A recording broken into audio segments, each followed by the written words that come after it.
Dude, I want you to be as smart as I am. Motherfucker, give me a. Dude, I want you to be as smart as I am. Motherfucker, give me a. Dude, I want you to be as smart as I am. Motherfucker, give me a.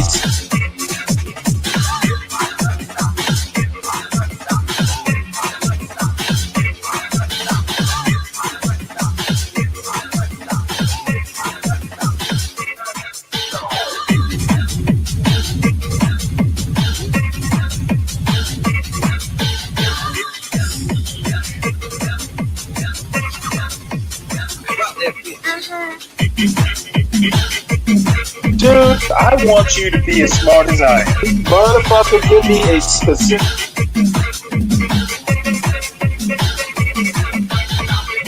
Dude, I want you to be as smart as I am. Motherfucker.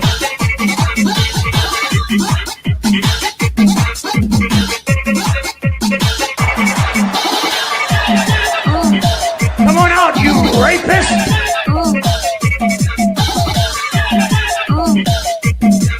Dude, I want you to be as smart as I am.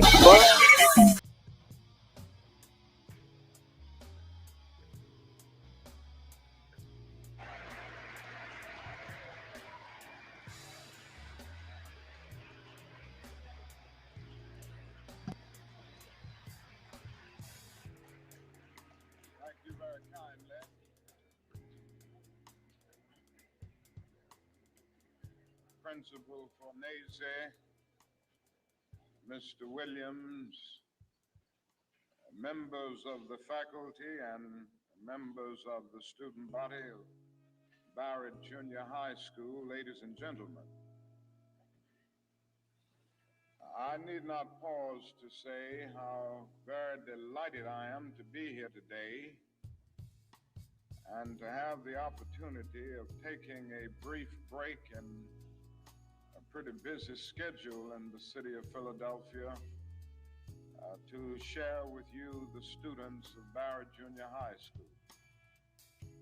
And I want to express my personal appreciation to the principal and the administration for inviting me and for giving me the opportunity to see this very fine and enthusiastic group of students here at Barrett.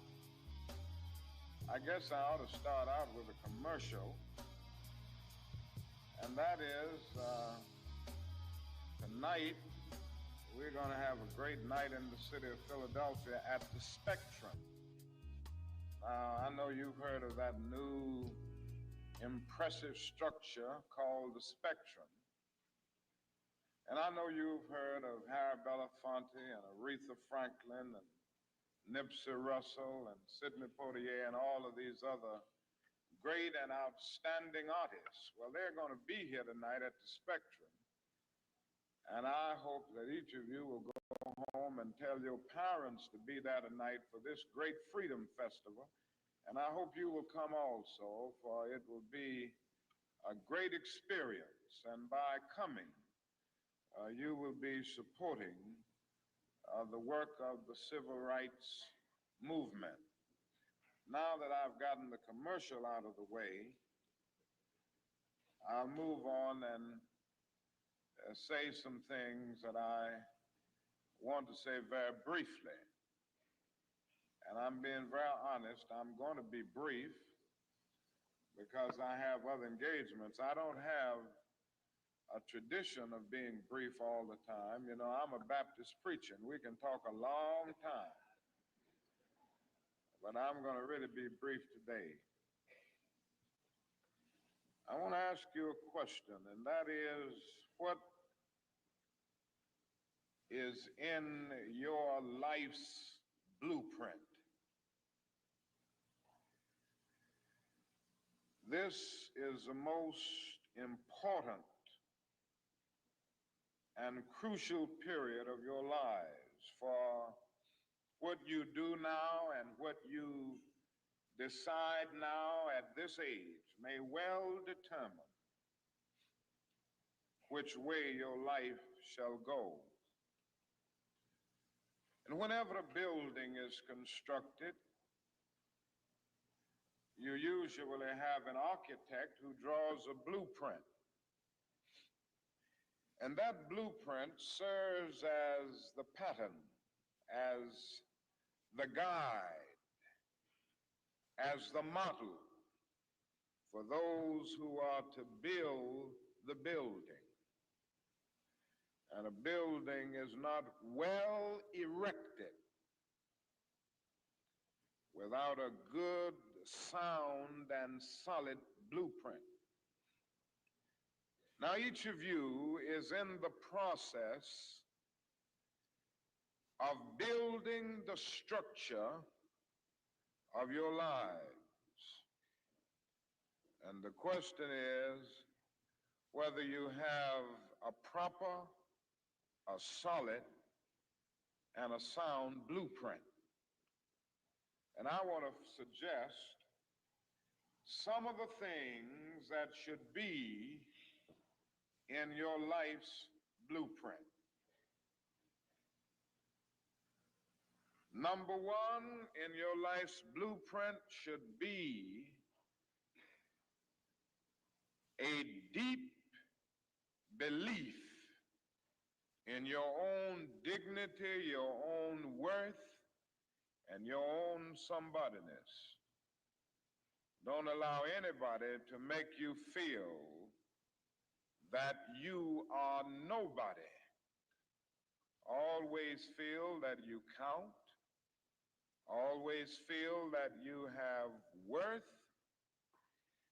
And always feel that your life has ultimate significance. Now that means that you should not be ashamed of your color. You know, it's very unfortunate that in so many instances, our society has placed a stigma on the Negro's color. And you know, there are some Negroes who are ashamed of themselves. But don't be ashamed of your color. Don't be ashamed of your biological features. Somehow you must be able to say in your own lives and really believe it, I am black but beautiful. And believe it in your heart.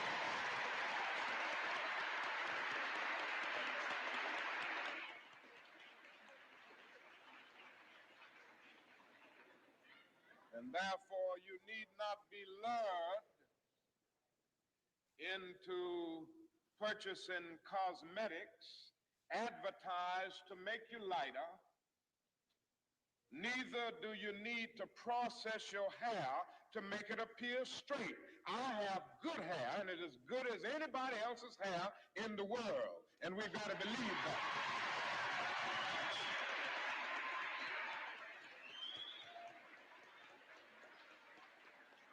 Now, in your life's blueprint, be sure that you have that a principle of somebodyness. Secondly, in your life's blueprint, you must have as a basic principle the determination to achieve excellence in your various fields of endeavor. You're going to be deciding as the days and the years unfold what you will do in life, what your life's work will be. And once you discover what it will be, set out to do it and to do it well. And I say to you, my young friends, that doors are opening to each of you. Doors of opportunity are opening to each of you that were not open to your mothers and to your fathers. And the great challenge facing you is to be ready to enter these doors as they open. Ralph Waldo Emerson, the great essayist, said in a lecture back in 1871 that if a man can write a better book or preach a better sermon or make a better mousetrap than his neighbor, even if he builds his house in the woods, the world will make a beaten path to his door. That hadn't always been true, but it will become increasingly true.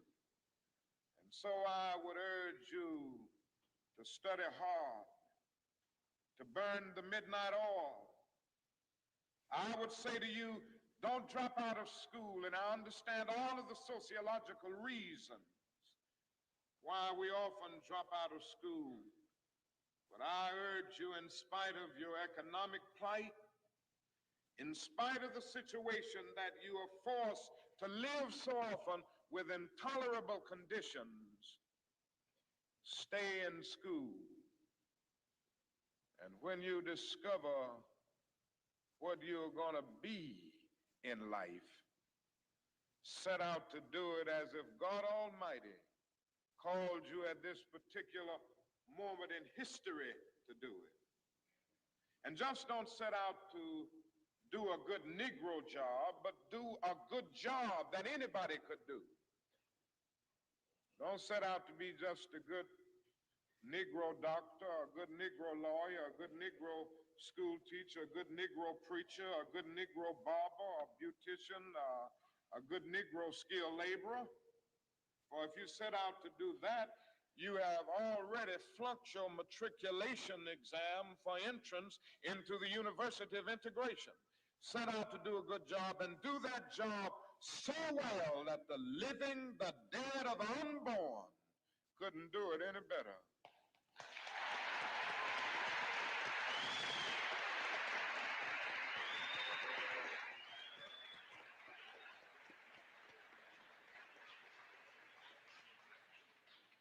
Falls your lot to be a street sweeper. Sweep streets like Michelangelo painted pictures. Sweep streets like Beethoven composed music. Sweep streets like Leontine Price sings before the Metropolitan Opera.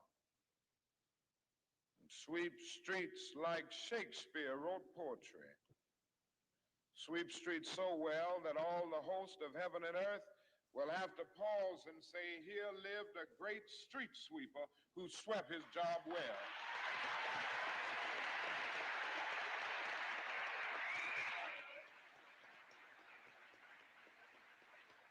If you can't be a pine on the top of the hill, be a scrub in the valley. But be the best little scrub on the side of the rill. Be a bush if you can't be a tree. If you can't be a highway, just be a trail. If you can't be the sun, be a star. For it isn't by size that you win or you fail. Be the best of whatever you are.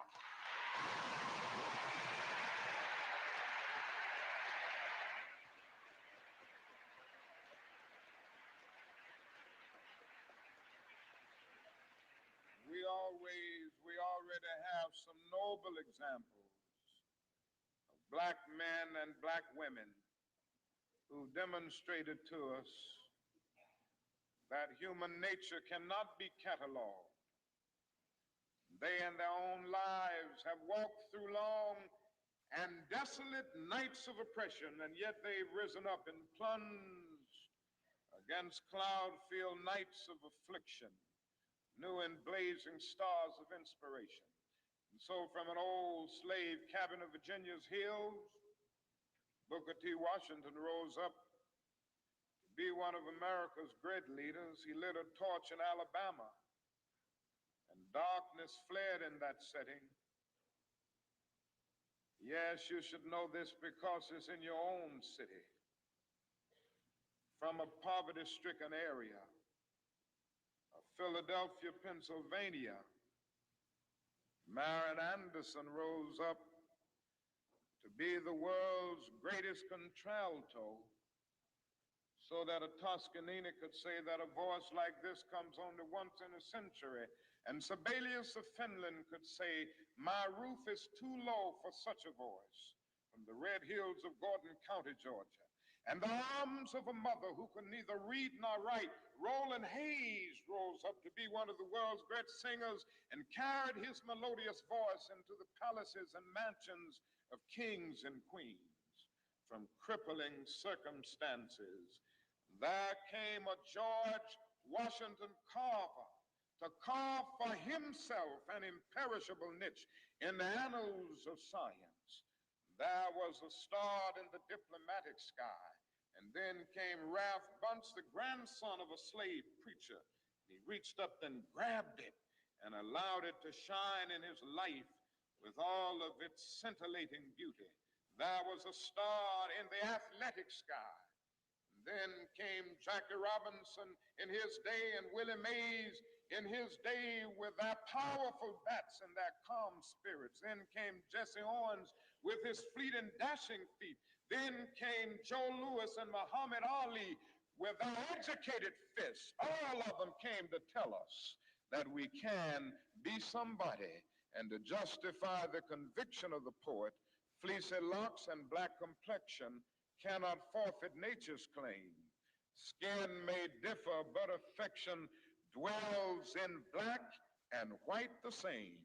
If I were so tall as to reach the pole, or to grasp the ocean at a span, I must be measured by my soul.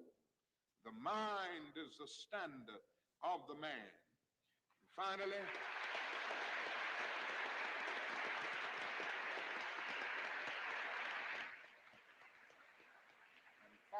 in your life's blueprint must be a commitment to the eternal principles of beauty, love, and justice. Don't allow anybody to pull you so low as to make you hate them. Don't allow anybody to cause you to lose your self-respect to the point that you do not struggle for justice. However young you are, you have a responsibility to seek to make your nation a better nation in which to live. You have a responsibility to seek to make life better for everybody. And so you must be involved in the struggle for freedom and justice. Now, in this struggle for freedom and justice, there are many constructive things that we all can do and that we all must do. And we must not give ourselves to those things which will not solve our problems. You've heard the word nonviolent and you've heard the word violent. I happen to believe in nonviolence. We struggle with this method with young people and adults alike all over the South, and we have won some significant victories, and we've got to struggle with it all over the North because the problems are as serious in the North as they are in the South. But I believe as we struggle with these problems, we've got to struggle with them with a method that can be militant, but at the same time does not destroy life or property. And so our slogan must not be burn, baby, burn. It must be build, baby, build. Organize, baby, organize.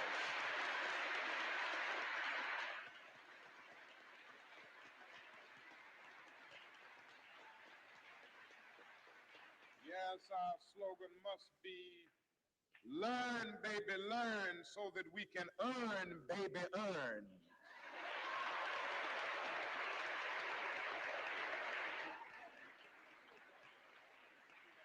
And with a powerful commitment, I believe that we can transform dark yesterdays of injustice into bright tomorrows of justice and humanity.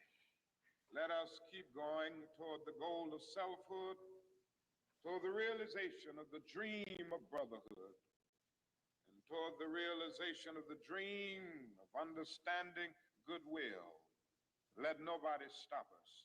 I close by quoting once more the man that the young lady quoted, that magnificent black bard who has now passed on, Langston Hughes. one day he wrote a poem entitled Mother to Son.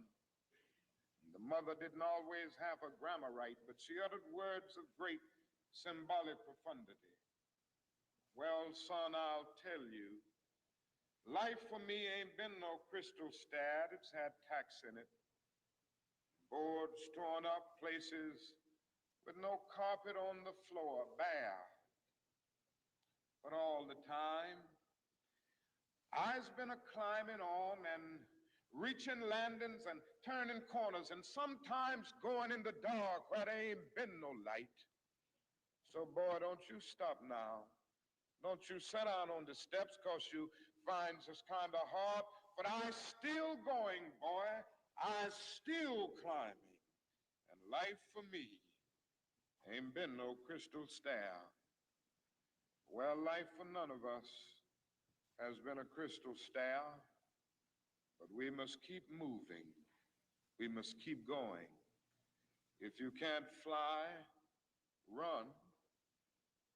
If you can't run, walk. If you can't walk, crawl, but by all means, keep moving.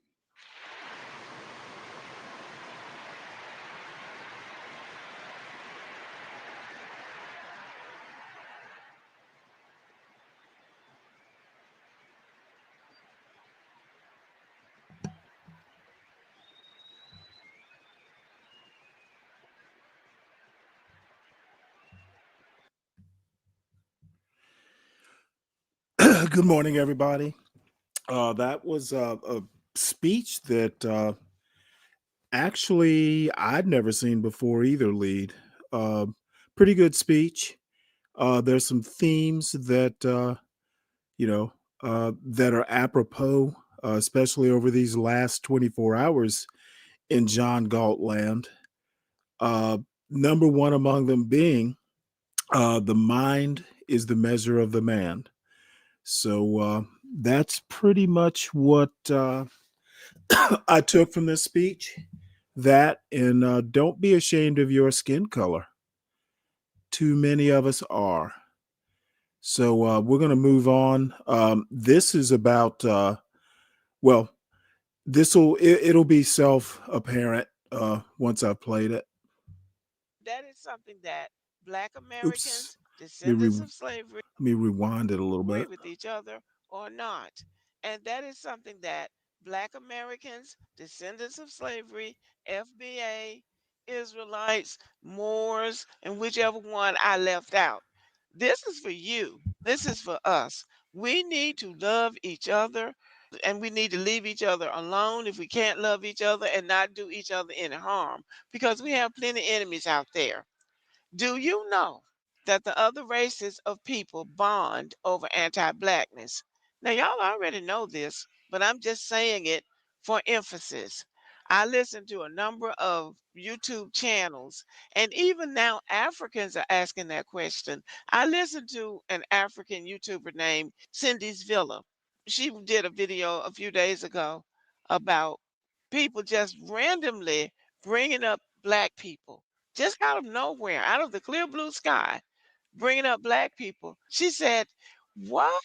I don't believe they care anything about black people, but they think they're impressing white people because they know white people have anti-blackness.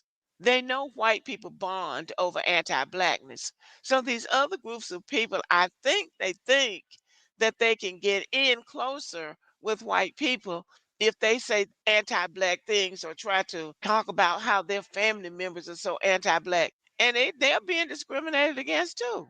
Remember when COVID hit and the Americans, especially Donald Trump, blamed it on the Chinese turned around and blamed it on the Africans rather than stand up for themselves and stand up to the Americans and say, you're lying.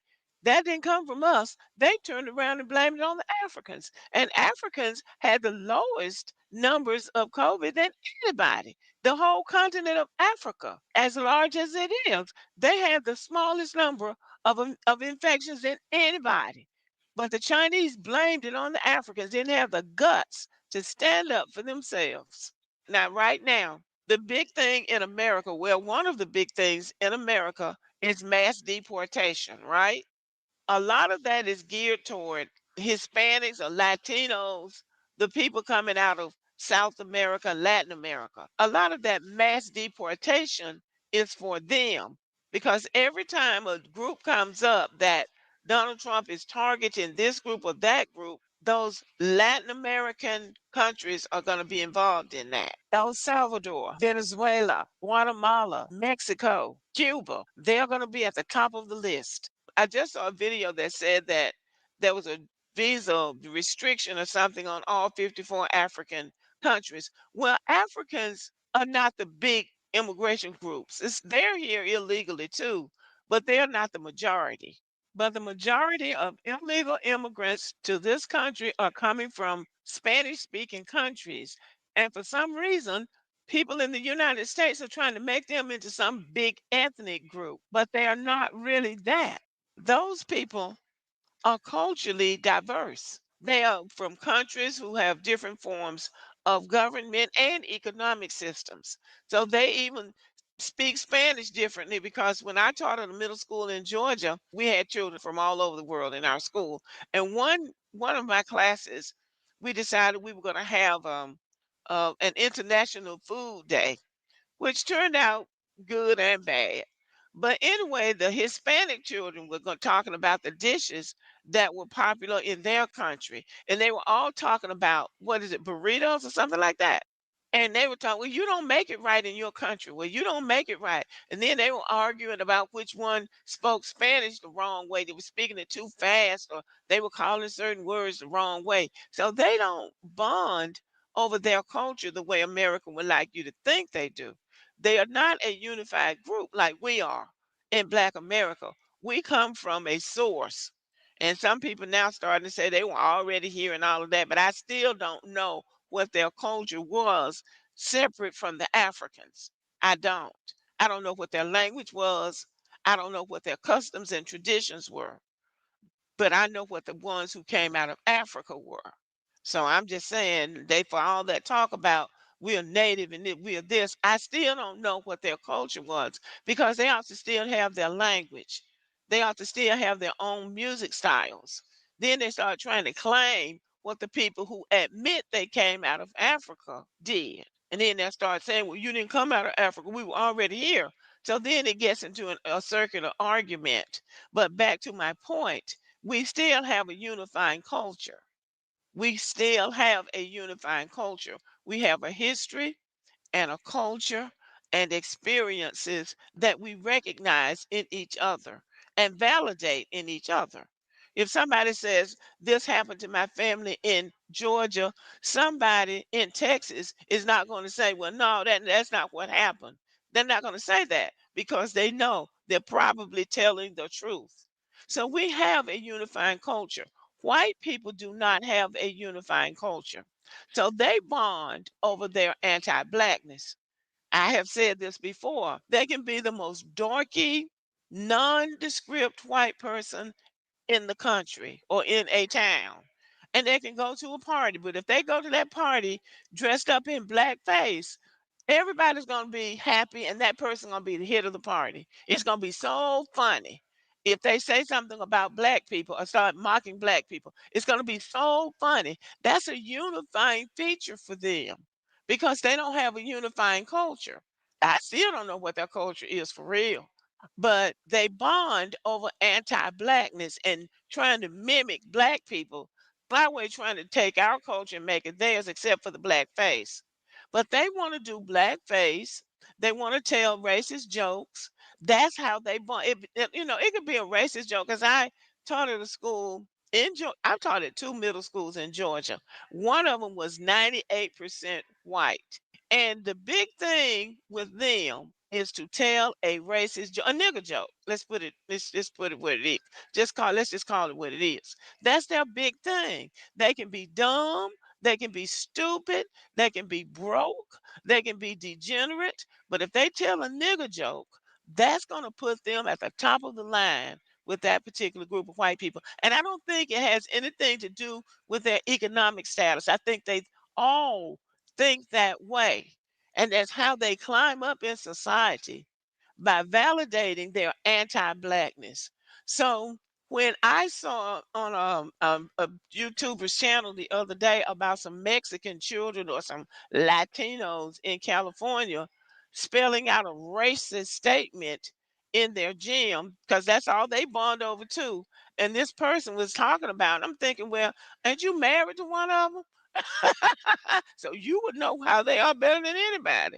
But my point is that these people, all of these other groups of people bond over anti-blackness. Latinos and Asians can bond over anti-blackness. Indians and white people can bond over anti-blackness. Africans and Africans bond over anti-black Americanness. So we are able to unify cultures over their hatred for us. So that is why I continue to say to you, we are commanded to love one another. If you don't like somebody, stay away from them. If you don't like black women, don't date black women, don't marry black women. If you don't like black men, don't date black men, don't marry black men. And do that with the understanding that if you don't like any black man or any black woman, there's something wrong with you. Leave them alone. You don't have to get out here and trash them because all you're doing is giving the other groups fuel to turn on black people. And then you're going to be the main one wondering, well, why they talking about black people? Hell, because you talked about us first. That's why. That's why. So anyway, y'all, we are commanded to love one another because all these other groups of people are bonding over their hatred for us. And listen to Sister Deborah on the Redirecting channel. She does come from the scripture. She sticks with the scripture. And sometimes the stuff that she says is scary. I acknowledge that. But she's anointed to speak the prophecy, and the prophecy will be fulfilled. So it will behoove us to listen and take heed to what she's saying. He who has ears, let him hear. Let him hear. Because now everybody else is panicking, and we ought to be centered because we have put in our time. We have been good citizens and we have been good stewards. And we are commanded to love one another. Let us not forget that because that's what's going to save us in the end. Okay, y'all, let me know what you think about this video. Thank you for listening. Give me a thumbs up, leave a comment, and as always, have a great day. Some very wise words. Agree with her or not, she's getting a lot of it right. And if you have doubts about that, feel free to hit the link. I might talk to you about it, I might not. I've got news stories mostly tonight. And then probably towards the end, I've got some stuff that's more either political philosophy or something along those lines. But what I wanted to start about is something that's near and dear to my heart, being a former Navy man. It's called war planning and classified information out in the open. Apparently, President Trump's amateur crew are learning on the job, and their first lesson is don't do your military strikes and invite a reporter to the group, the planning group. I, I would think that would be war fighting 101, but hey, you know what? Like Trump said, it's the only mistake they've made in 2 months. I have to admit, this kind of made me laugh. And I'm just going to go over this briefly.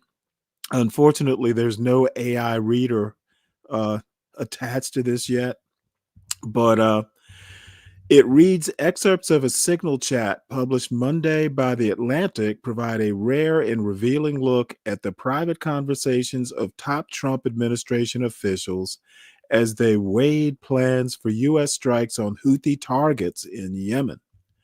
That chat, which was created by National Security Advisor Michael Waltz, included the following users, among others. Um, I actually listened to the guy who wrote the Atlantic article, who was actually a part of this Signal war planning group. And there were some names he didn't include because one of the egregious errors they did was list actual assets in Yemen by name, basically risking lives. You never want to, you know, reveal your intelligence sources, over an unclassified platform. So on that were Vice President Vance, Defense Secretary Pete Hegseth, CIA Director John Ratcliffe, MAR, the initials of Secretary of State Marco Rubio, Mar, the God of War, TG, the initials of the Director of National Intelligence, Tulsi Gabbard, Scott B, appearing to be Treasury Secretary Scott Bessent, SM, the initials of White House Deputy Chief of Staff Stephen Miller, who was actually like the hammer of the group, so the report goes. Susie Wiles, White House Chief of Staff Steve Witkoff, Special Envoy to the Middle East and Russia. President Trump has downplayed the inadvertent inclusion of the group of, or in the group of Jeffrey Goldberg, the editor-in-chief of The Atlantic, claiming officials did not share classified information. Well, the time and place of the strike is classified information, at least in the military I was in. The new revelations Wednesday, however, led to mounting calls by Democrats for Mr. Hegseth to step down, saying he behaved recklessly and could have endangered American troops. Below is a reproduction of the chat with annotated analysis from our reporters. And I'm not going to go through the chat. If anybody wants the link, I can gift this article to you. But The Atlantic has a podcast, and I think that podcast came out Sunday afternoon. So I actually heard Jeffrey Goldberg, the guy who was the editor who was included in the chat. I actually heard him talk about it, to one of his reporters. And it wasn't earth shattering. And this isn't the end of the world as far as, military blunders go. But I suspect that this is probably, a sign of things to come. And you know what? I'm going to give him a little bit of grace. You kind of learn on the job. But I would think Hegseth has been in the military before. So he should have an idea of what communication security is. So I'm particularly surprised at him. But, is it time for me to say I told you so? Maybe, maybe not. But this essentially is Trump's, Biden and Afghanistan, that kind of, attached to Biden at the hip. This one's not going to be that easy to just go oopsie and move on from it. So next article, Trump administration abruptly cuts billions from state health services. I've not read this story. It's got an AI reader, so I'm going to depend on the AI reader to save my voice. Trump administration abruptly cuts billions from state health services. This article is by Apoorva Mandavili, Margot Sanger-Katz, and Jan Hoffman, and read by an automated voice. The Department of Health and Human Services has abruptly canceled more than $12 billion in federal grants to states that were being used for tracking infectious diseases, mental health services, addiction treatment, and other urgent health issues. The cuts are likely to further hamstring state health departments, which are already underfunded and struggling with competing demands from chronic diseases, resurgent infections like syphilis, and emerging threats like bird flu. State health departments began receiving notices on Monday evening that the funds, which were allocated during the COVID-19 pandemic, were being terminated effective immediately. No additional activities can be conducted and no additional costs may be incurred as it relates to these funds, the notices said. For some, the effect was immediate. In Lubbock, Texas, public health officials have received orders to stop work, supported by 3 grants that helped fund the response to the widening measles outbreak there, according to Catherine Wells, the city's director of public health. On Tuesday, some state health departments were preparing to lay off dozens of epidemiologists and data scientists. Others, including Texas, Maine, and Rhode Island, were still scrambling to understand the impact of the cuts before taking any action. In interviews, state health officials predicted that thousands of health department employees and contract workers could lose their jobs nationwide. Some predicted the loss of as much as 90% of staff from some infectious disease teams. The reality is that when we take funding away from public health systems, the systems just do not have the capacity, because they're chronically underfunded over the decades, said Dr. Umair Shah, who served as Washington State's health secretary until January. The news of the cuts was first reported by NBC. The discontinued grants include about $11.4 billion from the Centers for Disease Control and Prevention, as well as around $1 billion from the Substance Abuse and Mental Health Services Administration, known as SAMHSA.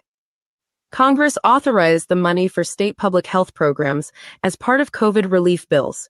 The funds were indeed initially used for testing for and vaccination against the coronavirus, as well as to address health disparities in high-risk populations. But last year, the money was also allowed to be put toward other pressing public health concerns, including testing and surveillance of other respiratory viruses, an array of vaccines for children or uninsured adults, and preparedness for health emergencies. On Tuesday, Andrew Nixon, a spokesman for the Federal Department of Health and Human Services, said in a statement, "The COVID-19 pandemic is over, and HHS will no longer waste billions of taxpayer dollars responding to a non-existent pandemic that Americans moved on from years ago." The Trump administration's cancellations of grants and contracts throughout the government has led to numerous lawsuits from states and nonprofit groups, which are still in their early stages. The health grants in question were authorized and appropriated by Congress, and their termination may lead to new lawsuits. Several states said they were exploring legal options. We will continue to assess the full impacts and are in touch with the Attorney General's office and the 49 other states facing similar challenges, Governor Maura Healey of Massachusetts said in a statement. The surplus funds had been a boon for cash-strapped public health departments seeking to modernize their creaky systems. For example, Alaska had been applying some of the funds toward purchasing lab equipment and updating electronic records, so that state epidemiologists would no longer need to fill in patient details manually. Other states were building systems to link surveillance data from hospitals and labs to health departments. Antiquated data systems hampered the response in many states to the COVID and MPOX outbreaks. We had the opportunity to update some of these things that desperately needed to be updated to have a more efficient public health response, said Dr. Ann Zink, who stepped down as Alaska's chief medical officer in August. But now, with grants cut, the project will remain unfinished, and the tax dollars invested so far may go to waste, she said. In some states, the funds have also helped study chronic diseases, whose presence increases the risk of severe outcomes and death from the coronavirus.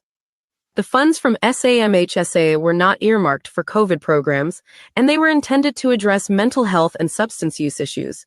The pandemic led to widespread loneliness, boredom, and anxiety, factors that contributed to a surge in overdose deaths that reached just over 111,000 in 2022, up from about 70,000 in 2019. The peak overdose numbers dropped to about 87,000 in the 12-month period that ended in October, according to the most recent federal data. Some of the sharpest declines were in states such as West Virginia, Michigan, and Tennessee, all of which strongly supported President Trump in the presidential election. Brian Hepburn, the executive director of the National Association of State Mental Health Program Directors, said many states had also applied their funds to build out their 988 suicide lifelines and other crisis services. But states understood the funding was subject to time constraints, so few used it to fund ongoing services, he said. In Colorado, COVID-era supplemental funds supported about 60 programs, including those for crisis response teams, services for adults with severe mental illness and for young adults with early onset of psychotic disorders, and peer support counselors for people in recovery from drug and alcohol addiction. Colorado had committed its remaining $31.5 million in grant money to support the providers of these services. In so many cases, these are life-saving programs and services, and we worry for the well-being of those who have come to count on this support, said Danette R. Smith, the commissioner of Colorado's Behavioral Health Administration. The grants from SAMHSA were scheduled to expire in September, but some COVID grants from the CDC were meant to last until 2026 and 2027. States were preparing for the grants to expire then, but to have it happen early and with no notice is obviously extremely disruptive, said one state public health official, who asked not to be identified because they were not authorized to speak to the media. Some states, like Kentucky and South Carolina, rely heavily on federal funding to run their health programs, while others, such as New Jersey and California, depend on it less. Still, most of the people and data systems that track disease outbreaks are funded by the CDC. The abruptness of the decision left no opportunities to transition people into other means, no opportunities even for a state government to say, in our next budget cycle, we're going to add X number of positions, said one official with close knowledge of the impact, who asked not to be named because they feared retaliation from the Trump administration. There's millions of dollars that have been spent that essentially the projects will never be able to be finished, the official said. This is just like throwing money out the window. It's a total waste. Teddy Rosenbluth contributed, reporting. One question I actually have, all these savings, all these cuts, which are actually paper cuts to use upon, Congress allocates money, the executive spends it. That's essentially how American government works. What I'm curious to know is, where is this money currently that they're not spending? They're not cutting, they're not spending it. And is it just sitting in a bank account somewhere? What's being done with these funds? I've not heard that. What the plans are. $5,000 checks, is something that's been floating around, but I'll believe that when I see it. And, essentially, well, what can I say? I kind of have problems with, just cutting a check, instead of doing with that money what Congress, our elected representatives, intended it to do.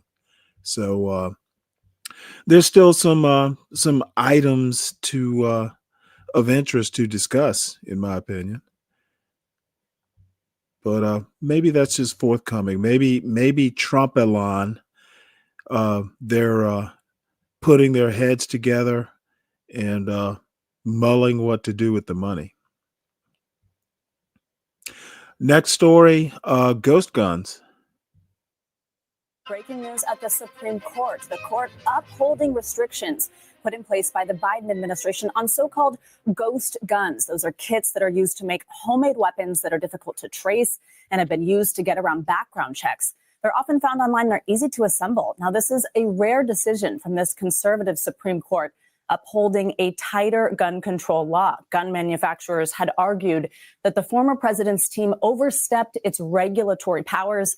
But this morning, the court said it had not. NBC News senior legal correspondent Laura Jarrett is with us on this. Laura, good morning. So maybe not such a surprise, given that a couple of years back, this court, just back in 2023, had kept this in place, had refused to block these restrictions while litigation continued. What's your big takeaway? It's interesting. This is a split decision, but not by that much. In other words, it's not a 5-4 like we've seen on some high-profile gun cases. Instead, it's 7-2, with at least some of the conservatives joining the more liberal camp.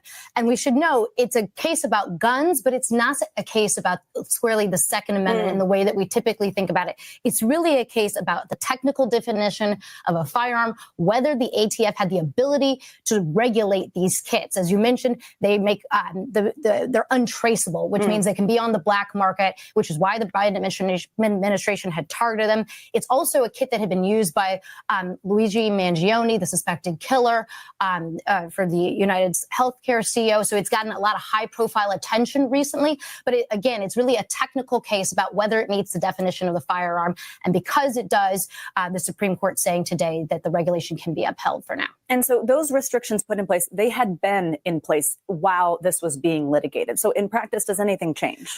On the ground, no. But obviously, gun rights owners had wanted to try to get this overturned in order to expand their rights. But at least, again, for now, it doesn't mean that down the line something could change. But at least for now, they will stay illegal. Yeah, and broader implications if something like this is brought again. Yeah, and they could be. But again, this is just about the ability to regulate them on the market as opposed to the broader right to a firearm, which was not at issue in this case. Which could maybe be different with this conservative Supreme Court. Exactly. And more cases down the line to come, obviously. Laura Jarrett, thank you very much. Yeah. And that concludes this NBC News special report.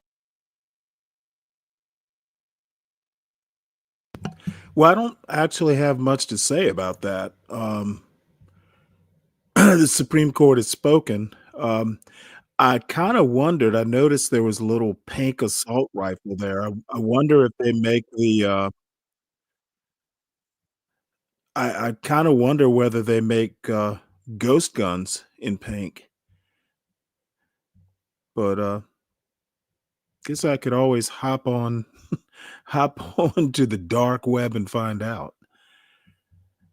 So next story, Trump announces 25% new tariffs on imported cars. So there goes my plans to buy a Saab. And I don't know. I don't particularly like this format. Let's try this. Trump announces 25% tariffs on imported cars and parts. So, if you need to get your 2020 Beamer fixed, parts are going to go up for it.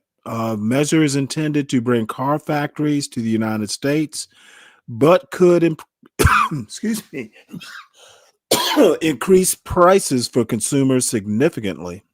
The president said the tariffs will start next week. We are going to tariff our way to prosperity.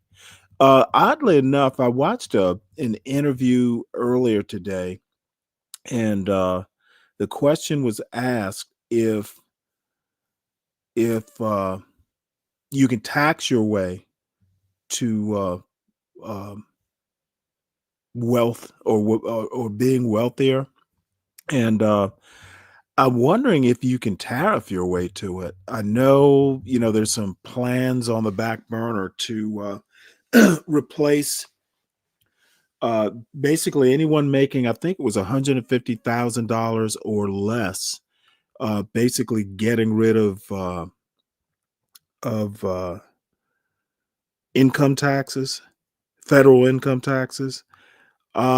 I don't see how that works, but I'm not Ryan. I don't really do this sort of stuff. It hurts my brain to actually have to sit down and calculate this sort of stuff.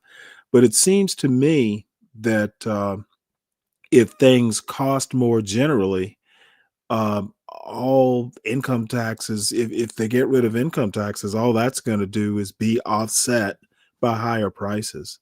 So, I apparently American history is not a good enough lesson.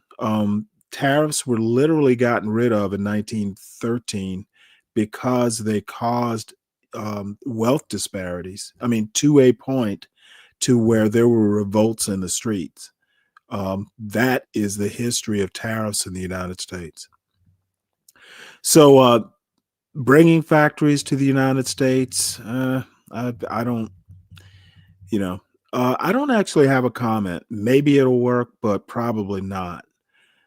President Trump said on Wednesday that he would impose a 25% tariff on all cars and certain automobile parts that are shipped to the United States, a measure that could encourage companies to open up more U.S. factories, but will disrupt supply chains and most likely increase prices for American consumers significantly.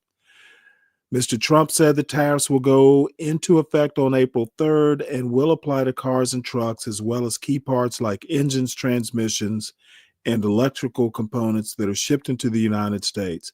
And I assume that means from Canada and Mexico. Oh, there it is. That includes vehicles from American brands whose automobiles are assembled outside of the country, including in Canada or Mexico. Now, I'm wondering, does it make it cheaper to just buy your car right off the factory line, go to Mexico or Canada and buy your vehicles there? So that's that story. Hey, Tom. Hey, how's it going? Pretty good. Let's see. There's an echo. A lot of people buying used cars. An echo. Hold on. Let me fix that. Sorry. That should have taken care of it. Sorry about that. Yeah. I don't know. I'm not that optimistic that a 25% tariff is going. He must be talking about domestic car companies bringing operations back to America. I see no reason why, Porsche would bring a factory over here if there's not one here already. The Japanese have factories here, or manufacturing plants here. BMW does. Used to live not too far from it in upstate South Carolina. So I'm kind of curious as to, the people who want to be here are already here. So I'm kind of confused by that, by this strategy. Any thoughts on that? Well, they're making lots of parts here now too. Mm-hmm. So, I don't know. But I don't see a sea change. Car person probably would know better. Yeah, well, we'll Ryan, we'll engage Ryan's tax brain to see if he has thoughts. I think he was lurking out there somewhere. Yeah, he said they both end up in government coffers, taxes and tariffs. So, yeah, I actually, for once, I would welcome him to the panel. That's a joke, Ryan. That's a joke. Let's see, what else have we got here? Oh, how are you doing, Tom? Oh, me? Yeah, just the same as always. Excellent, then. You're doing it. No, I'm just tired. I know the feeling. I got a little bit of a nap though. I've been working a lot lately, so. Oh, are you? Couple big projects. Extensive website redos and stuff, and you're not doing your planning groups over Signal, are you? No. No, that's a big mess. I don't know. Again, having been in the middle of these classified information, it'll be a typhoon for a few days, for about a week.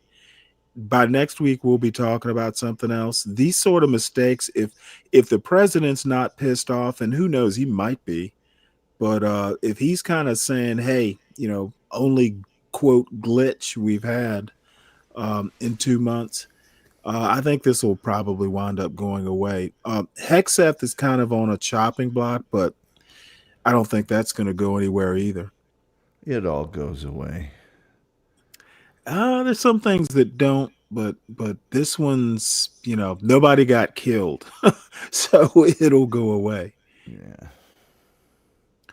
Now this actually kind of disturbs me and kind of interests me a little bit more than usual. Trump is trying to gain more power over elections. And this is, essentially, another little, assault on the. Well, he's testing his boundaries again, and every child, that's part of growing up. You want to test the boundaries, and Trump is good at doing that. Hey, Virgo, still at the hospital? Hi. Yeah, Are they going to release you tonight, or are you going to have to spend a day there or something? I don't think I'm spending the night. Oh boy. Are you okay? Well, there'll be no Yangling for you. I told them they should have brought me a Yingling if they wanted me to pee quicker. I'm fine. It's just I'm very anemic and my blood type is very rare, so it was a problem finding blood for me. But they did all kinds of. I just got through CAT scan, and I hate that little machine. They put something in my IV that made me feel like all warm and stuff. Some contrast bullshit. Mm. And I'm starving. I haven't eaten all day, and I want something to eat. And they won't let Joe go get me something to eat. Well, wait, they've constrained him? What he ought to do is just say, go get something to eat and bring it to the room and just eat it himself. You hear that, babe? It's a joke. It's a joke. A little bedside manner here. No, that's what he should do. I agree with you, Stanley. That's the joke. Well, no, I mean, you don't. He's not going to go against. I mean, is there a reason you can't eat? I would imagine during a blood transfusion, you might not want to put new stuff into your bloodstream. Well, they said in case I need a procedure. Yeah, that's exactly. Because they're checking out my gallbladder too, which is weird. I don't Does know. it hurt when they check it? No, they just took the CAT scan. Well, let me tell you something, and this is slightly off the topic, but Pope Francis almost died because he aspirated, coughing. He had a bronchial thing, and so you don't want. Yeah, they want to keep your tummy empty, at least for now. Well, if I'm gonna go, I want a nice cheeseburger to go. Oh, you know what? Shit, you're making me hungry now. Damn it.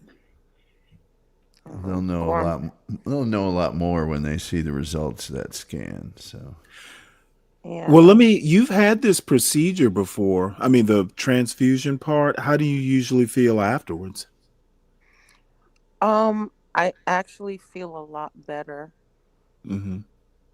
Because when you don't have enough red blood cells, you feel weak. Right. Yeah. Yeah. I mean, believe this or not, every now and again, it kind of runs, at least in part of my, it's a maternal side of the family thing. And occasionally, now I've never come anywhere near, they'll just go, hey, you need to take some iron pills for a while. But occasionally I've gone through it, but never to a point to where, anywhere near, your level. Now, I think Yeah. my sister's had transfusions before, but it's kind of rare. She hasn't had to do anything like that in a while. Yeah, I have no RH factor. That's another Oh thing. my Like, lord! yeah, none. So it's not. Did you? Is this? I'm I O hate to negative. interrupt you, but when you're done, I have a question about the RH factor. Did you ever have trouble giving? You know, during when you were having kids during your Yes, gestation, that RH is pretty important. yes.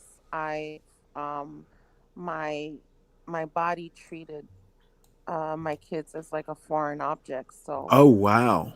Oh yeah, wow! so my kids are miracles, you know. Hmm. And put it like this, Stanley. If I would have gave birth to every single pregnancy, I would have about 7 kids. Mm. Well, you're in Well, the very best place you can be, Mm. to get that handled. So, Mm. What is your iron? What is your HCT Virgo? You My see that in your blood test? my blood HCT, test, your it's hematocrit. it's a six, Is it something. really? Oh, your Yeah. hematocrit is a 6. Hmm. It's not like a 40, 39, something like that. No, it's 6. I think you're probably talking about your PB or what is My the my number? Your hemo my hemo hemoglobin. your ferritin. What is the ferritin level? Oh, no, Ryan, you're asking me stuff that you're thinking paging I'm an Doctor accountant, not a doctor. paging Doctor Oh, Manioni. no, they don't give you that stuff. I thought maybe they gave you that stuff. Ryan Manioni, phlebotomist, No, no, next listen. Urban on No, phlebotomist. USA. no. We need you I to the have. emergency room stat. Well, I didn't know if you had to look at your blood. I have to give my blood every 2 weeks because I make blood all the time, 24 hours a day, And 7 days a week. you're supposed to be at a 13. Like 13 is like normal, No, it's so average, and I'm at okay. 6. I don't know what mine is. I have to look at my test. But I have so you're anemic Hmm. and I have too much iron. Oh, So you have too much iron. my blood clots, right? So I have to get my blood drained. I have to get a phlebotomy every other week. So they try to Oof. Oh make my me lord! anemic. Yeah. So they try to make me anemic because I have a gene mutation that literally it's a type of cancer, right? And what it does is it says, "Hey, bones, make blood and don't stop making it What's ever." your blood type, Ryan? A minus. A, So, A but Oh, negative. you can't even give me blood. no. Well, I can't give anybody blood. Like I give blood every other week and they have to burn it because it's mutated and shit. It's yeah, it's messed up. So, but it's not it's a gene mutation. So, but it's interesting because you're very how you feel. They try to get me to feel that way. They try to make me anemic, Mm. which they try to get all the iron out of me because it causes clots and shit. So can I So call you Iron Man now? Oh God! you can call me Really? you can call me lack of iron man because Call him Iron Head. no, but no, but it's the opposite issue. So the fact that you have, but I know what it feels like because when they take blood so many times in a row, 'cause sometimes I don't have to give it, then I get real. It's exhausting.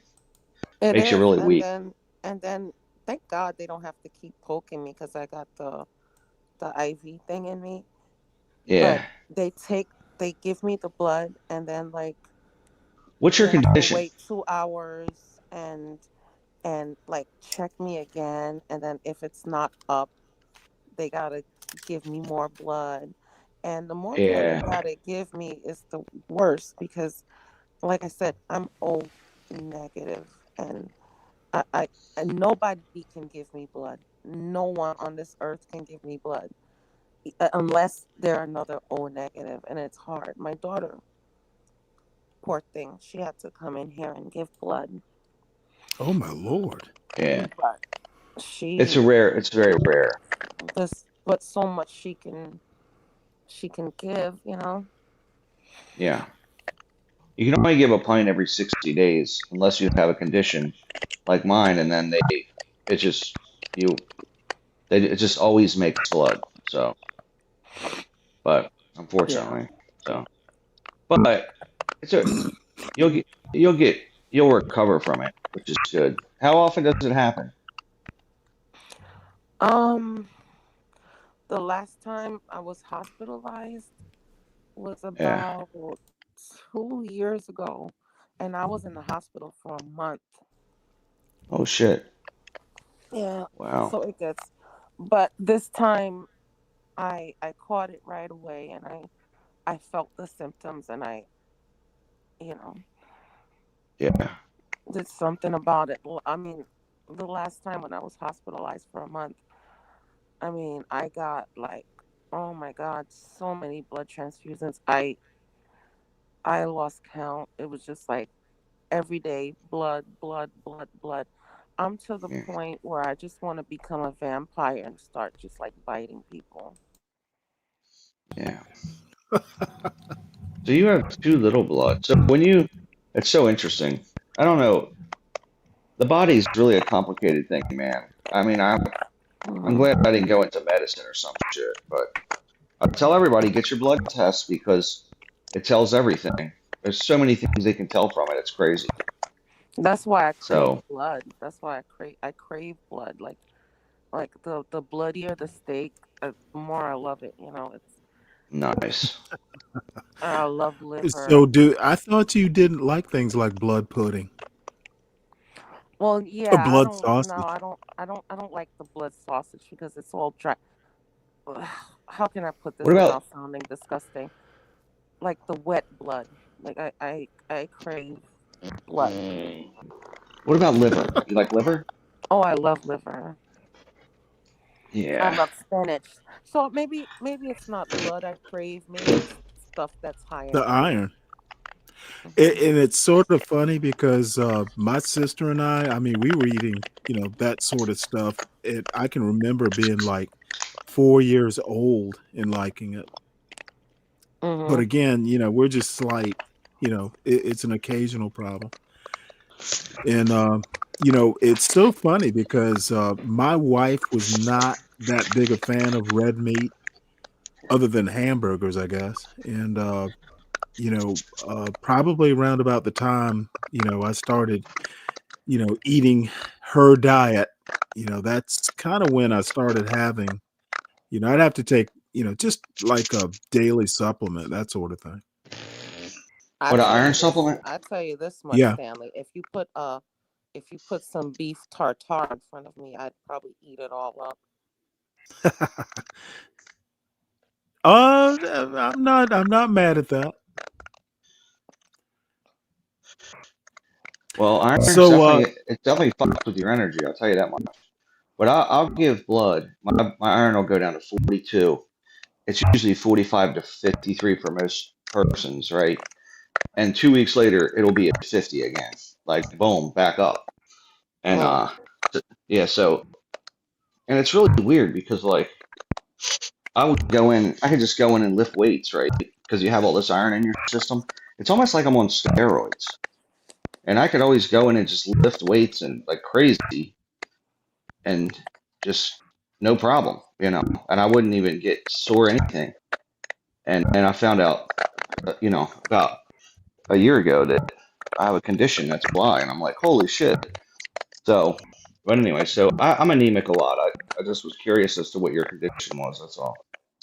So you have the opposite issue as me, Mm. basically. all Opposite right. issue. Well, any thoughts on the tariffs while you're here, It's another Ryan? tax. It's a tax. I mean, it's just another tax. It's the money siphoned off from the consumer, right? I mean, it's paid by foreign countries, but ultimately the consumer pays, and it goes to the government. Well, So see, it's that's just, what I'm kind of curious about. His plans t- well, Trump's plans, or the floated idea to cut federal income taxes for people making $150,000 or less, that's going to be offset by higher prices, or at least Sure. cut into.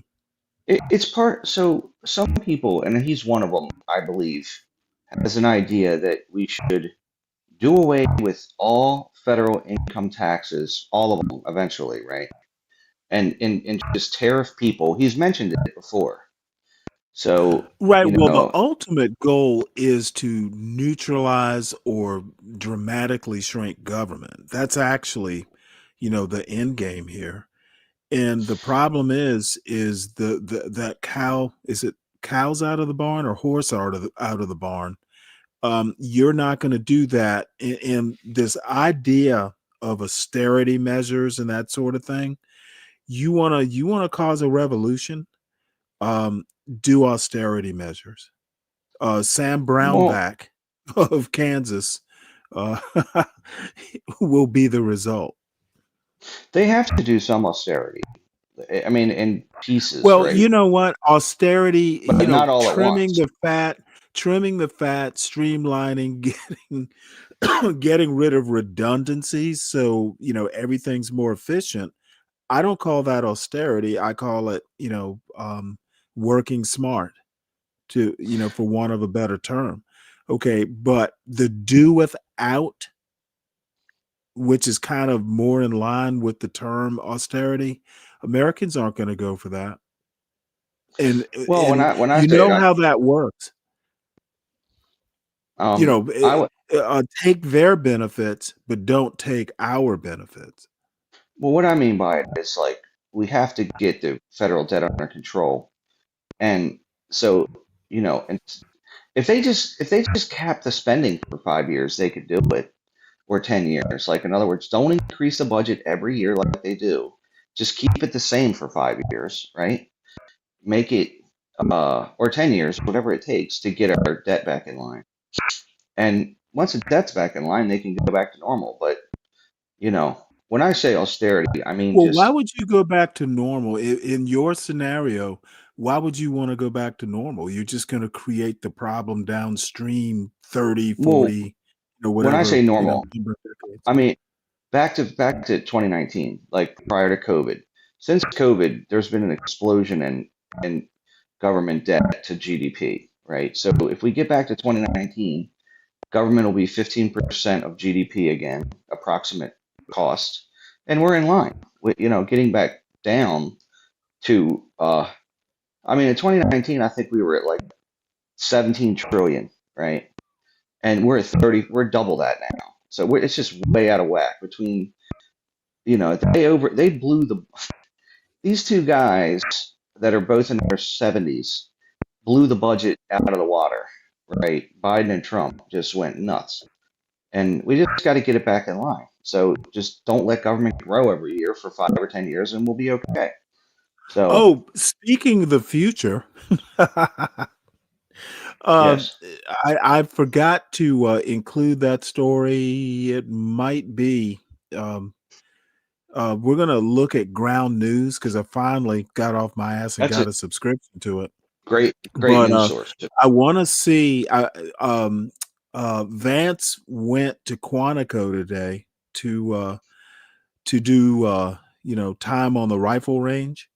So the Mm, former Marine, so he knows at least the rudiments. Of course, he wasn't a combat Marine; he was a photographer or something. But yeah, every Marine is an infantryman. That's the nice thing about the Marines. So, Stanley, I tell you what that I think you're gonna really like about ground news. And I had a so we're service gonna like that get before. to it. As a matter Well, of well, fact, it's next the, on the the agenda. craziest thing, And I want I've Uncle I Fatty to come up here too, if he can. I I found myself just looking at the news with such cynicism after I got a different service, and I was like, these fucking news people are criminal because they both just conflate, and both of the stories are it's so spun up. They spin so much, it's crazy. But I found What myself do comparing you news what do articles. you use? It was called All Sides Media, and Hmm. it literally was bipartisan. They had Democrats and Republicans, people from that, and then they both would compare articles. And the funny thing is, then I'd read like the legislation they were talking about, and the legislation was real. It made sense. And then both news articles on the right and the left were super spinners. And I'm like, these news agencies want to piss us off by spinning so much to the right or the left. Whereas the legislation was pretty, like, there'd be something that was a piece of legislation that was like means tested. It made sense. It made sense for the left and the right. And they were both they came to terms on the bill. And I'd read the bill and I'm like, okay. Then I'd read both articles on the left and the right, and they both would just spin the shit they wanted to tell you. And it just made me very cynical to the news because I'm like, these fucking Fox and MSNBC should be in jail for this shit, you know. But it's Right. really a good I'm service. trying to, and if anyone in the audience knows, my son does have Apple News because apparently, if you got an iPhone, you got Apple News. Is there a way to access it from either Windows or from, excuse me, from an Android? I haven't gotten on the Apple cart. Now, if I'm lucky, you know, uh, if my son gets a new Apple, maybe he'll give me his old one, which will be the father becoming the child. Well, I you can used to get give I used to give him my old phones.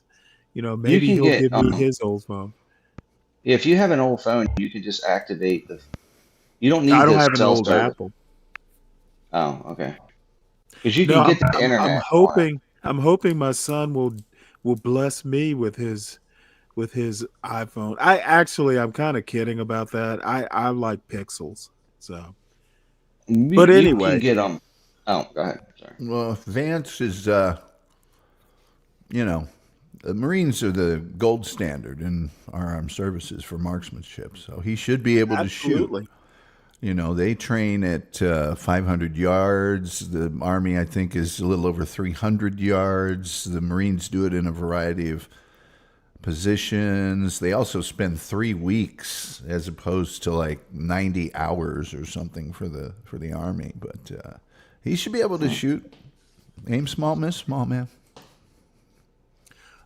I was He probably also can. going to ask you because you probably would know, oddly enough, better than me. Are the Marines still like considered special forces, just like everybody in the Marines, or parts of the Marines, or not just the recon parts and the snipers and stuff, but um, I thought at one point just the Marines were considered special forces. Is that I don't know if they're considered quote unquote special forces because I think the Marines do have special forces, they do? but They have but recon. yeah, but every Marine, regardless of their designation, has those basic skills. It doesn't matter whether you're a typist or, even a guy in the, broadcast journalism field. You have all of the Marine training in terms of marksmanship and a number of other skills just to be a Marine. It does not matter. Well, I'm going to say, and I was a naval officer, the Marine I've never met, and I'm sure they're out there, but every Marine officer I've ever met was just like, um, they were just outstanding. There was just like, I knew a guy who was a retired major. Actually, I don't know that he retired. Um, and I think he wound up going back in and, some personal stuff and all that, but he was recon. And this dude was a stud.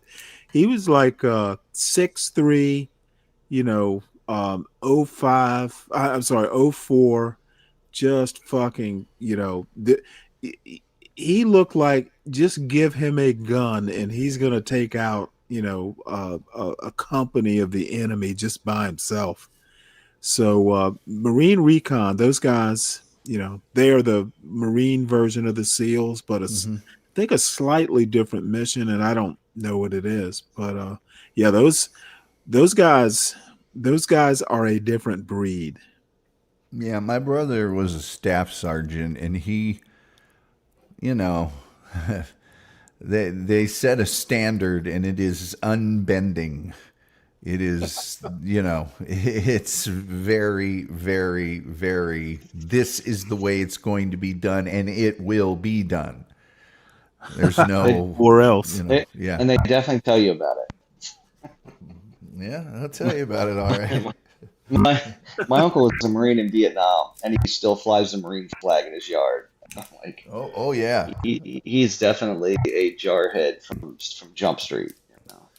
Yeah, most of them come are. on now. I occasionally fly the Navy flag on my little gentrified sure. my little soccer mom flagpole hanging off the house. Yeah, well, he loves to fly that and the Georgia flag. Tech flag. It's in rotation. Navy, Georgia Tech, American flag around July 4th. Yeah, I think he's going to get the Marine Corps the symbol. You know what I mean, like the little anchor going through the world. I think he'll have that on. He'll have that on his headstone. I guarantee it. Guarantee it. Oh, well, my He will. my wife's uncle was a Master Chief in the Navy, and he had like I can't remember because it's been years since I've even seen his grave, but he had a Navy symbol, or maybe it was a Master Chief Petty Officer, insignia on his gravestone. And he was a corpsman in Vietnam. And Uncle Bob, you know what? He was the nicest guy, but god damn it, he just looked like, yeah, I'm nice, until you piss me off. He was a great guy, sure. though. He was a fisherman. My brother he looks like he was chiseled out of a rock. He's in his hair is still the Marine haircut. Yours is too. Well, his is much more severe than mine, and It's he more also bristly. he's got it's much tighter and much less high. He also has those bulldogs everywhere. The the mascot. Really? Yeah. Devil dogs? Yeah, he's got those everywhere. He's got little ceramic. Come on, devil dog. Yep. Oh yeah. Oh yeah. And so he and I, especially when I was out there, our favorite thing to do is to go out to the range. The sheriff's department out there has an open shooting range for the public in a box canyon. And if I could impress him with some marksmanship, I knew I had done quite a thing.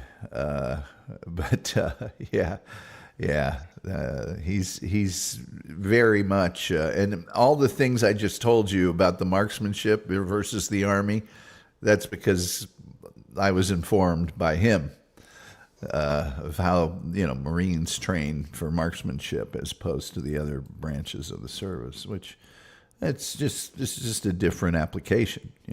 It's not their quote unquote better, but that's just what they're there for. Yeah, well, I mean, the Marines technically take beaches, and the Army occupies. Well, here's a good story. I had a brother that was a Ranger and an MP in the Army. Oh, really? And I asked him one time, what would happen if you two got in a fight? He goes, "Oh, he was an MP, man. He was, trained to hand-to-hand combat and disarming people. He'd beat me up real easy." And I said, "That really strikes me as funny to hear a Marine say that." He goes, "Oh, you see, Tom, they don't send the Marines in when they want a bunch of people beat up. They send the Marines in when they want a bunch of people killed. I That's could right. kill him real easy, but I probably couldn't beat him up. Oh yeah, absolutely. Totally different mission. Yeah, You he's know, like, it's like if you pull your gun, that means there's a good chance who you're aiming in center of mass. The intent is not to defend or Right. disarm. Yeah. It's to neutralize. I've never forgotten that.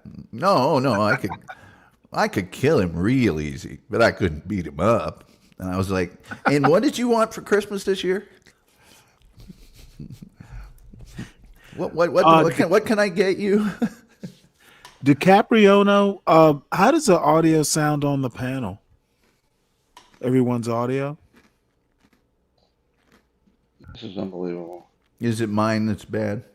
No, I think DiCapriono, sometimes if you're on a phone, your phone will make everyone sound, the the Borg out or whatever the term is. Everyone's audio sounds fine to me. DiCapriono, it may be your phone, because it's happened to me on my phone, and I'm not on my phone. So let me do this story, and then we'll move into ground news, and hopefully Uncle Fatty will have time to come up. And I've never used it before, so apparently we have a couple experts to help me get used to it. I literally just signed up this afternoon. It looks good, but we'll get to explore it, and y'all can bring me up to speed on what I need to be looking at. It doesn't look like rocket science, but since I've got experts here, why not use the expertise? So Trump is trying to gain more power over elections, and I want to talk about this. It's a longish article, but this is actually important to me, because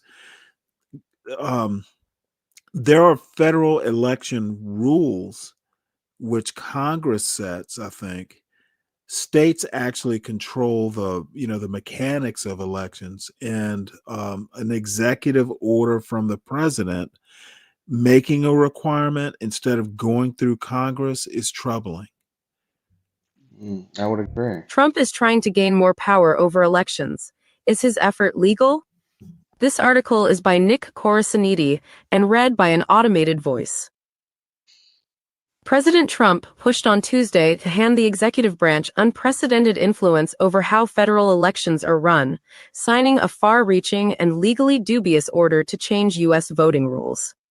The executive order, which seeks to require proof of citizenship to register to vote, as well as the return of all mail ballots by Election Day, is an attempt to upend centuries of settled election law and federal-state relations. The Constitution gives the president no explicit authority to regulate elections. Instead, it gives states the power to set the times, places, and manner of elections, leaving them to decide the rules, oversee voting, and try to prevent fraud. Congress can also pass election laws or override state legislation, as it did with the Voting Rights Act of 1965. Yet Mr. Trump's order, which follows a years-long Republican push to tighten voting laws out of a false belief that the 2020 election was rigged, bypasses both the states and Congress. Republican lawmakers in Washington are trying to pass many of the same voting restrictions, but they are unlikely to make it through the Senate. Here's what to know about an order that provides the latest example of how Mr. Trump is trying to expand his presidential power. What does the order include? The order's most eye-catching provisions are the requirements of proof of citizenship and the return of mail ballots by Election Day. But the order, which threatens to withhold federal funding from states that do not comply with it, includes a range of other measures. It seeks to give federal agencies, including the Elon Musk-led team known as the Department of Government Efficiency, access to state voter rolls to check for consistency with federal requirements. It aims to set new rules for election equipment, which could force states to replace voting machines that use barcodes or QR codes. And it instructs the U.S. Attorney General to hunt for and prosecute election crimes. Is this legal? Probably not all of it, legal experts say, and voting rights groups and state attorneys general are already signaling that they will file challenges. Several experts predicted that provisions of the order might well be found unlawful, though they said that others, like directions to Mr. Trump's Attorney General and other cabinet members, fell within legal bounds. It's an attempt at a power grab, said Richard L. Hasen, an election law expert at the University of California, Los Angeles. The president has been seen in the past as having no role to play when it comes to the conduct of federal elections, and this attempt to assert authority over the conduct of federal elections would take power away from both an independent federal agency and from the states. What parts might be challenged? A central question surrounds Mr. Trump's attempt to use the Election Assistance Commission, a federal agency that Congress created in 2002 to help election officials with their work, to enforce the proof of citizenship requirement. Currently, Americans may register to vote in federal elections either through their state or by using a federal form created by the EAC. The form includes a box that registrants check to attest, under penalty of perjury, that they are U.S. citizens, but it does not require documentation as proof. The executive order would force the EAC to change that process to require a passport, state identification that includes citizenship information or military identification. Legal experts dispute that Mr. Trump has the authority to force the agency, which Congress designated as independent, and which includes 2 commissioners from each party, to. Okay, I want to point out that birth certificates were not part of documentation required. Very crafty. He's assuming that birthright citizenship is basically going to go away, I guess. To take any action. Maybe He not. can ask Stanley. nicely, said Justin Levitt, I'm sorry, what? It may not be his goal. It may be that you have a photo ID is what he really wants. Maybe. Okay, well, in a lot of cases, and I know this from going into the military, a birth certificate proving that you were born within the born in the United States was definitely proof. Actually, probably the best proof of citizenship. Yeah, and look, I don't. Either way, he shouldn't be doing it. It should be in Congress. But I don't have an issue with to be Congress honest doing with you, Congress can influence federal elections. Definitely not state elections. But the Constitution is fairly clear on this one, and the executive interfering in it. Yeah, that's wrong. He shouldn't be doing it. Yeah, that's like more than wrong. That's like pretty much unconstitutional. And what worries me is the conservatives, at least a couple of the conservatives on the, and I think Roberts too. They are for a unitary executive. They buy into that theory, and this is one of those things that I need to go back and reread on the actual theory because it's considered novel. There is nothing in the Constitution that suggests, as a matter of fact, if you go and you read history and you kind of read Article 2, having a king in hereditary power, those were 2 things that were just like they weren't even on the table. Yeah, it was about dividing power was the key. Exactly. To the whole fucking thing, right? I'm just really curious because I will go back and reread later on today. I think these executive orders, man, are just. I mean, and I've hated them since Bush, right? Because Bush is the one that started to really run with them. It's not the executive orders, at least at this point, as much as the intent behind them. It's obvious that Trump is trying to, test the limits see what he can get away with, because he has a Supreme Court that might be amenable to some of this. They're probably not going to let him get away with the election stuff. He's not going to get away with the birthright citizenship, though I'm a little less sure. Basically, what Trump is going to do, and I actually think the intended goal, is there's some things in that China shop he and his fellow bull are doing. They want to break things to a point to where successor administrations can't fix it. Well, that's kind of look there. This is where we are now, and I'm telling you, every 4 years, if they change parties, they're going to build a wall, tear it down, build a wall, tear it down. This is what No. we're facing. What Trump's goal That's what we're doing. We're already doing that. Well, Trump's goal is to make it impossible to rebuild. There's certain things with the administrative state. If you break it, it's going to take like a lot of money to refix. And that's basically the goal. And you know what? It's almost like a war. You're going to go in and you're going to level a city, and to rebuild that city, they're going to have to move heaven and earth to do it. And, going to a higher, more 30,000 foot view, it's masterful. Do Republicans? It's disgusting, though. It's terrible. If this is what we're doing.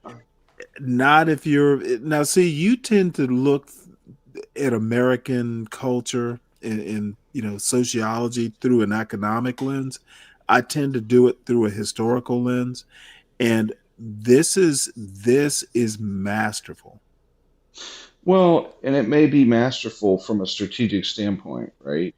But my problem is as a country, we got the other countries in the world looking at us, and the wall I use as an example for a reason, because he decided to build the wall.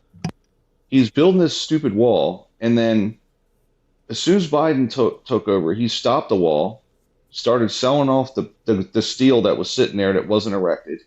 Then Trump gets in, he starts buying it back and building the wall again. I'm like, we look like fucking idiots to every country in the world doing this dumb shit.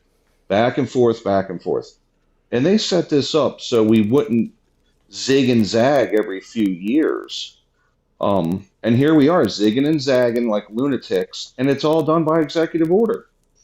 So I just think it's nuts, man. I mean, we got a closed border, but 2 years ago, we had a wide open border. And we're going to close it, open it, close it. I mean, it's fucking crazy. All executive order bullshit, too. Stanley, I have a question. You mentioned the elimination of birthright citizenship. I'm curious. I don't know is the reason I'm asking. What would replace that mechanism, do you think? You mean to make citizens? Yes. Non-naturalized, born in America citizens. Would it be, I think what would have happened is your parents would have had to, or at least one of your parents would have had to, it's almost like a hereditary thing. I got you. If your parents were not naturalized, or I guess it would be more or less a grandfather thing. But if your parents or your one parent, at least one parent, wasn't a U.S. citizen, you might be, you might not be. I've noticed a bigger and bigger and bigger push for the requirement for people to have a passport, which is, a far superior method of identification in terms of documentation and other things. And I was just wondering if it would be something like that, where it's not just, a birth certificate. Well, I hadn't thought about it, but I mean, most people who are just garden variety, born here Americans, I don't have a passport.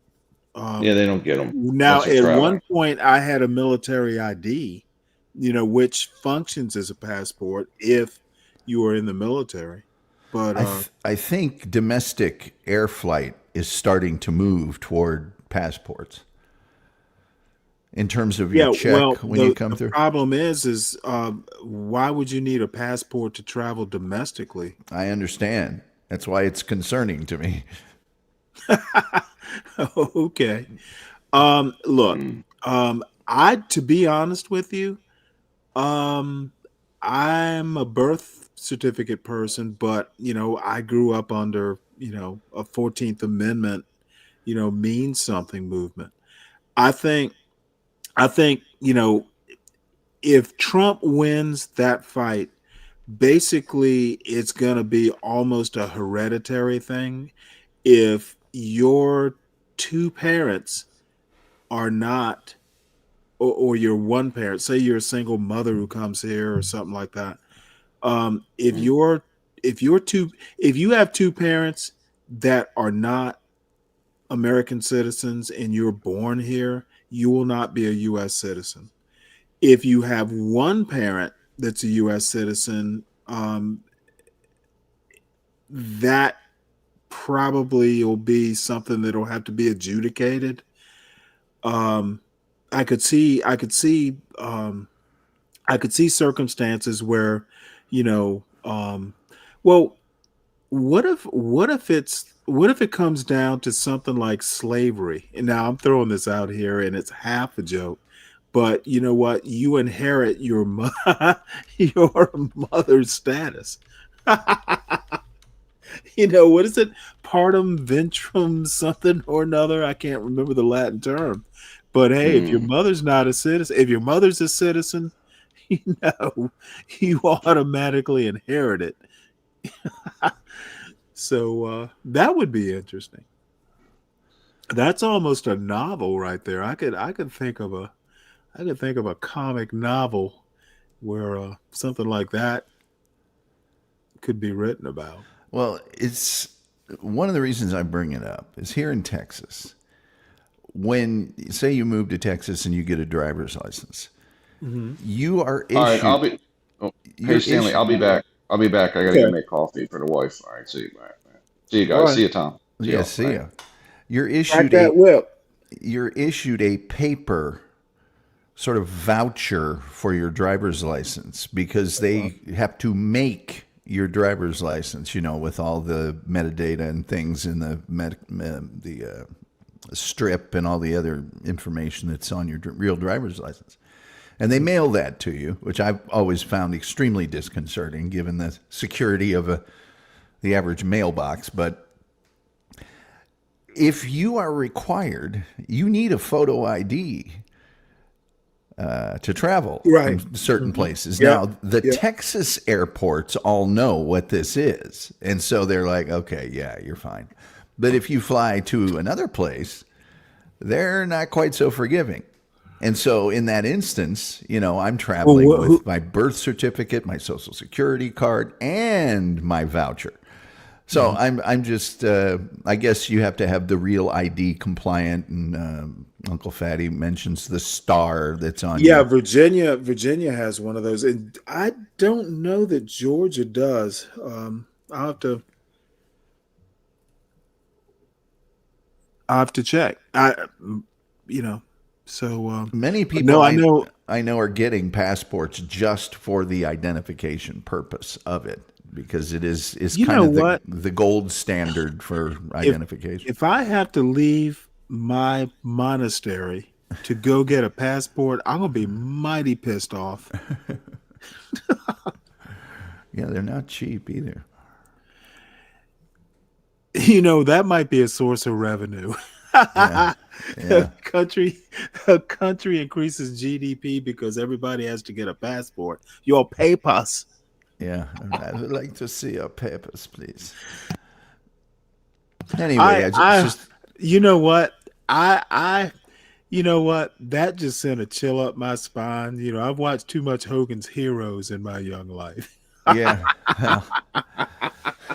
Let me see your papers. Yeah, those Germans weren't quite as efficient as the rest of the German army, but the notion that a birth certificate, this is a certificate that says I was born here, wouldn't be enough, Right. is very, very disconcerting Disturbing. to me. Yes, because, what about orphans? They don't Right. necessarily know who their parents are, or, adopted children. They don't necessarily know. In many cases, it's sealed by a court.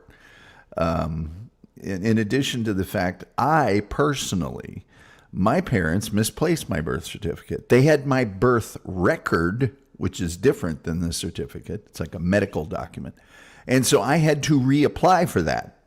And my birth certificate is like when I was 18 and I had to go, the NCAA wanted it or something. And that's when everybody went, uh-oh, we really don't have that. And I had to go to the Board of Health in the county I was born in, which was fine. It was just the next county over. But yeah, that's very, very, very disconcerting. Well, that's an interesting fact Uncle Fatty brings up. The passport office was defunded. How does that work? Yeah. Well, I guess it's about to be, I bet it is about to be moved into the White House. Well, I know in Collin County here, their district clerk got together with some of the House of Representatives guys and petitioned to be able to issue passports. Typically, it's done at a post office or some other federal type place, but maybe that power, so to speak, will start to be delegated to the states to a certain extent for the federal government. I don't know, but again, just the notion that here is my official birth certificate issued by the county of record, that's not enough. Right. Well, I can tell you right now, and this is kind of like a niche opinion. As a descendant, an American with, a legacy African heritage, let me make it all sound, flowery. Having states decide citizenship runs, my epigenetics are tingling. I can recall my epigenetic spidey sense. Yeah. I can recall a time in the not too distant past when people were demanding birth certificates from someone as if it was the gold standard. Perhaps you recall that as well. It was a presidential candidate, I think, was being required to show his birth certificate by many people. Are you? And so now it's not. Hold it. Now it's not good enough. Yeah, that I didn't even connect that dot. Yeah, that is weird. Anyway, it's just, yeah. No, Trump is, yeah. Again, I'm going to put on my optimistic hat, which looks kind of like an Easter bonnet, oddly enough. This will all blow over. And mainly because the reason I think this is this whole signal disaster. I'm comforted to know that these people aren't that bright. You may look bright. You may wear a nice suit. You may have slick back hair. But I'm not convinced that Stephen Miller is that bright now. Well, yeah. Malevolent, yes. Evil has its own, and I don't know. I don't know if I'm being hyperbolic or not. He does have that, slithering look. Reptilian cunning is what I think you're looking for. Yeah, Stephen Miller looks like he should be in a Harry Potter movie or something. He's Bond. A Bond villain. I also have to say that every time he speaks, I always expect one of those comedic Hogan's Heroes German accents. Yeah. Halt! $1 billion. Yeah. All right. Well, this is my introduction to ground news here, in both my ground experts, but you're a media expert, so and it's fairly simple. Kind of like the looks of it. A lot of stuff in the center here. Let's see. Can I expand that? Um, so essentially, Trump announces 25% tariff. That story. Now, E.T. is in Entertainment Today. Tonight. Oh, I'm sorry, tonight? Yep. That can't be true. The Epic Times. Okay. Yeah, I know what the Epic Times is. I don't have a subscription. God damn it. I might have to get subscriptions to all these motherfuckers. So Epic Times, I know. Wow. That's more centrist position wise than I thought it would be. So and Tom, you actually are a media expert. What do you think of ground news? I've had zero interaction with ground news. Because see, I can't afford like LexisNexis and some of those sort of things. That the big boys use. Yeah. And since I want to be a fake Ron Burgundy, this seems like a good idea.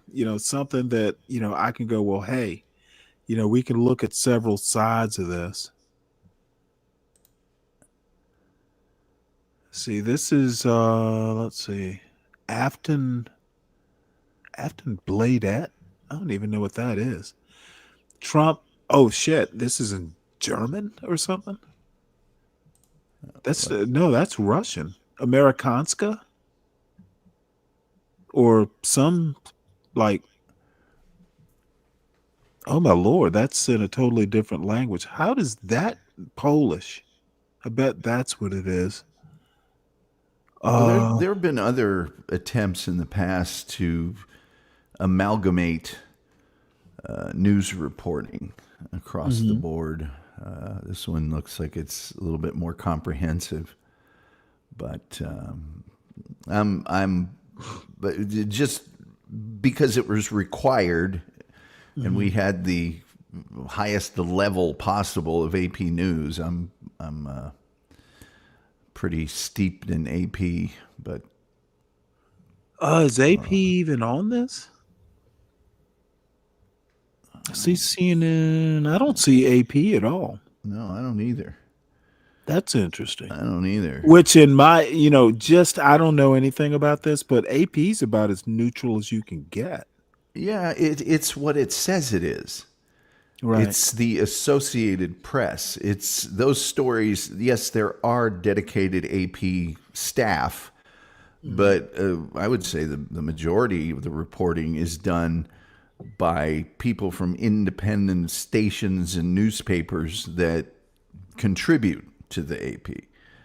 So it's, for lack of a better term, all across the board. My chief objection to the AP is that in the last 10 years or so, it has become way more tabloid entertainment-y than I would like it to be. But, you don't know how many mornings I sat through and went, yeah, okay, I get it. Taylor Swift did something. Can we get to this stuff I want to try and report this morning? Well, the one thing that kind of disturbs me here is essentially it looks like the New York Post is considered center right. I think that's fucking ridiculous. I think the Sun is definitely farther right than its position. Of course, this is just a crude graphic, so I guess I shouldn't go overboard with it. But Le Figaro, what is here? God damn I think it! The chart told me I had to dig out my high school French book. Well, the chart above, I think, you got 424 total news sources, 68 lean left, 53 lean right. They say 96 are center. So bias. Yeah, they're not showing everything. Distribution is 45% center. But if I said it once, I'll say it a million times. All news is biased, all of it, in some regard, because the stories are created by humans, right? And humans are biased, so they pick what's in the story, what's not in the story, what's most prominent, what's not most prominent. They pick the stories themselves. So all news is biased. I'm sorry. It just is. Huh. This is interesting. So Trump announces 25% tariffs on all cars not made in the United States. The left, President Trump announced 25% tariff on all autos not produced in the United States. Auto industry contributes 1.2 trillion annually to U.S. economy, which may face severe consequences from this tariff. White House press secretary Caroline Levitt, who, by the way, is very good at her job. I have to give her that. Caroline Levitt stated tariffs could complicate the supply chain for automakers, as they often source from abroad. Glenn Stevens, Detroit Regional Chamber, expressed concerns about potential failures. Okay, that's the left perspective. So the right perspective, and there looks like some little, what is that? Tariff announcement prompted starkly contrasting narratives, with left-leaning outlets framing the action as a crackdown that rattled markets and risked a trade war. Right-leaning coverage conversely highlighted the potential to revive auto industry. Don't see how that works. While both sides acknowledge 100 billion revenue projection, the phrase Liberation Day, used to characterize the tariff implementation date, was reported neutrally by left-leaning sources but amplified by right-leaning. Ultimately, the division reflects broader ideological differences. Let me ask you a question, and again, you being, steeped in this stuff, if I were to report this story on this channel, would you recommend that I look at left and right, or is that just kind of getting down in the weeds? It just depends on what you want to put out there. I would always probably go center. That's just me. Well, there's not enough. It says not enough unique coverage to create a summary. There is a right perspective, and then there's a bias comparison. And you could also take a little column A and a little column B. I know in our news reporting, say if there was a story from the State House or the Dallas City Council, and we had a quote, an audio, what we call an actuality from somebody on the right, we'd also get one from the left to keep it balanced. And CBS News Radio does that super well. They generally, if they have a national news story, they get one from one side, one from the other side. But it's part of that bias. It's what do you want to put out there? I see. It's up to you. You're the editor-in-chief of Stanley versus the World. So, oh, that's a scary thought. Yeah, that's the truth. Let's see. Well, I'm. You can just be the news anchor. The news anchor is normally That's what I've been in. That's what I'm dreaming of becoming. Yes. The Walter Cronkite of the John Galt urban landlord landscape. Well, at the big news outlets like CBS Evening News, Walter Cronkite or Dan Rather was also the editor-in-chief of that that broadcast. So, because you don't have to read it. You can have all the producers and editors and everything else. At the end of the day, you can just blow by a story.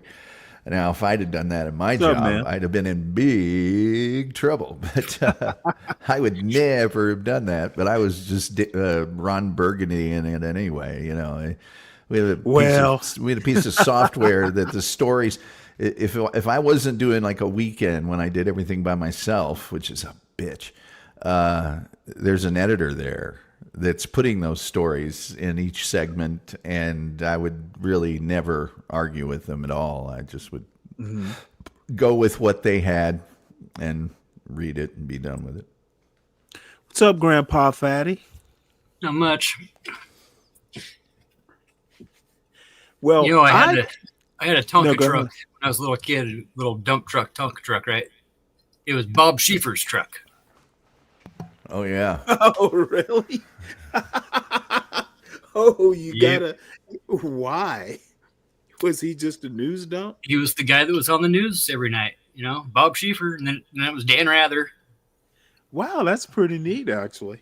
Old Bob. Oh, yeah. The old 60 Minutes. We used to go down to I Grandma don't and Grandpa's know that house. much about Bob Schieffer. Yeah. He was Face the Nation for years, right? He just seemed like a pretty good guy. So. You know, those old timers, they were really concerned about just the facts, no emotion, no individual truth, right? Just the information, just the facts. You guys remember Roger Mudd? A little bit. Oh my Lord, do I? He was, you know, even as a kid. Yeah. Well, absolutely, I do. Roger Mudd is a direct descendant of Samuel Mudd, who is the guy that got sent to, a war prison for splinting James Wilkes Booth's leg. Right. And then subsequently released because there was an outbreak of smallpox or something. And being a doctor, he was instrumental in saving a whole ton of lives and stuff at this particular prison, and they pardoned him for doing that. And he really got a raw deal anyway. I won't get too far into that, but he really did. At the time they were naturally quite concerned with what had happened, and were but pretty harsh Hippocratic on him. oath and all that. Yeah. He didn't necessarily know what was going on at the time, too, right? Roger Mudd, though, was a direct descendant of Samuel Mudd. Nice. I did not know that. Yeah, he seemed like a really cool guy. Well, you know who I also liked? Eric Severide. He always legend. just struck me. Yeah, sure. So even Martin Downey Jr., Huntley and Brinkley, for crying out loud. I mean, all of those guys were all about the facts, and they would give you the facts. They would almost, bend over backwards to give both sides of an issue. That was a time in the United States when they would do in prime time a whole hour on an issue, an important one like education or the war in Vietnam or whatever it is. Right.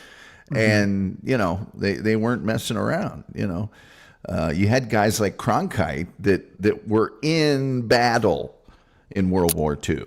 I mean, these were newsmen. These were guys that would go down if there was a mine collapse in West Virginia. They went down there in a suit and tie with a tape recorder. I mean, these were newsmen, broadcasters, and Walter Cronkite said it. He felt that network news should be run at the cost to the network. He said that this should be a public service in exchange for the license that we have to earn, millions or billions of dollars off of all of our affiliates. And he said the second that you require news organizations to get ratings, to turn a profit with ad revenue, you will have the most tabloid journalism, and it will appeal to the lowest common denominator. Let me ask you a I question wonder on that what point. ended up happening. Well, he was right, but let me ask you a question about C-SPAN. Isn't C-SPAN more or less that model? Though I notice, at least on their podcasts, there'll be a commercial or two. What do you think of C-SPAN? I think C-SPAN is because I mean, it is supposedly it's paid for by cable providers, or I don't know the specifics of the model, but supposedly they are along that model. they're kind of that model. They're to me they're more documentarians than they are reporters. Like going to the encyclopedia. Yeah, I mean they'll have the national book review and an author will speak. They really don't report on it, and they show all the activities in Congress, but there's not. But Steve, that's about as neutral as you can get, though. That's my point. I mean, if you put a camera, in a committee meeting, there's no reporter there. You are literally listening real time, and that's about as neutral as you can get. Well, that's the difference. That's the difference. Is there is no reporter there. That's why I say they're documentarians more than journalists or reporters. There's no one asking a probing question or highlighting facts beyond what's been said, because as we saw during those hearings a week or two ago, the things that are said in Congress aren't necessarily a deep, informative story, and those things are biased. So, they're outstanding documentarians, and I think they do a tremendous public service. Don't get me wrong, but I wouldn't call that news as much as I would newsworthy and documentarian type stuff. More of a source, really. I'll use grounds more for finding 2 or 3 articles on the same thing, but then figuring out where their source is coming from, especially if I want to play a video on somebody's live feed or present something backstage for somebody, depending on if I want an article. But the sourcing really is, in my mind, the sourcing is everything. Credible cited sourcing does not begin with, well, I'm pretty sure, and I heard it on the internet. Yeah. So at least having the sources to go through them and having the diversity, like I said, Al Jazeera, for the most part, keeps popping in my stuff as a very neutral. Well, Al Jazeera, you remember when they kind of first burst into the cable scene? For sure. That was actually one of the first things I learned about it. They were horribly neutral. Yeah. and the funding for it, just the name, really caused issues, and I used to actually watch it. As a matter of fact, if I recall, during the Bush's invasion of Iraq, wasn't Al Jazeera? That's about when it popped up, right? Yeah, second Desert Storm. Yeah, I remember watching Al Jazeera and seeing nothing wrong with their coverage. Yeah, because it was just about the information and not about the spin or the story. And yeah, they'd pull the fluff piece and show the hurt kids and the settlements and the appeal to emotion. That is news. And I tend to lean left in kind of the way I look at the world, but it's kind of a the older I've gotten, and I'm not even sure when I was in the Navy, I was as much into Edmund Burke. Edmund Burke kind of pulls me back towards the center. If I start listening, that balance between Payne and Burke, believe it or not, there was actual tension there.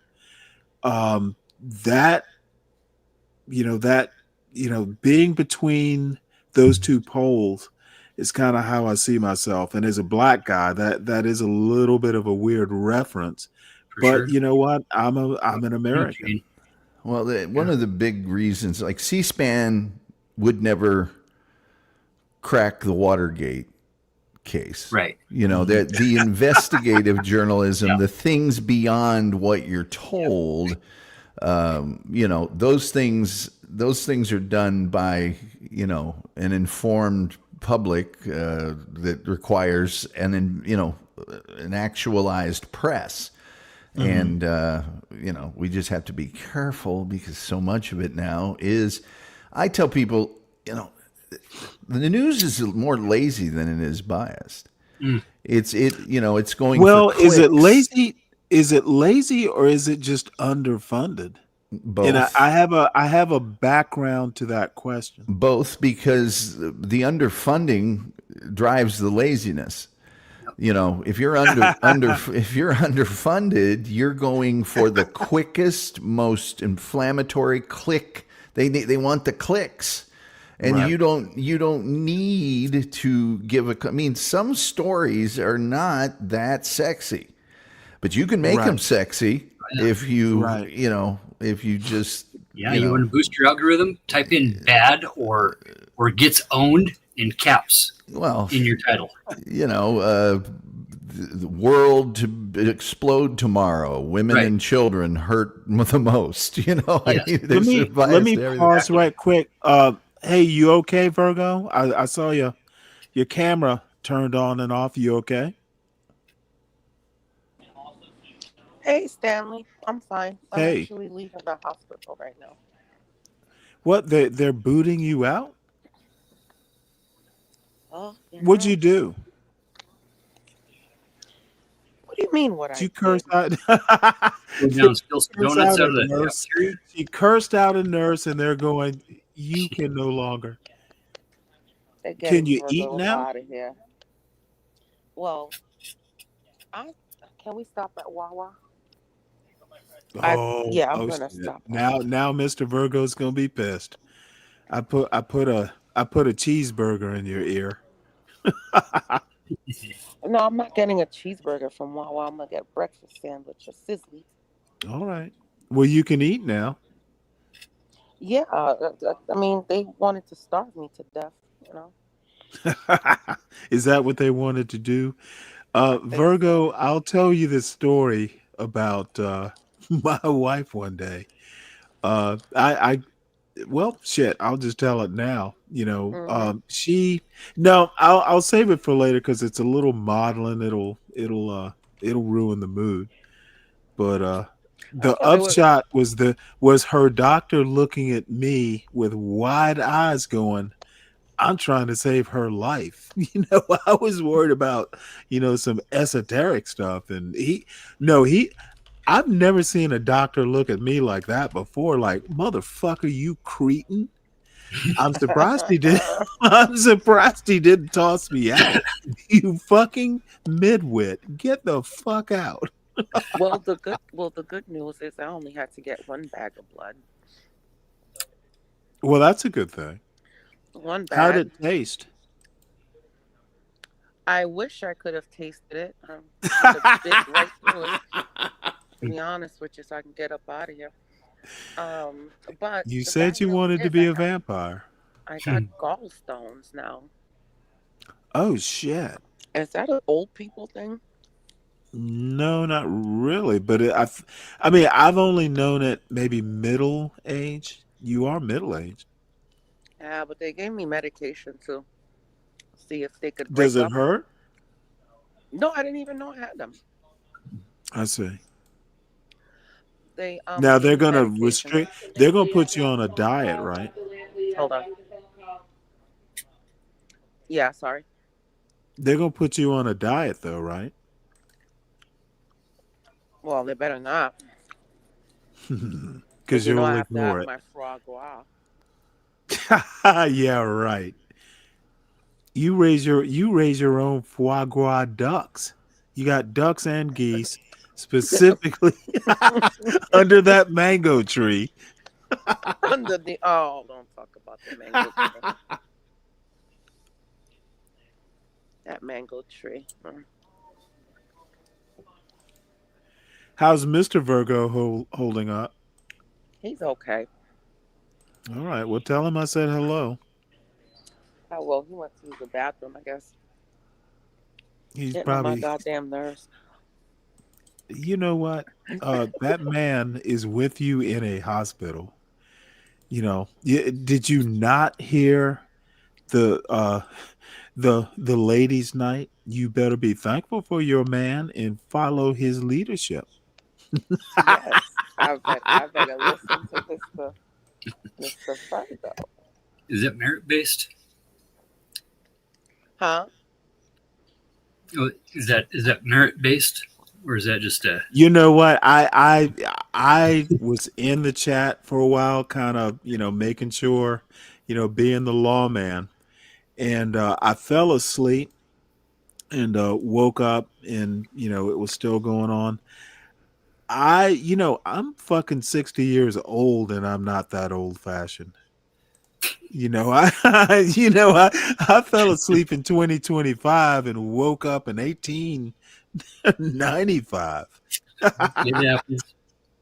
Out on Defusky Island, no doubt.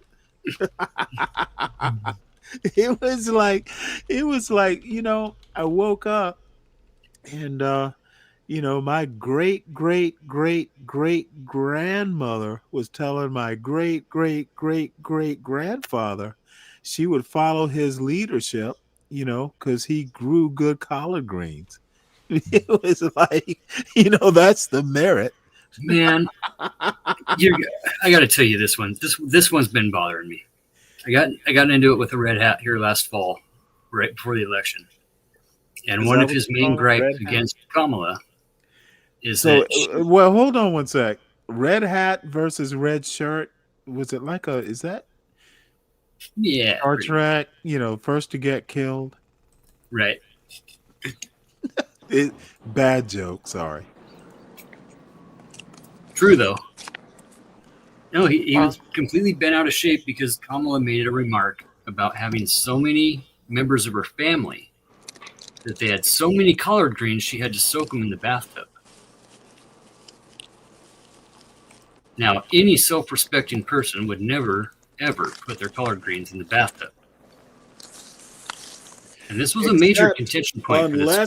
Now, I will have to say that I could see that scenario. Now, if you don't have like a wash tub, like a metal wash tub, sure, that might be the biggest container of water. And people made way too much of that. And actually, it was the black people on the John Galt urban landlord landscape who don't understand living in the country. All these motherfuckers are urban people. You know what? If you live out in the country, you know what? Those greens get boiled in hot water at some point. It's not the worst thing you can do to get the bugs and the dirt, the grit and all. I heard those collard greens. It wasn't like she was fucking cooking them in the bathtub. They were just, what do you do in a bathtub? You wash stuff. And if you watch the clip of it, it's like a 3-second clip where she's in some setting and makes some off-color remark about, this guy had so many folks in my family that we had to put them in the bathtub, like a joke. But no, right. I mean, this was dead 100% serious. That was the main reason why he just completely could not accept her as being president. Well, there were other reasons. No, not for this guy. I mean, that was the one. Was he black MAGA or? Oh yeah. Good friend of mine. Yeah, those motherfuckers are the worst. That he just could not get beyond, and I'm just like, dude, look, it's a joke. Like, learn how to take a joke. Well, you know what? You should have asked him. Well, how did you wash your greens? I bet that motherfucker buys his greens in a bag at the Publix. No, I want to lay up in the bag.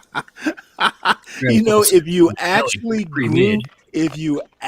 grew greens in your garden, you would get it. And I've never actually grown collard greens, but my father has. I have an aunt. Well, she's deceased now, but my mother's aunt Rose. My father and I and the kids, we would go visit Aunt Rose, great Aunt Rose, every week. Yeah. We go from Savannah over to St. Helena, and my father had a fucking. Do you know? It doesn't sound big, but he had a fucking acre garden. That's that's big when you're not, you don't have farm equipment. We tended that shit by hand. And it was an awesome experience. But you know what? You cut some collard greens out, you split them up, and you know what? I could see washing them in a bathtub. They're going to be boiled. Especially you use the shower head and spray them off and everything. And oh yeah, absolutely. It's the city folk who don't understand country ways. And I'm a city folk too, but I've lived in the country. I haven't. I know how things are done. Yeah, that red hat was. Just need to loosen that strap up a little bit. Get a little bit of blood flow up there into the brain. Well, actually, the reason I'm beating this dead horse is just to piss some people off in the audience, because I'm in the mood to do it. So.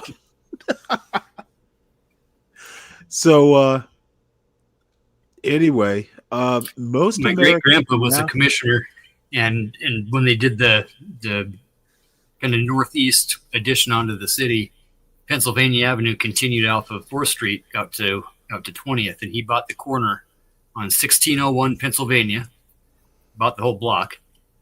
So, growing up, Grandma had a 1/4 acre, and they owned half of the block still, and sold the other half to the church for parking in their little buildings and stuff. We'd go down every Sunday, and that was honestly one of the best things that I could have ever had growing up. Is just being around the gardens. You know what? For sure. My wife, bless her heart. I one day came up probably with the drunken idea that, you know what? I hate the shrubbery out in front of the house. I'm thinking about turning the whole front lawn into a garden. You've been doing rooftop gardens up here. Well, no, we lived up in the mountains, 1-lane gravel road. You have to move way over to the side, to let another car pass.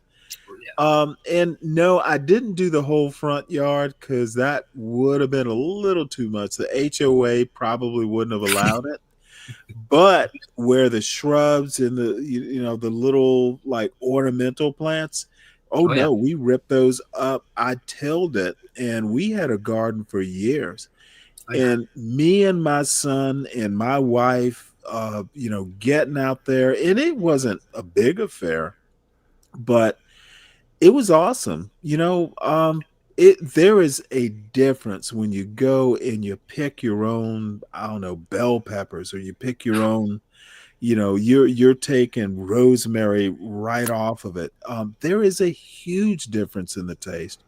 And even if there's not that much of a difference, it's the satisfaction of knowing that, hey, there is a fruit to your labor, literally.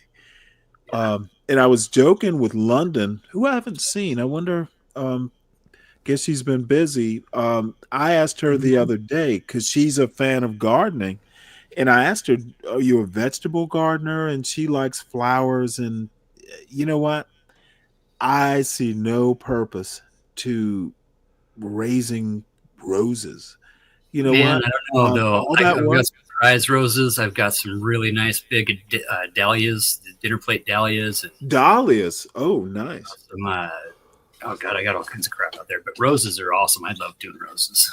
Yeah, but see, I'm not. If I have to do all that work and I can't put it on a plate at the end of the season, I'm kind of like, yeah, it looks pretty, but you can't eat it. Well, I figure by the time fall runs around, I get at least 20, 30 nice bouquets. And I'll pick them and room and stun them off, and pick all the buds and get the long stems. Mm-hmm. Take all the little half sprouts and crack the leaves and get them all to sprout right, and fold them over and get 6 or 8 big long stems off each one. Well, what do you do with them once you've done all that? I'm sorry, you do what? Give them to the chicks. Nothing better than a bouquet of roses on a Wednesday. Okay, well, you know no what? reason. if that's what you're reaping from what you're sowing, okay. You know, takes, either way, it's all money, one way or another. Oh, red pill night. Right? Oh, You know, Stanley versus the world. Buy me a house. All right. So most Americans think immigration should be decreased. Now, this actually interested me, given that birth rates are low. Any And thoughts, slowing down, Tom? yeah, for sure. And this kind of ties in too with the fact that women are getting more jobs and getting more executive But jobs. they've been for decades now, right? What's more likely to happen when a gal gets a job, especially in an executive career? She tends not to have children or as many children, which is kind of the whole push to get the woman back into the kitchen with their shoes off and all that BS.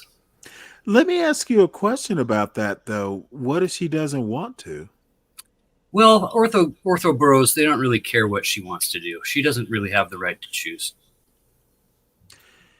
I think, social pressure, that sort of thing, which may or may not work.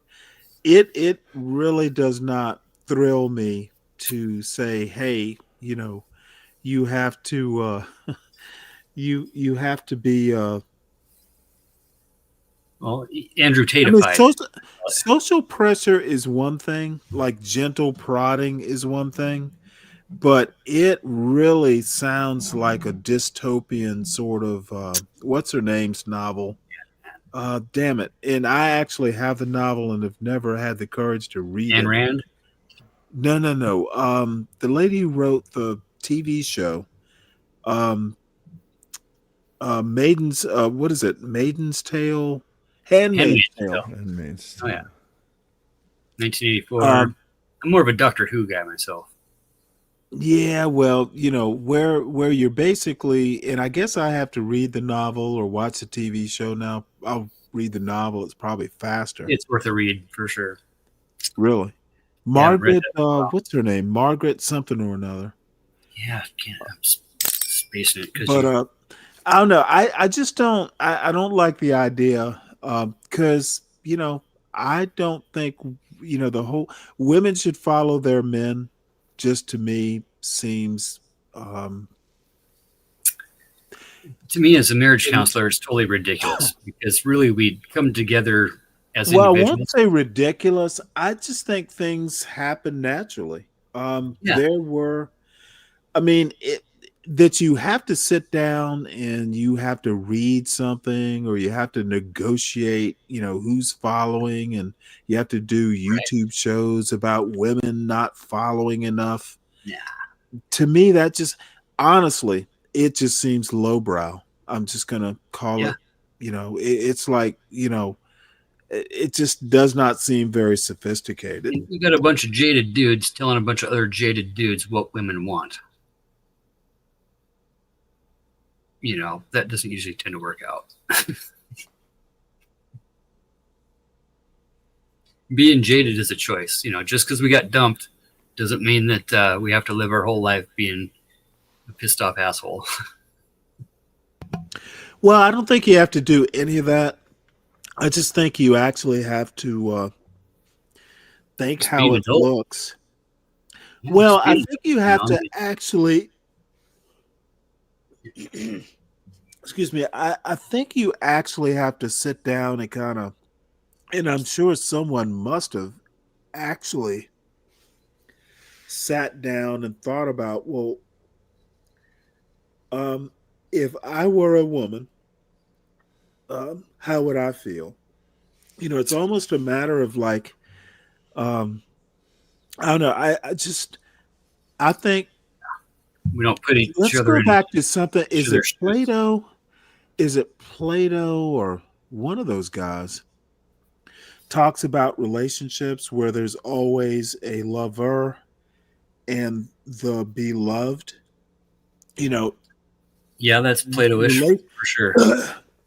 Yeah, relationships always have someone who is more dominant. And I think, thinking about my relationship, I mean, I just assumed because men just naturally tend to be a little bit more risk takers. That's part of the reason they don't live as long as women. Yep. However, it happens naturally. It's not something that, I don't know. To me, it just seems contrived. When people do whole shows about leading and following and all that, it just seems contrived. And presupposed. There's always a presupposed Right. condition to that Right. ideology or the thought process, whatever it is, the theme, right? That Right. just isn't really a manageable expectations. I think everything is about managing expectations. All of our communication, everything we do, is asserting a boundary, defining a consequence. One way or another, all communication is a management of an expectation. I'm expecting you to think or understand how I'm feeling, at the very base minimum of it. So with relationships, we don't put ourselves in each other's shoes very often. That's Well, going back to something I talked about earlier, one of the things in the Black manosphere specifically, the manosphere in general, and Black MAGA spaces like this one, they want to blame everything on feminism. And the problem, else, feminism, one way or another. Yeah. Well, feminism was more a symptom than a cause. Yeah. And all of this is. It might have become more a cause in the 70s.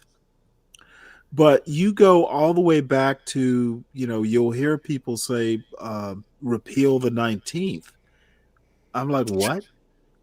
This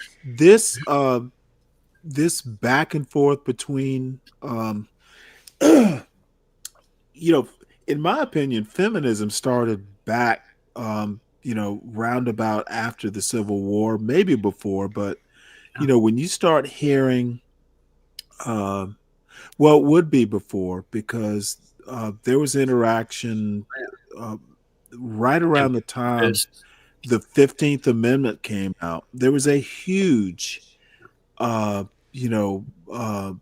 and forth with Black men getting the vote. White women were kind of pissed off about it. So there was an interplay.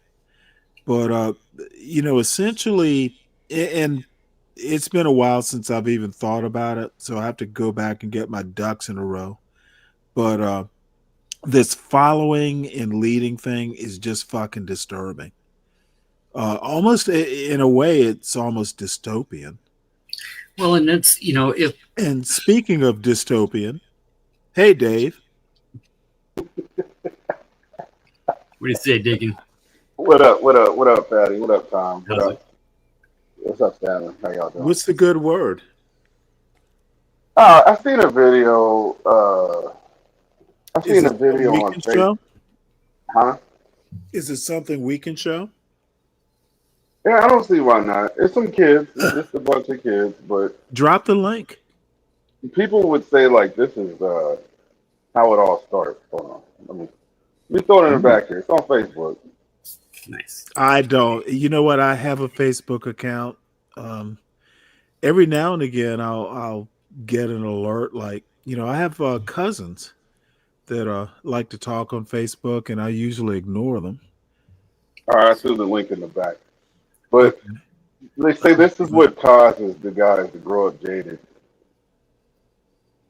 One sec. Oh wait, I think John actually showed this, but let's have a look at it. Let me see. Can I figure it out? Oh, did he? Because I don't know. This is. You know what?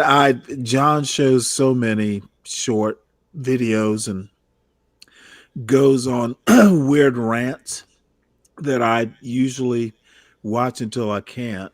That they all kind of blend in. So let's see what this young lady has to say. Hey, I'm gonna have to check out here. All right, Tom. It is. Get you some rest. I'll see you fellas later. Yep. All right. All right. Bye-bye.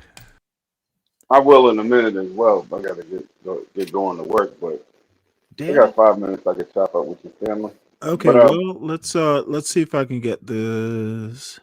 yeah, it's got to play from the beginning because I don't even know if it's the right Let's one. see. Sound is on. Oh, unmute.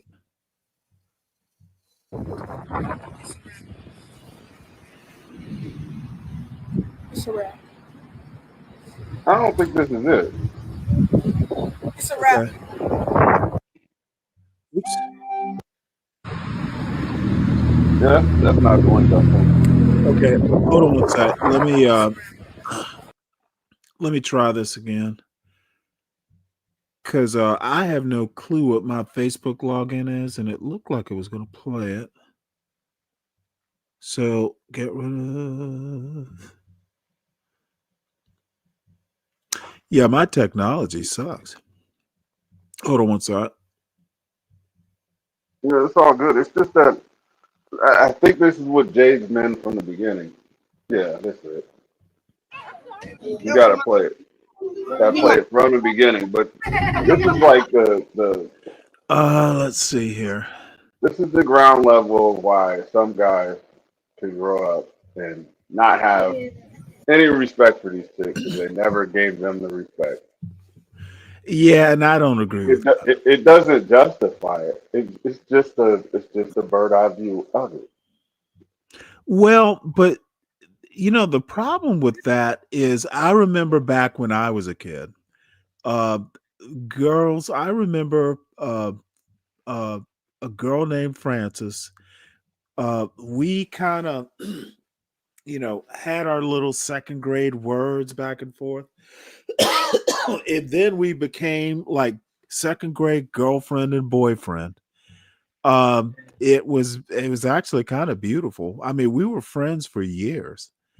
Not like anything sexual, anything. We just kind of, after we hashed out our little you stink, no, you stink, we became friends. It kind of lost track of each other in high school. Um, I used to run into her every now and again in college, but things have become much more toxic, and I guess the secret sauce is when did it go awry? Yeah, right around the time that they told you that you have to die for a woman's honor and throw your coat in the mud puddle. Bullshit. Well, that was called chivalry, and that Yeah, started all that. way before 1619. So And what then do the black the people simp, the simp enforcement, what do black people have to do with this? everything, because the pop was the simp enforcer. He would be the one to say, "Oh, you pissed my daughter off. You got to whoop your ass." And, you know, you guys broke up, and it's all your fault. You cheated on her, Going but too fast. they backed up all the bullshit because it was a female. That's what happened. Okay, People I on you're doing a truism like I don't know history stuff. well, Well, no, I think it's more like I mentioned yesterday, like the societal norm, the expectation that's unmanageable. Okay, The well thing let that's me out let there me that's go ahead and stop you here.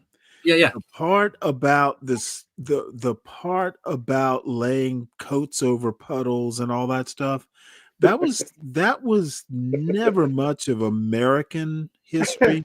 That was much more European stuff. And it got kind of revived or tried to be repeated from Charleston in the South, South Carolina colony.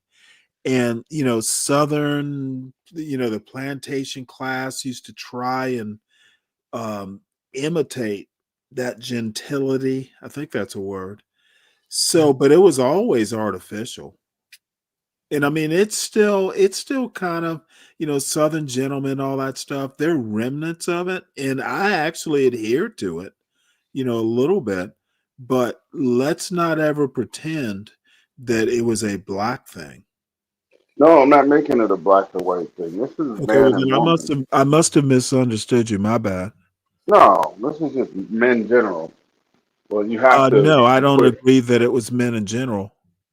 Well, I got that no, on the share screen if you want to just share it rather than trying to keep logging in. Yeah, thanks, Patty. I would appreciate that. Oh There's yeah, a you point know to be what? made. I'm gonna hit this wall because I'm trying to think and do technology at the same time and doomed to fail. You need a portion. I need my son here to do this shit for me. You need a Produce. background, a producer. Yeah. You know what? Our producer has to get her sleep. No, she's not on the clock 24/7. Yeah, you need And a I should know how to offset. do this. And you know what? Facebook on my phone works. I've never used it on this computer, so I have to like remember passwords and stuff. And all that stuff is saved on my phone.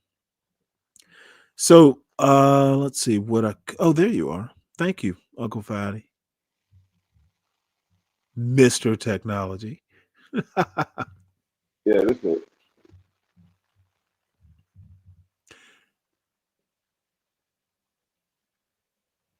And I promise I'll get Facebook working on my laptop. You know, reshare it with audio. Yo, Elise, you be my Valentine? No, you ugly ass boy. Yo, Colin. Can you be my Valentine? Can you be my Valentine? Hell no. My bad. Let's start with it's not a Valentine. You be my Valentine? No. Yo, Bria, you be my Valentine? No. Please? No.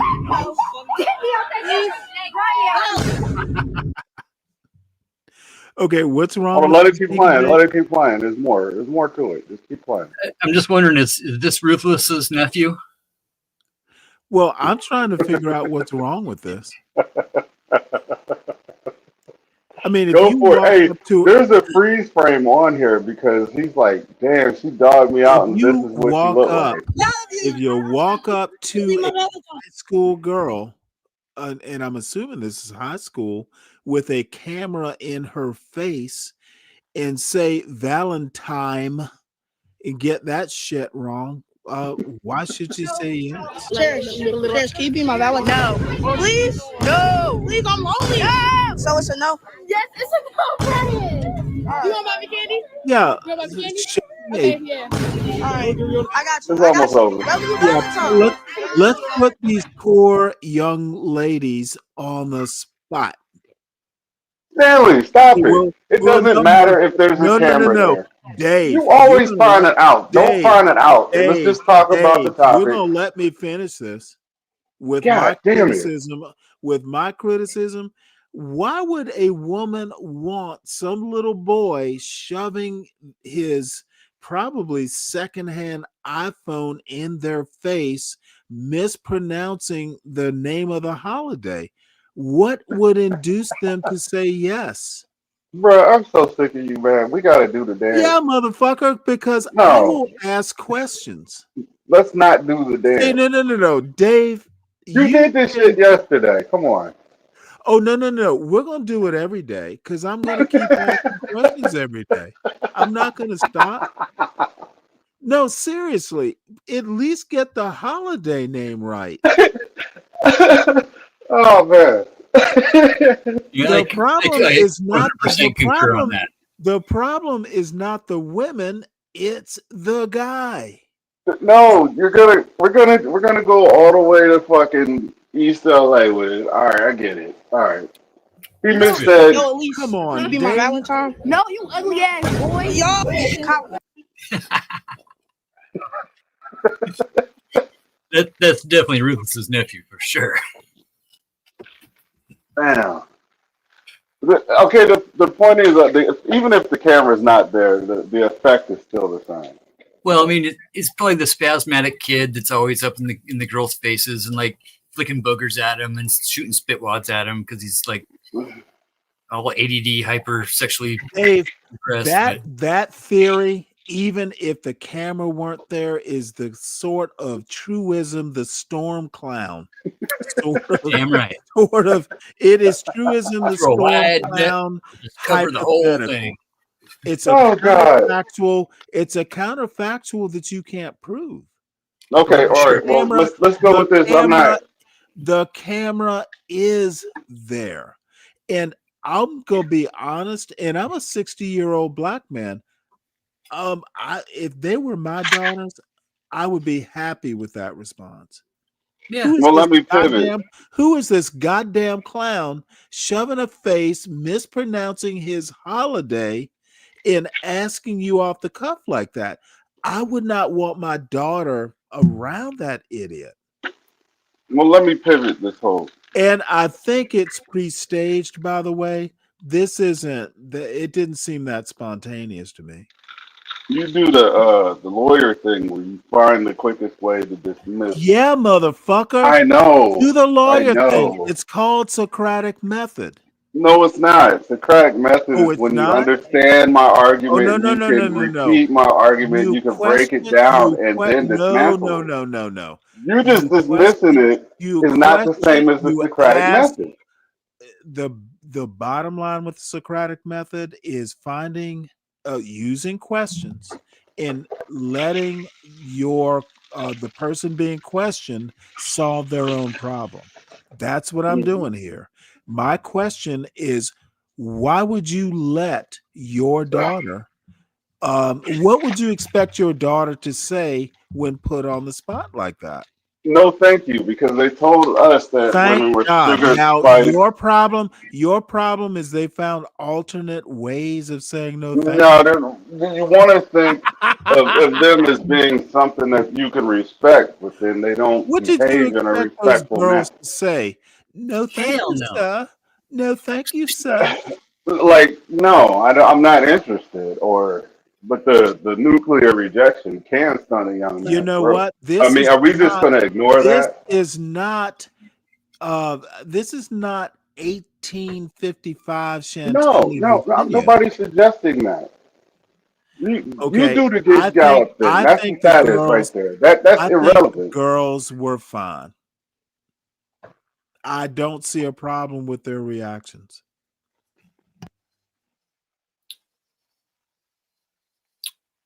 They could have been a little harsh on the kid, but he deserved it. A little spaz, run around. Hey, the girls are like, this is the 15th or 20th or 30th person that he's asked today. I've seen him ask everybody already. Why would I be the jackass to say yes? Goodness gracious, you guys can understand women in ways that I can't because I think they're human and I think they shit Oh, whoa. and I think they I know eat. they're human. I think they're. I know women are humans. That's why they reacted the way they did. They're humans in 2025, sir. And by And the then way, let and me they'll make it to let me 43 make and never figure it out. before And I we can't welcome the and we admiral. can't teach them where they went wrong. Before I welcome the admiral, let me make this joke. This is going to be John Galt's son in about what 8 years or so, fucking going around shoving a phone in girls' faces, basically saying, I want to lead you. Happy Valentine's Day. I I expect you don't. to follow because I am that nigga. I don't think the camera in their face would make a difference. I think their You reaction know would be the what? If same. you don't Yeah, understand that camera shoved in their faces on possibly a live doesn't make a difference, then they live their whole life on camera. it is you, sir, who don't understand women. And They it's live their whole you life who on don't camera. understand technology because it may You not know have been what? a It's camera. not a It could be. technological It could have argument. been a It's pair a of human glasses. nature argument. It could have been a pair of recording glasses that doesn't have a red light. Okay, That that is very hidden I and understand very discreet. I understand your desperation to squirm away from the basic humanity that I'm pointing up. If you want a woman, you don't shove a phone in her face I understand the or a suitcase up under fucking your bed that has the spyglass cape or a book or that you want anything. to put the Where was cape the on because it's candy? new and Where shiny. You were just got Uncle it back Fatty's from the roses? cleaner. Where were Uncle Fatty's roses? You don't That's right. fucking shove an iPhone. If you want a girl, the last thing you want to do You want to romance her. You don't want to do that. You want to get a hold of her. Someone should have told that little boy, if you want a girl, go and just talk to her without a goddamn recording device. How do you know it wasn't a pair of glasses? Motherfucker, I know women. It wasn't a pair of glasses and not a recording device. Okay, dude, what was that phone? How did these women become ensconced on Facebook? Someone recorded them. It was that little pudgy John Galt boy.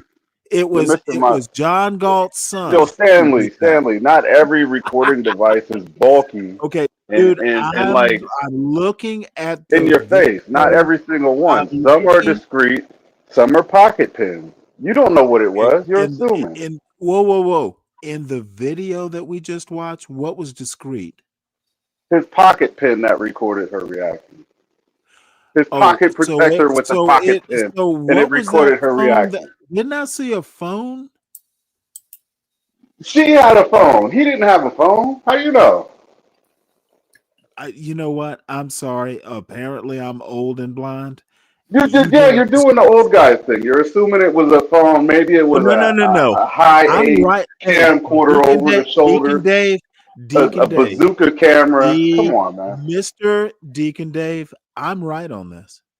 God damn it, Stanley. It's the way you could dismiss something before you even get to the point. Oh, no. You're good at this shit. I appreciate it. I dismissed it because I'm still dismissing it. I'm not wrong. The reflection right there. I'm not even close to wrong. Fatty, don't encourage me. Hey, Admiral, what's up, CKJ? What's going on, Stanley? Oh, nothing much. I'm just doing my usual get off my lawn shtick. Hey, Deacon Dave, you got a daughter? Hey, you got a hey, Dave. Yeah, CK, you're.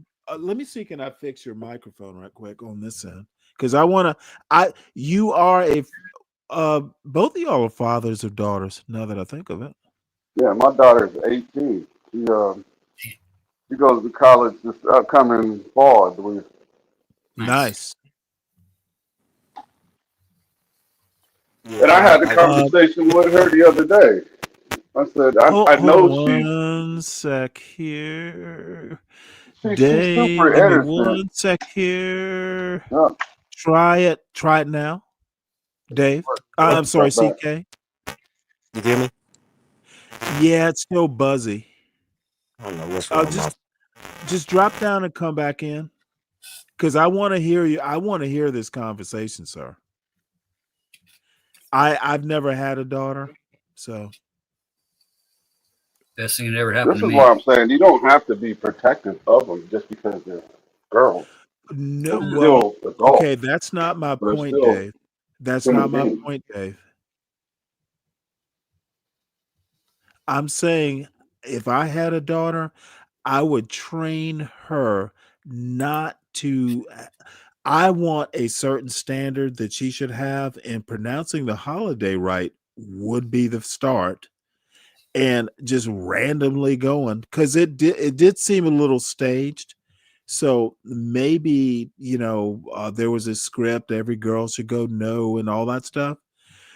But let's assume that was real, and that's a stretch for me anyway.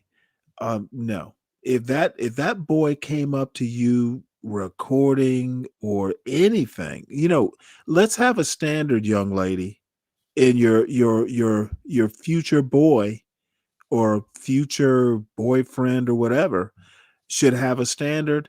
And you know what? You don't have to bring him here to meet my shotgun. Let's start with you as the front line of holding a standard. That's what I expect. Don't be even talking to someone who can't pronounce your holiday right, and not at least like bringing Uncle Fatty Rose.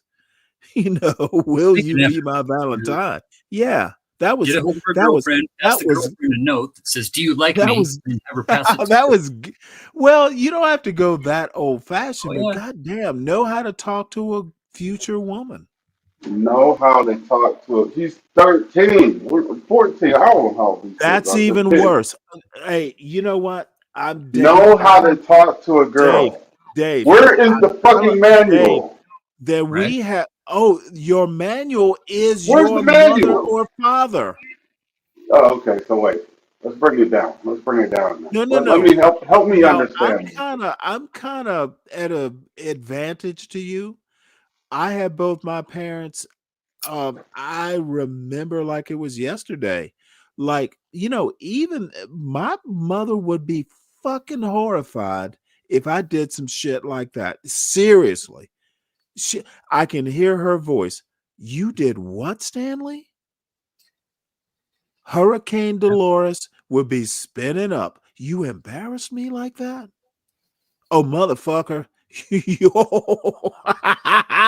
Hurricane Dolores. It'd be like, oh shit, I better wash a dish or I better mow it.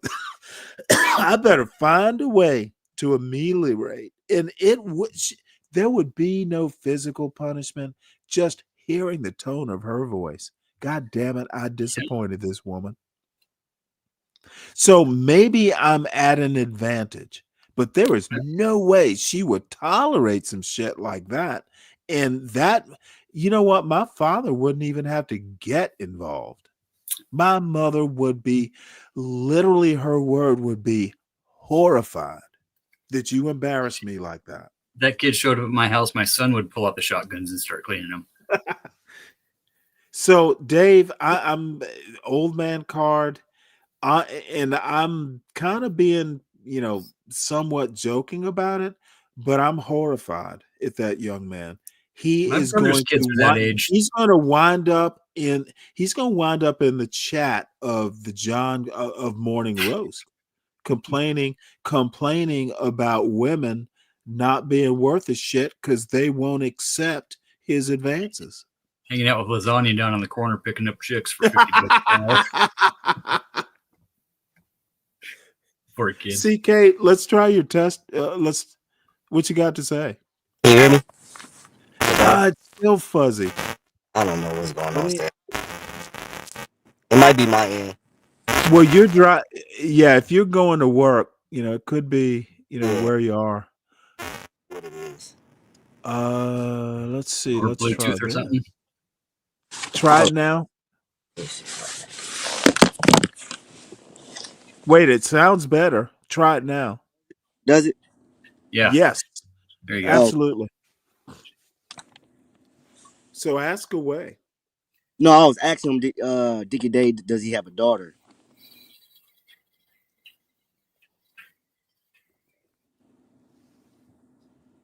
Is he here? Can you guys hear me? Yeah, he's Yeah, still yeah.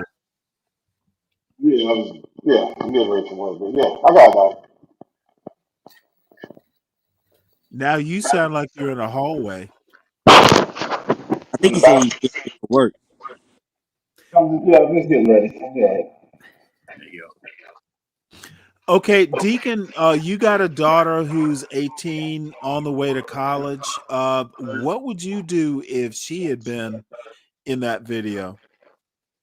And hypothetically, of course. I would evaluate how she responds to a young man approaching her, because you don't want to encourage the bit to develop. You know what I mean? You shouldn't take joy in nuclear rejecting, That somebody. wasn't nuclear. That was not nuclear. Get your ugly ass away from like the first girl, as if she's hot shit or whatever. I think that Well, was let me part ask of you a it. question. Were you the 13-year-old boy asking those questions? Oh Because no, I'm not. I'm not. I think my whole team. you seem to be taking it mighty personal. I knew it would go this route because like if the plight of men is just like hilarious. I know, I get it, but there is a learning process to how to talk to women. But at Okay, this and you age, know what? You know what? The learning process starts where, Deacon Dave? childbirth. No, it At starts. home.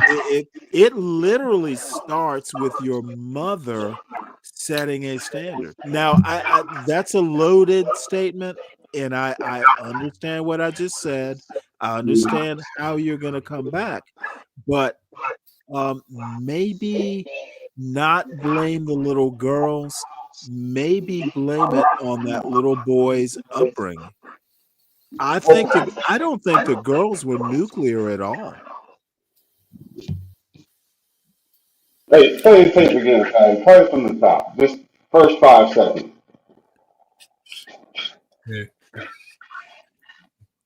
Yeah, Stanley has God damn said it! You've been saving this since Valentine's Day, haven't you? I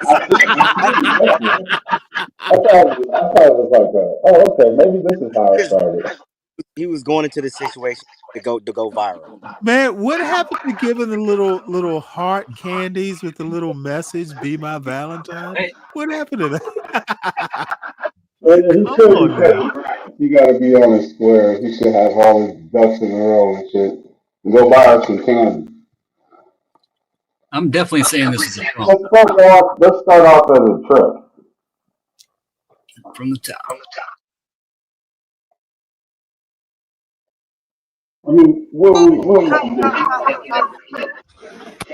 Yo, Elise, you be my Valentine? No, you ugly ass boy. Yo, Oh, yeah, that's you be my Valentine? Can you be my Valentine?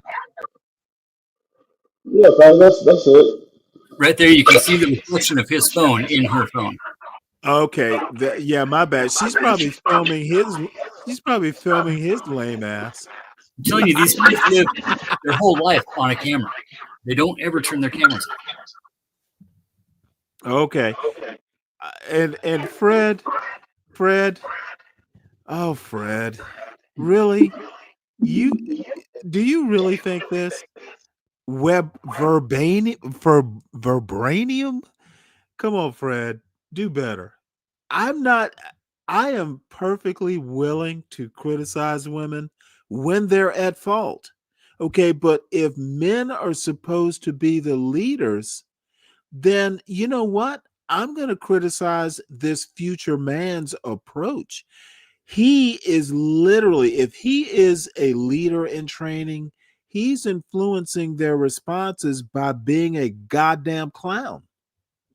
If you want a serious response, and this girl's kind of cute, if you want a serious response, well, treat her seriously. Period. And if you think that's vibranium, then I guess it's vibranium. Treat a woman like she has a brain, and you will not get. You might get a bunch of no's, but some woman who just doesn't care about looks and demeanor might say yes. I used to say, if you're not getting smacked, you're not asking the right questions. Well, that's a little farther than I would go. You know? No, and that's a good. She seems like a really nice looking young lady. Oh, well, yeah, they all do. And all I'm saying is treat her with respect. And this leader follower bullshit, the first thing should be a respectful leader to a potential follower. Just because you're some motherfucker with a pocket pen does not mean this woman is automatically contracted, to be your follower. It's ridiculous. To I see nothing wrong with these young ladies' reaction. You be my Valentine? No. She had nice hair. That motherfucker's losing And he's all walking around with kinds his shoe untied. You see that? His shoe's untied. He's going to trip over himself. You be my Valentine? No, please. Love you. Why won't you be my Valentine? Cherish. Why won't Can you be my Valentine? Valentine? Please? Take No, please, I'm lonely. So her hand up because she doesn't want to be filmed. There's dude wearing wearing a bear t-shirt, fake rolly, ripped pants. Yeah. And I'm sure this is some comedy video or something, so you Yeah, can't take yeah, it's content. It's a good place to start a conversation. Yeah. Oh, is that what you did? Well, you started I, when you started a I'm not conversation. trying to identify with the young man. I'm just saying, like, there are guys who experience this So, no camera. so They now don't you're respond defending well to this projection. They don't. And then there's now some you're who come out of defending here. yourself. Huh? Look, all I have to say is I know let's call it a system. The and I think home training in America at large, it's worse in some demographics than others. We have certainly lost that. And I never, God damn it, I'm 60. I can think back to when I was 20 and I didn't give a fuck about these sorts of things. Yeah. But I will, I you know, to, I spent a day being roasted because of my son's girlfriend choice. And I'm going to weave this into this. I'm going to try and connect some dots. I might be successful, I might not be. But my son growing up, I remember back like after his mother died, um, I would be like, hey, let me look at your homework. Let me check it. That motherfucker would get upset. He's like, I don't need you to do that. And I'm like, I'm trying to be your father here. So I made a bet with him because but the problem is I was the same way. My mother was an English teacher and she once came to me in high school. Well, wouldn't you like me to read your paper? And I'm sure I was Stanley in saying, no, I'm good. And I know I thought I'm a better writer than you. You know, now that's a little arrogant, and thank God I didn't say that because Hurricane Dolores would have spun up. That would have been the end of me. And she would have told my father, and that would have been it. So, teenagers, don't always speak your mind to your parents. My point is that through example or talking, over the years, when my son telling me about his personal life, because I've never been that curious, as a parent, when something's awry and you need to get involved. But if your son, he keeps his own counsel and he's never fucked up. Okay, his grades, the bet about the homework was like, okay, if you don't make all A's, I'm going to get involved with your homework. Well, motherfucker was so spiteful. It's like, fuck you.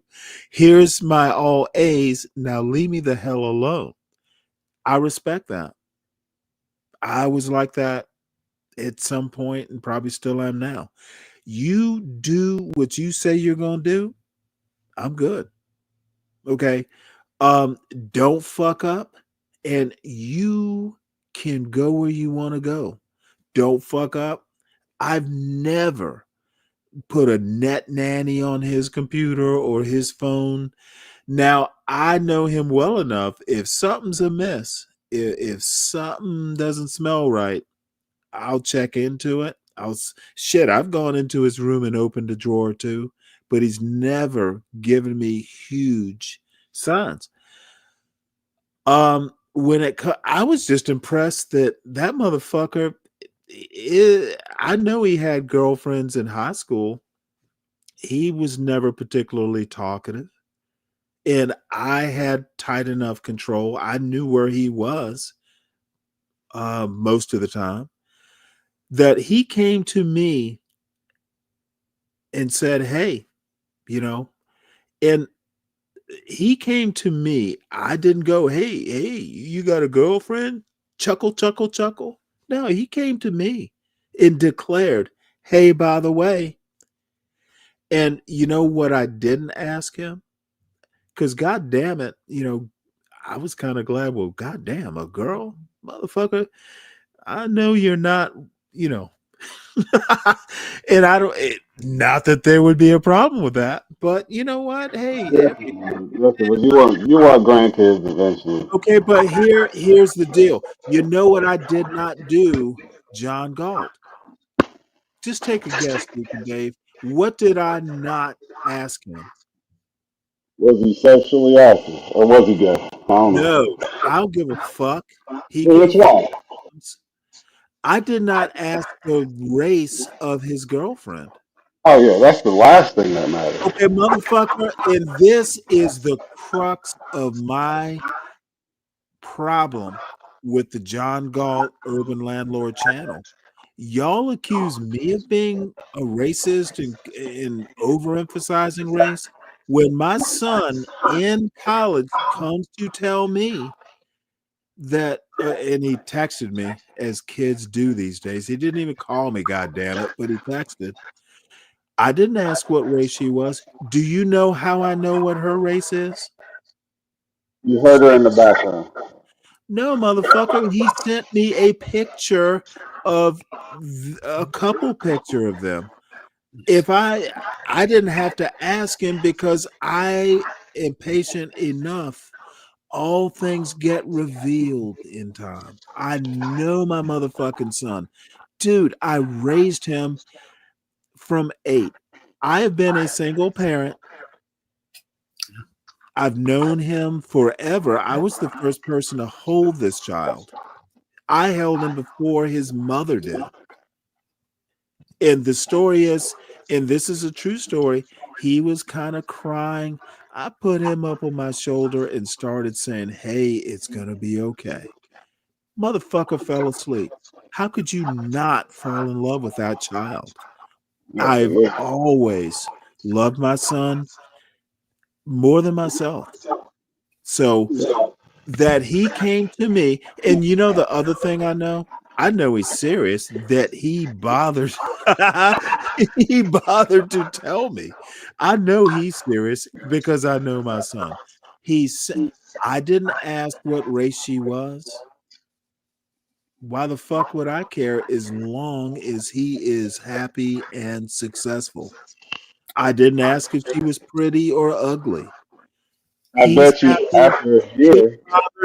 He bothered to tell me, which is a huge thing for my son because he keeps his own counsel, to use an old-fashioned term. So I know her race because the motherfucker sent me a picture. I didn't ask, he told. And who gives a fuck what she looks like? And she's not ugly. Y'all, Wait, hold on. motherfucker, I'm not done yet because I'm on a roll. I am that N-word right now. All I'm saying is that this weird form of Asian excellence, I never fucking talked to my son about any excellence other than his. Are you fucking kidding me? I Put would it out go there. to my son. Shit, I came up with that Asian excellence point based on a Vivek Ramaswamy tweet. And by that time, my son was already in college. Y'all make up shit on this goddamn Urban Landlord channel to fit your own very narrow narratives. Y'all are the racists. Okay, and if you motherfuckers can't figure that out, I thank you for celebrating Stanley and his son. We deserve it. We are better than y'all. This Don't is what I raise was your gonna ask. don't raise hey, whoa. Not you, Deacon Dave. They know who I'm talking to. Not you, Deacon Dave, or you, Uncle Fatty, or DiCapriono, or anyone. They know, and Freddie, definitely not you. They know who I'm talking to. The other Girls thing I were want to definitely say, is motherfucker, I'm a black man with a son, not at Harvard, but when my son fucking graduates, and he goddamn will if I have to fucking take the test for him. I did not raise my son to clean your fucking hotel rooms. Okay. Scraping. I've never had to decide whether I should tell my kids about the dead body in the basement. Okay. I'm a different sort of, let's use the word, please forgive me, folks, Uncle Fatty Dave. I'm a different sort of nigga. I'm a nigga who does not give a fuck what other niggas think about. I am goddamn me. Motherfucker, you better step lightly, Mr. Galt. Hey, guess what? Oh, shit. Oh, the shit's not gonna start because it's my show and it won't. Let me tell you this: the Parenting with Dignity program was an awesome program. It's Matt Bledsoe, it's Drew Bledsoe's dad, and he does this Parenting with Dignity program, parentingwithdignity.com. And his basic point is that, you know, society in general is going to raise our kids. Our goal is to guide them, to give them the tools that they need to be able to use critical thinking skills, to, you know, define consequences and define boundaries, and how to treat each other nice. And I could see partly in that movie where those girls, you know, it was school time and they were kind of spurging out. But well, let me interrupt this to address Stank D. As much as you preach how great black people are, Stank D, tell me they're not great. Prove that they're not. So as much as I preach, no greater than any other demographic, but certainly no worse. Now take your idiot stankiness and do better. Hey, Stanley, you know I clipped you yesterday, right? No, everyone fucking clips me.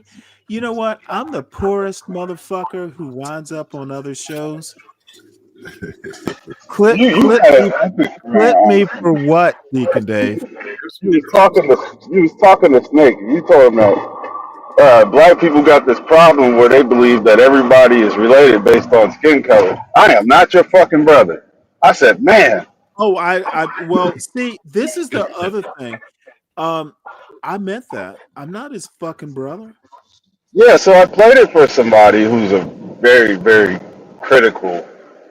I mean, he's critical of how I think. He's just on top of whatever I say. Well, I'm not critical of how you think necessarily. No, but this guy, I'm speaking maybe it's of. He's what more you think. So he listened to it and he said that, who is this guy? He's a coon. And I said, this guy has his own mind. Wait, hold it. A coon. He called you a coon. So I'm wondering if I should welcome you to the family. Was your rant? Yeah. You know that's not true. But See, we're trying to figure out if that rant was anti-black. And since John is here, let me make another point. There is not a goddamn thing about my point about having a baby mama or three. That is basically a limit on freedom, as how I define it. And the thought, Mr. Galt, that you swayed my opinion is ridiculous.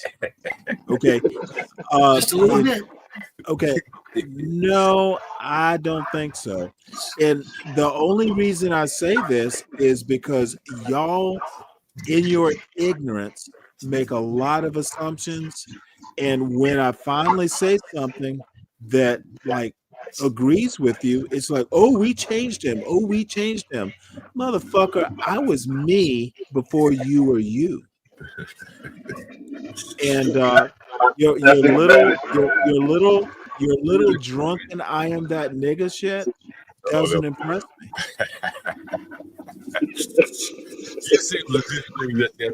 Okay, I can barely hear you. Yesterday was a great stream. I think everyone felt happy for you, man. Like everyone really relieved for you, man. Seriously. Why would they be relieved, and why would they give a fuck? We see all these ghetto women and be like, oh my God, what if Stanley's son? Dude, one of these you know ghetto- what? If y'all actually thought my son was in danger of, marrying, what's her name? The one y'all used to show. I raised him better. And the thing that y'all don't understand, because you get timelines wrong to fit you like to put square pegs in your little round hole anti-race or your anti-black narratives. The Asian excellence thing came about because of something Vivek Ramaswamy said. Maybe a little bit before that. My son was already in college. I'm not that level of racist. As you may or may not have heard, when because him coming and telling me that, because he tends to like his own space, that he told me that it was serious, at least as serious as a freshman can be. Because I immediately, dude, I sent him a paragraph or two about what his priorities are. Okay, it's great. I'm not going to pry into it, but you better motherfucking realize what your priorities are. I don't give a shit if you have a girlfriend or not. You come first. Oh, I'm sure Until there's a marriage or some weird form of commitment, you are your priority. Speaking of, she's gonna get it. She's gonna get a ring by spring. I will finish this soliloquy, period. I have my priorities, and I still know how to parent, though I'm more advisor now. I took the appropriate, but I'm happy for him. Hey, everyone should have. And the other thing is, I didn't know her race because I didn't ask until he sent me a picture, a couple pictures. So all I'm saying is my first question wasn't, is she a Spelman girl? My question was, actually, my next reaction was, congratulations. I'm happy for you. Now, here are the priorities I'm going to remind you of. He decided to send the picture. I did not ask for one. Because I don't. Can I ask you a question, though, Stanley? I have no clue what his body count is. He's a budding man. Fuck ask that. Let me ask you a question as a parent, right? Is it a question worth me considering? It's a question from a parent. If you don't, or is it a John Galt level? We're happy that he didn't marry a hood chick question. Well, he's not married yet, but anyway. So, the question I have for you is, or shit. You know what? That's the other thing I told him. You do realize, because he doesn't get me involved in his personal life. So, I that was one of my, like, you need. Here's another thing you need to consider. I'm a father. Okay. I fucking think of all possibilities that I'm capable of thinking to advise my child to success. I don't come to you. I don't come to you to, motherfucker, when I'm ready for you to ask a question. Yeah, I thought you were ready. I think as a parent should, I think of all the paradigms. I think of all the permutations. And yeah, probably overthink it, which probably annoys him. But motherfucker, sometimes I'm right. I know him. Yeah, I was going to say, with all the Asian excellence that you mentioned, I don't give a fuck. You know what? You're already going down the wrong road. Let's scrap that question. Go to no. Okay, let me just answer. Let me just no, motherfucker. Okay, now you are on my show. When you go to your show, you can fucking be as drunken and loose with your logic as you want to be. Well, that's why but here you're gonna be tight. Right. So I want to ask you a question. The Asian excellence has nothing to do with my son. It was a separate point, and your idiocy in wanting to connect those dots isn't working for me. So you can sit there, You can sip your morning beer and try and ask cogent questions. I'll shoot them down if I don't like them. The Fair enough. Asian excellence and my son, those are two separate things. Well, I did not talk to him about Asian I excellence understand. Yeah. because he was already in college, and it was half a joke about Vivek's point and a little bit before Vivek, because I've got Asian friends. We talked about demographics. My YouTube life and my personal life are somewhat separate, though they're getting a little too close for my taste. Well, let me ask you a question. Ask me a question about Asian excellence in my son, and I'm going to shit on it. Well, have you shared your thoughts about Asian excellence with your son? Nope, we don't talk at that level. He is not a YouTube panelist.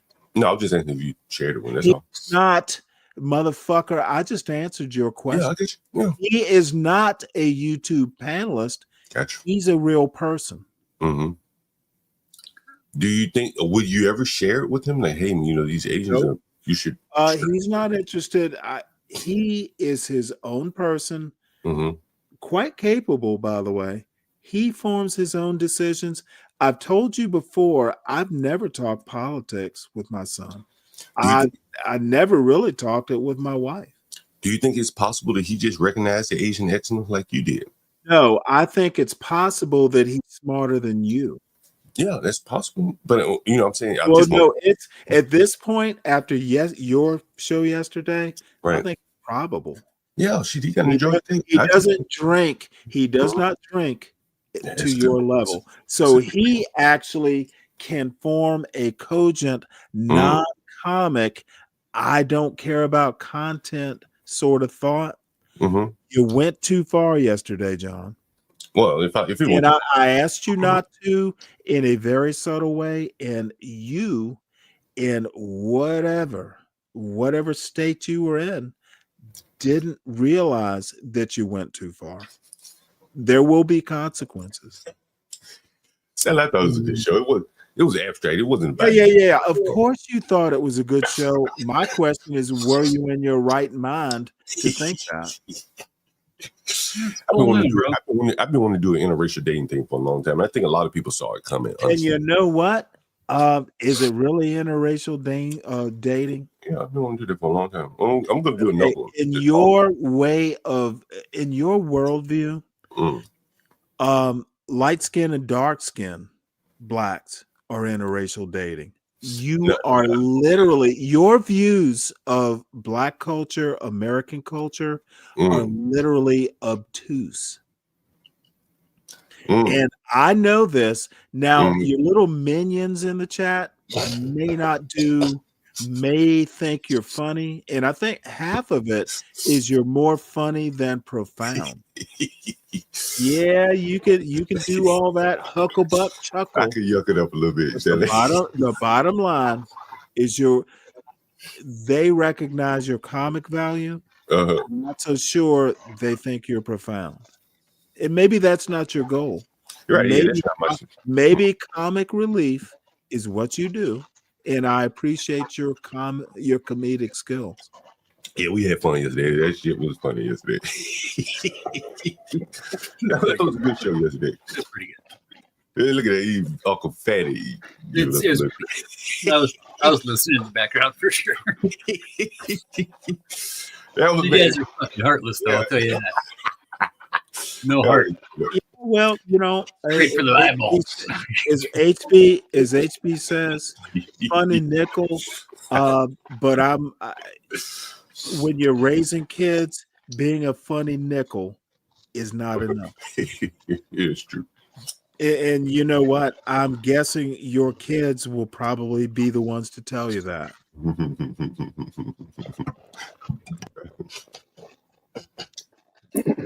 Yeah. The best way to teach them how to laugh is to laugh. Yeah. Oh, that was good yesterday, Stan. Oh man, I think a lot of people honestly were happy for you, man. Like it's a treacherous world out here dating. Well, I appreciate all the warm sentiments, but you know what? they don't pay my bills. Mm-hmm. They didn't get my son into college. While I appreciate it, you need to understand that it stops in the YouTube chat. Your caring, your warm thoughts, I'll make sure and convey them. Yeah, I may do a stream on is college the gateway to interracial dating? That seems to be where it really kicks off in college. It'd be interesting. Yeah, Yeah, the high school. NFL draft is coming up, man. That's gonna be. We gotta cover that. So, John, you guys, I'm not part of the channel, but you know the trend of all the players with white girls, and you I never can see the hardly hear you. reverse. I don't know if it's me or if it's you. Your mic or something. A little muffled. Oh, it's probably my microphone. Well, it's him. He's trying to reinforce your uninteresting point. Because basically, it depends on the college. That's obvious. If you go to Morehouse, you're more likely not to Right, yeah. interracially date. Yeah, I should have. It depends on the college. It's going to a PWI. Why Like, I don't know why that's not obvious. yeah, you know. Mm-hmm. Well, we should Trying to see. get We should take notes. Let's take notes on it. Let's take a score. And goddamn, if you're that little 13-year-old boy who will get to college, probably John Galt Jr., you might not just date at all. Hold on. Interracially or not. MGTOW. Oh, God, we can only hope not.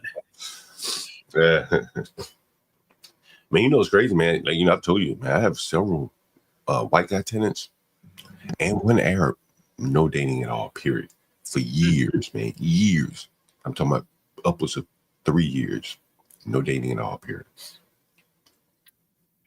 Jaded. And I'm concerned about that. It's interesting because oh no, I'll just we're hypersexual as Ray. Oh, I can hear you, Dave. God damn. You low. I can hear you, but you're low. I'm gonna get out of here, man. Y'all have a good one. Oh, same to you, Digging Dave. Hey, appreciate you. No doubt, Stanley. Even though you didn't let me make my point. Yeah, somebody's got to be the whipping post around here. You actually made your point. You just don't realize you did.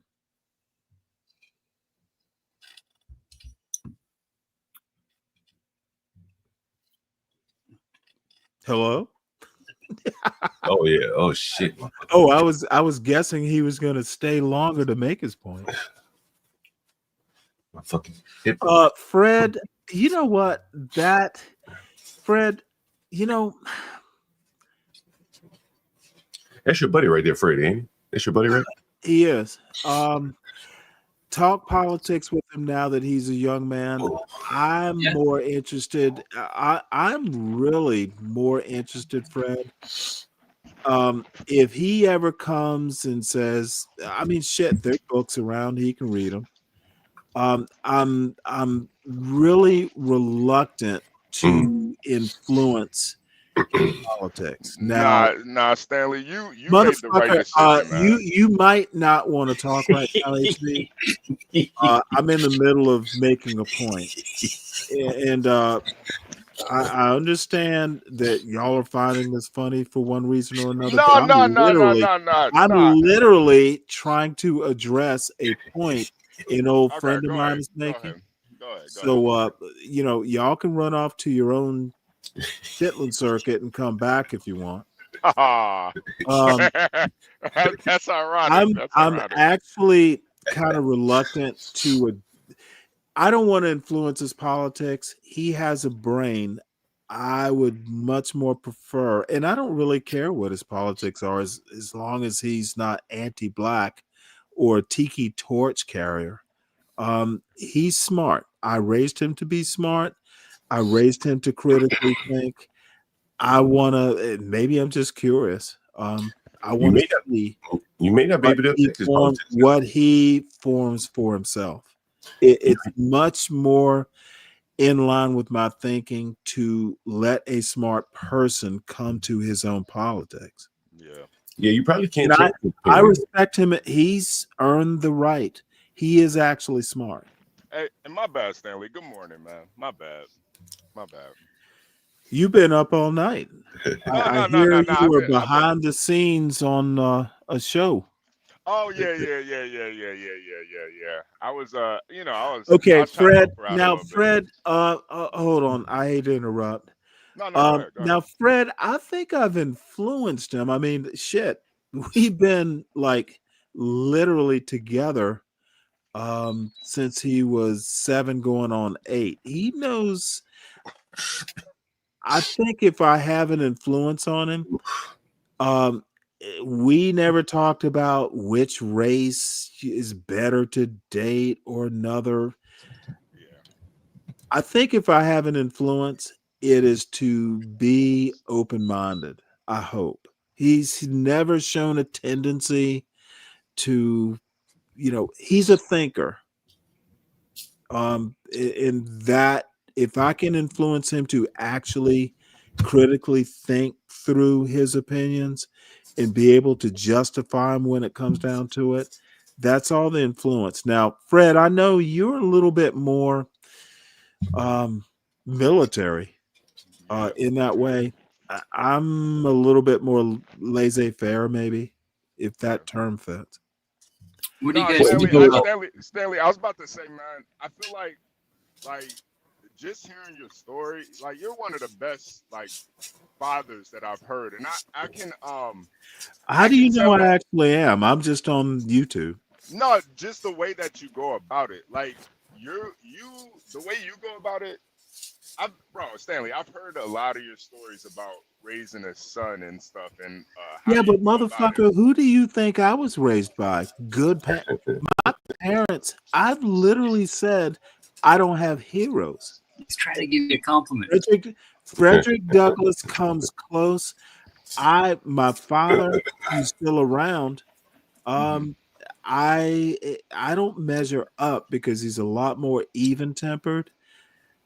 Fortunately or unfortunately, I'm more like Hurricane Dolores. I No, will I mean I in will the fly off the handle, but then I forget about it. She would get pissed off, and then a day later, it's like, yeah, it's okay. Let's move on.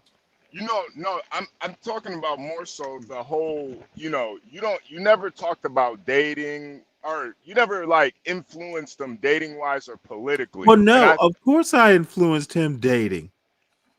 You can do shit without being direct, dude. right. There is such a thing as nuance. There is such a thing. I'm not gonna come out and hand him a box of condoms. Go, don't, you know, keep a raincoat on when Yeah, no. Parenting is, I'm gonna say, 50% subtlety. Make a point without actually. You don't have to fucking hammer it into their heads. Lead by example.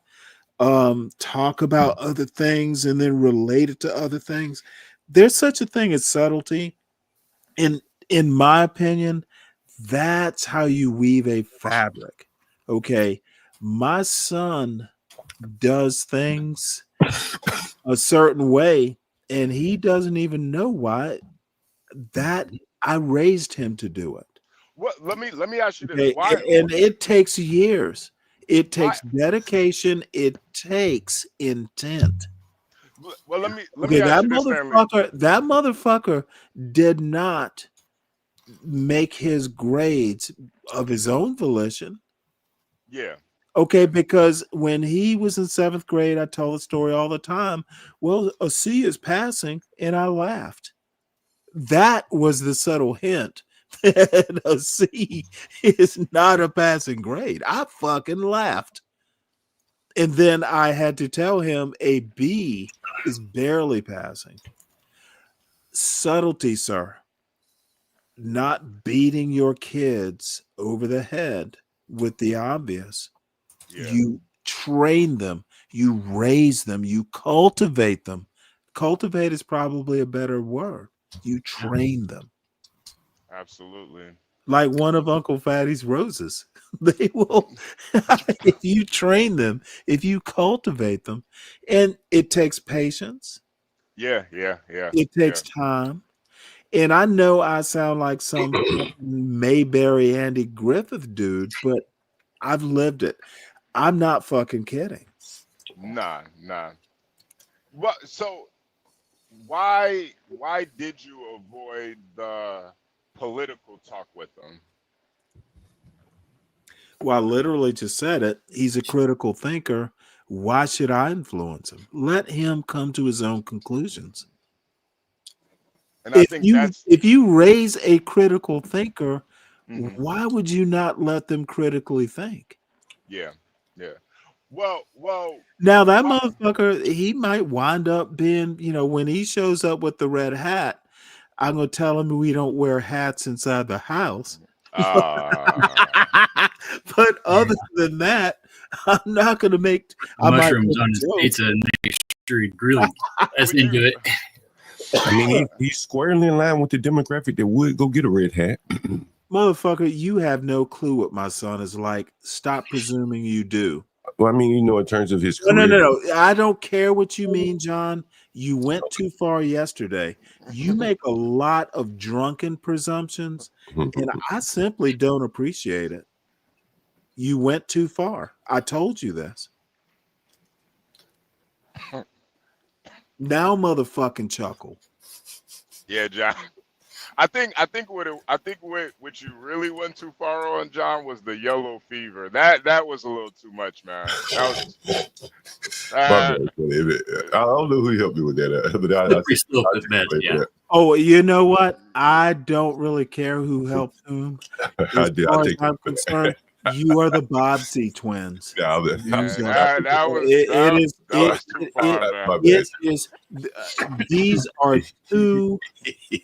These are two Thomas Soul brothers. Yeah, that was crossing You the two line. are what Thomas Soul wrought. Raccoons come up on the porch, mom will just chase them off with the broom. You know what? They're mighty cute animals, and they wash their hands. No, but I think on the surface though, Stanley, like it really is an accomplishment, man. Like I know it's not for you. You know what? And see, that is the problem.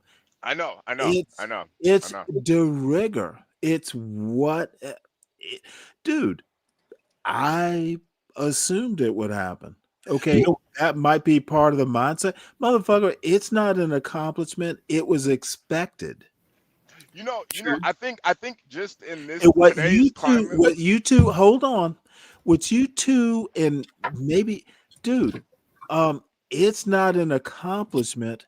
Now, I didn't go to an engineering school, but I went to a top 50 school.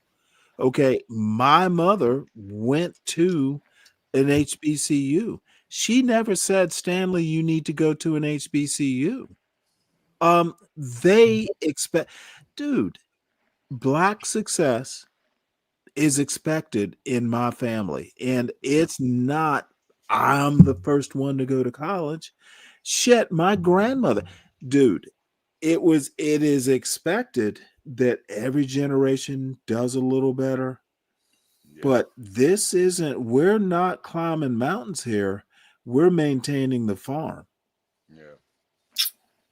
And that's honestly, I think, and not so much you and John and Uncle Fatty, of course, but I think there's some people in the panel, or I'm sorry, in the chat that don't fucking understand my mindset. This isn't an accomplishment. Oh, that's for sure. It's maintaining. Okay. Now we must do better. Yeah.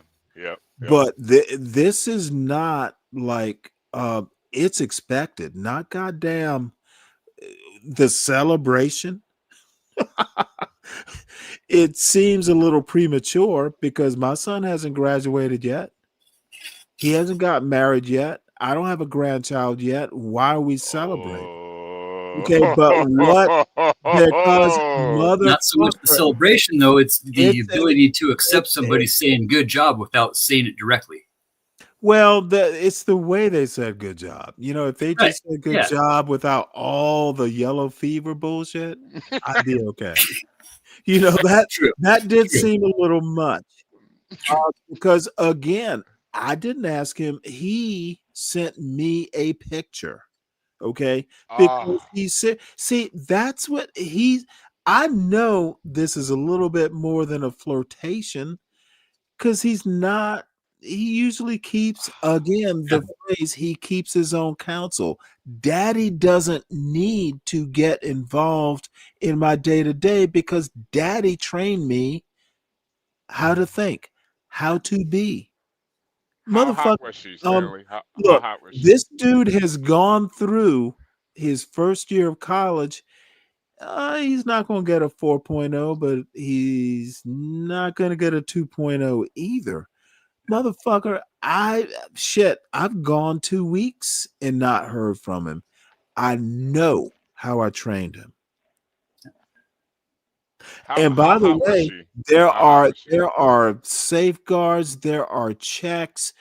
Dude, a parent, and I did not want to send him to Harvard, up to the Northeast. And he could have gotten into one of them schools, Cornell. If he hadn't insisted, sure. But motherfucker, there's a great 2 schools because I wanted him to apply to Emory, and he just said, basically, he didn't say this, but he didn't apply because he didn't want to go there. However, You know, Stanley, everything's perfect. And this is how you plan it out, HB. Dude, yeah. No, because and that's top why I 30 say school, hour and a half away, warm climate, girlfriend, fucking 24-hour fucking, I want to call him a mess hall. That motherfucker can eat 24 hours a day. The fuck? They didn't do that when I was in college. Dude, you plan this shit out if you are a parent. You game it out. yeah. No, and that's why And I I say that. don't want to hear the bullshit. You game it out. That's why I And say that Renato it seems like Manioni, you're a good dad, you know? you know what? I have a show coming up calling you Dr. Quinn, the medical Manioni. Wait for it. I'll get to you later. Asian Standard. Yeah, I'm serious about that. I'm not stuttering. I'm just saying people were too drunk to get the timeline right. You know, I think honestly, Stanley, I think a lot of black people might take some exception to it. I think they get where you're going with it. They're not my brothers. No, I understand. And, you know, I'm just saying in general, if you're telling one group of people to live up to another group's standards, it's, you know, I don't give a fuck about them And I'm not- taking exception. Do you honestly think I'm so stupid I didn't know what I was saying? No, I know. I'm just saying. I was think provocative. Have you ever heard of provocative? Like in Black Lives Matter. getting content. I heard of getting content. Yeah, I totally get it. Yeah, Motherfucker, I knew what I was saying, and I happen to think it's true. Yeah. Hey, you know, I'm not disagreeing Lucky with me, you. I hit 2 birds with 1 stone. You know, I just know, you know, I've dealt with so many. I deal with so I many. don't give a fuck what you think, John. Yeah, I mean, you know, I'm just saying what the other people probably. No. You're just saying, and I just responded Mm-hmm. that other people that you are suddenly so concerned about as an anti-black, you being concerned about what other black people think is fucking laughable. I mean, I'm just saying, like, it seems interesting. Oh, no. Now I'm not doing that shuffle. To set your You all of a sudden being the voice of the black community, it makes me, I'm almost shit because I'm laughing so hard. I thought Be Brave was the voice of the black community. He's the voice of the black community. Did I miss something? Yeah, He's the voice of the white community. Yeah. He's the voice of the white man. You seen the title of the show, right, John? I like that. See, you come up with pretty good titles too, Sam. Yep, I'm clever that way.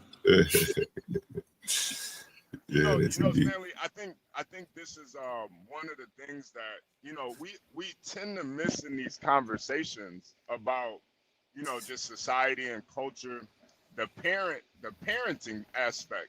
I listen to so We many. don't miss it because I keep stressing it, and you know what? You gotta live it. I've motherfucking lived it. Yeah, but and you know what? Through some stressful times, losing your wife in the middle of what you thought was going to be quite, a journey. I had to reorient, had to refit, had to, went through a bunker mentality for a few years. I think that's why you're a Navy man? I think that's why your story's so inspirational too, man. Yeah. It should not be inspirational. It is. But it is. And people do resonate with it, bro. People do. Yeah, it is to me, recognize that you've done a good fucking job. Yeah. Well, it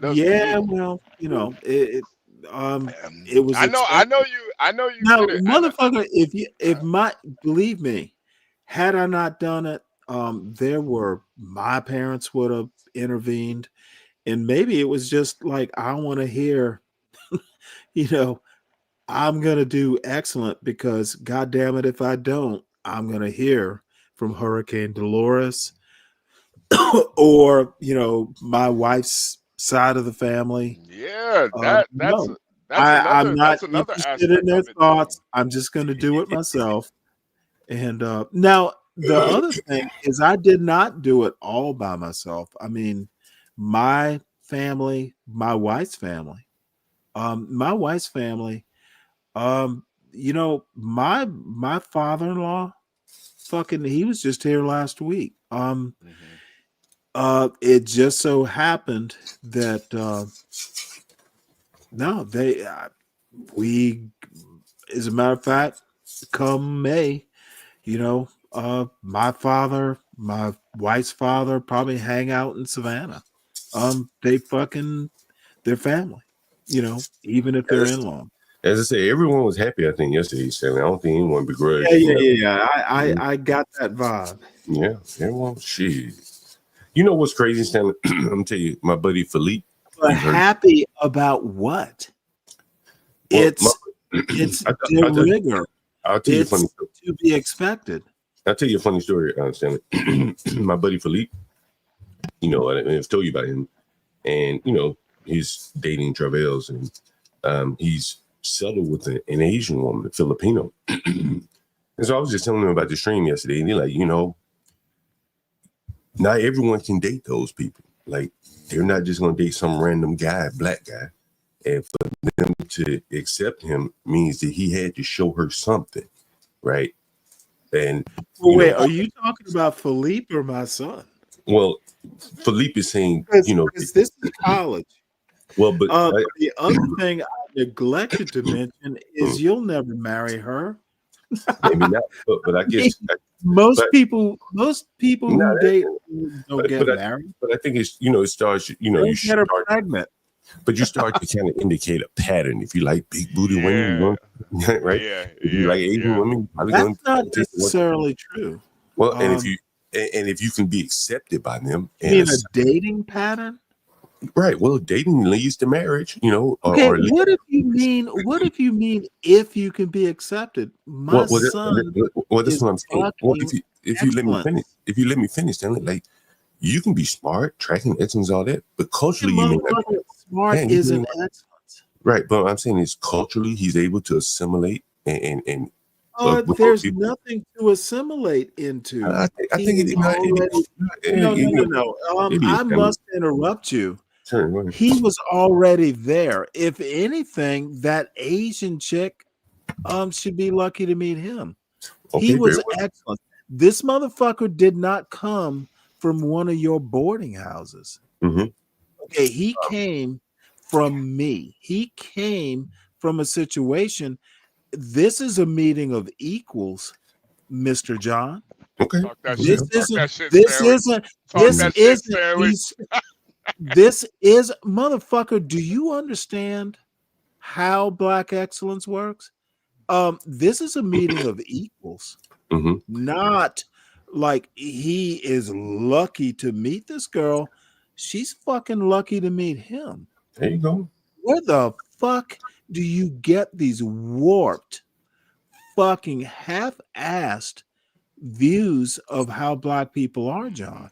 Hey, John, and I think that's the difference Motherfucker, between. no. No. Let me tell you a little story before you John, interrupt. Dude, one of the funniest things when my wife met my parents, my wife was kind of talkative, she's kind of a bubbly personality, but she babbled when she met my mother. And I was sitting next to my mother at the time, and I'm thinking to myself, holy fuck, what is she doing? Oh, she was just a chatty Cathy. And you know what?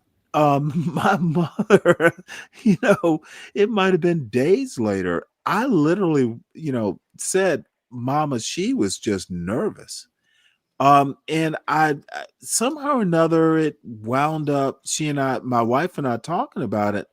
Motherfucker, she knew that my parents were people to be nervous about because she knew me. Motherfucker, the excellence drips. Okay. Don't you ever goddamn hold a show about my son stepping up to some Asian girl? Motherfucker, do you know who we are? Okay, hey, Stanley, I was gonna it's a say that's the meeting of difference, goddamn fucking equals. and I We think that's don't the step difference, up Stanley. to any goddamn body. And motherfuckers, if you, I say it with confidence. Hey, John, and I think that's the difference between. It's the mentality. I think that's why Philippe It's has not a had a. mentality, motherfucker. I can back it up. No, Stanley. What I'm trying to say is, you raised your son to think No. that You he's the don't standard. understand that we're not like Rockefellers, but motherfucker, my son doesn't have to come to me to ask, can he take his girlfriend out to dinner? It's Stanley, a remember, meeting of equals. And if you can't fucking do that, and not everybody can, I'm not saying, but y'all got this shit all wrong. My son isn't stepping up to an Asian standard. Motherfucking, there's a cross standard. There's a goddamn Stanley Cross standard. It's and a I think, meeting. It's Stanley Cross meets an Asian, and that Asian goes, "Ooh, you're excellent." and This Stanley, is that's the not whole a point, though. motherfucking step up. That's the whole When point. I said Asian standard, I wasn't talking about me. I've Stanley, already admitted it. that's the point, though. Stanley, that's the point. We're me, John, and Philippe. We have You know what? I don't know anything about any of y'all, but no, what you need to I'm telling. understand is we don't do Asian standard. I was talking about it, from a political standpoint. My son had already met that standard. Stanley, Fuck, I met that standard years ago. Stanley, what, and what Philippe really represents That is goat the. snort is real funny, John. You got something to say? What you say? Hey, Nah, I'm Stanley. listening. Hey, Stanley, Well, motherfucker, maybe you should listen. Yeah, You got kids. You got young kids. I'm Hey, listening. Stanley, I ain't interrupting anybody. You know what? Maybe what you need to do, John, is switch to sake. That'll be the start of your meeting an Asian standard. I'm listening now. Oh, motherfucker, you better listen, because I'm talking. It might be some good advice. Sake. Hey, Stanley, might be. Stanley, as successful as Philippe is, he still has a nigger mentality. I don't give a fuck about Philippe. Now, wait, hold it. Why are you bringing Philippe up to me? I don't give a fuck about Philippe. He's John's hero, not mine. Okay, see, this is the other thing y'all motherfuckers don't understand. Dr. Kim or Dr. Seuss, Philippe, I don't give a fuck about those motherfuckers. Who cares? They're successful. Great. I wish them success. I love hearing them, but motherfucker, they have no influence on me. I'm as successful. They are just peers. Gotcha. They are motherfucking peers. They're not. If I need something to learn, I have a father to go to. I have a father-in-law to go to. I don't fucking come to YouTube to learn from Philippe. Can I ask you a question, Stanley?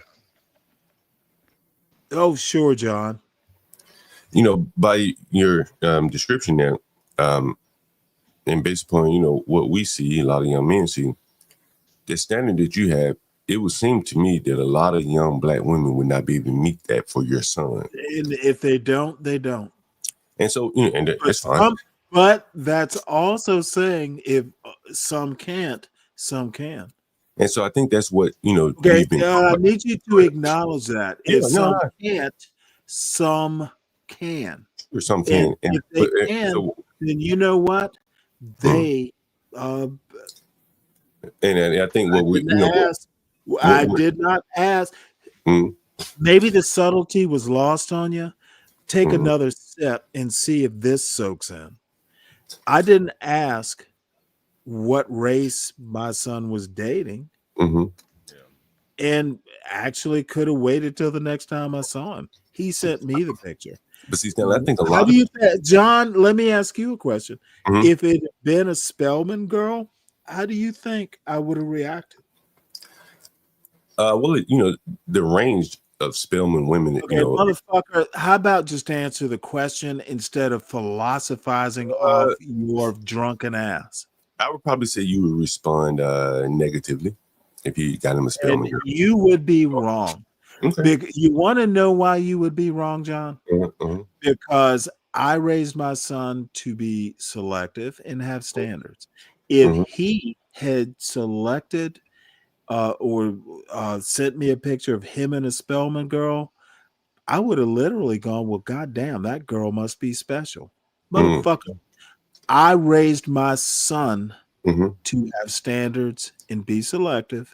If he selected a Spelman girl, then she might be one of the better Spelman girls, and that would have been my reaction. There you go.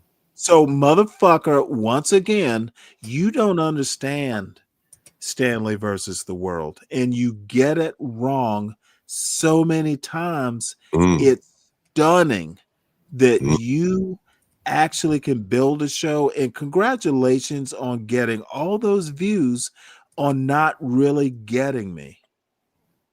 You are, John. It wasn't about you, Stanley. You don't get me so much that I rarely listen to your shows. You get it so wrong that it pisses me off to a point. I made a comment in your chat yesterday. I listened to John until I can't. Okay, dude, you might do better if you have a question about me or what I'm doing or my son. Might be better just to ask me directly instead of theorizing to the nigger extent you tend to want to do. Take a motherfucker, goddammit.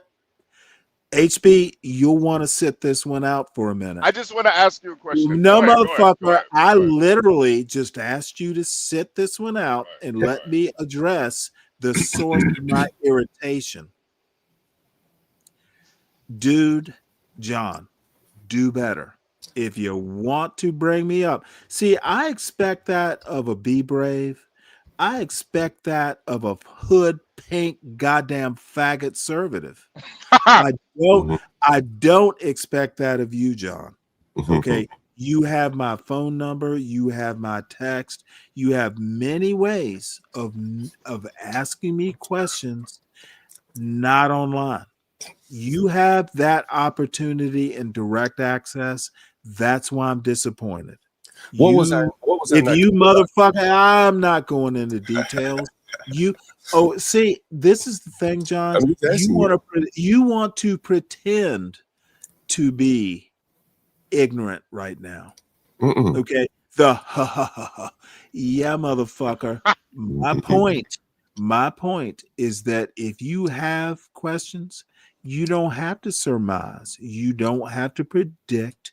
You can always ask me behind the scenes. That is why I'm disappointed. Do better. I'll do better, Stanley. That's why I wanted to ask you for clarity here. That's all I need you to say, John. What could I have done better on that stream? I Motherfucker, I plan on don't doing give a shit. Figure it out. You're a smart man. I plan on doing another one. Hey, you know what? You might not want to talk to me about it because I'm not going to help you plan it. If what you're saying is I'm going to continue to do this, plan it on your own, and then I'll react accordingly. Mm-hmm. Someone said the NFL draft is coming up, so we probably talk about it again. Well, good. You won't be talking NFL draft on this show. Hey, I got a question for both of you. Why do you think so many black men put other races of women on a pedestal? Because I think they're ignorant and don't know American history. Okay. John, what about you? I mean, I think it's a competition. It's a sexual marketplace, and somebody's going to win. Somebody's going to come in second. Somebody's going to come in third, so on and so forth. Yeah. And, it's a pecking order. Let me address beefing right here. That's not a bad idea, Mr. Brock. Because when I hear Philippe, I don't get. Wait, whoa. When you hear Philippe, what do you hear? I am actually interested in this because I think Philippe is as big a piece of shit as John is. I actually same relative anti-blackness. It disgusts me. Philippe, another one. I listen to Philippe until I can't. Why do you think people are so anti-black? Motherfucker, don't ask me what I think. I just told you what I thought. No. I'm not gonna lie. John is successful as Philippe is. He still kind of sounds pathetic to me a little bit. Like I ain't disagree with it. The way that he worships other races of women, it's pathetic. Honestly, it's it's kind of sad. It's really sad to me. No, I won't disagree with you. I think that it's things. These things are always kind of nuanced, right? So I somewhat agree with you. Like the story about the Jewish person. I wouldn't have done that. That shit was pathetic. That shit was pathetic to me, man. That was sad. That was sad. But I think, man, honestly, I think you hear people like Sam I Am express some of the same frustration. I think Sam I Am maybe, have a few pounds. So you're not, the physical physique. That's your problem. You could change it. And his demeanor is probably not. I'm motherfucking confused here. Sam I Am is an example of what that I should care about. What I was saying is, it's actually a question to you. But when you cut me off, I lose my Sam whole I Am, as an example of what black people shouldn't do. Let me know when you want me to respond. I don't want to. Motherfucker, don't respond. I'll live. Okay. You're gonna do it on my terms. If you can't accept that, we can end the show and we can do a morning roast. Sam I Am is in the John Galt and Philippe show category. So I don't listen to Sam I Am. I don't listen to him for none of y'all motherfuckers. John, you think you often take the position that you're teaching, especially me. Motherfucker, I knew the shit before you. Dude, don't let me go into the software engineering piece. Because I remember that part. Well, Stanley, you might, motherfucker, I have resources. I don't come to YouTube to teach my son shit. And I understand you want to help, but you need to help. You got kids to help. Okay. Bringing Sam I Am up, motherfucking name in a panel. Nothing he's ever said on a panel has made me do more than laugh. That's what he's done. If you want to teach people in the chat, or you want to pretend that you're teaching black people something about landlording, motherfucker, it's dubious. The lessons you're teaching, don't teach them on my show. Hey, John, is Philippe also kind of out of shape too? And Sam I Am can barely take care of himself.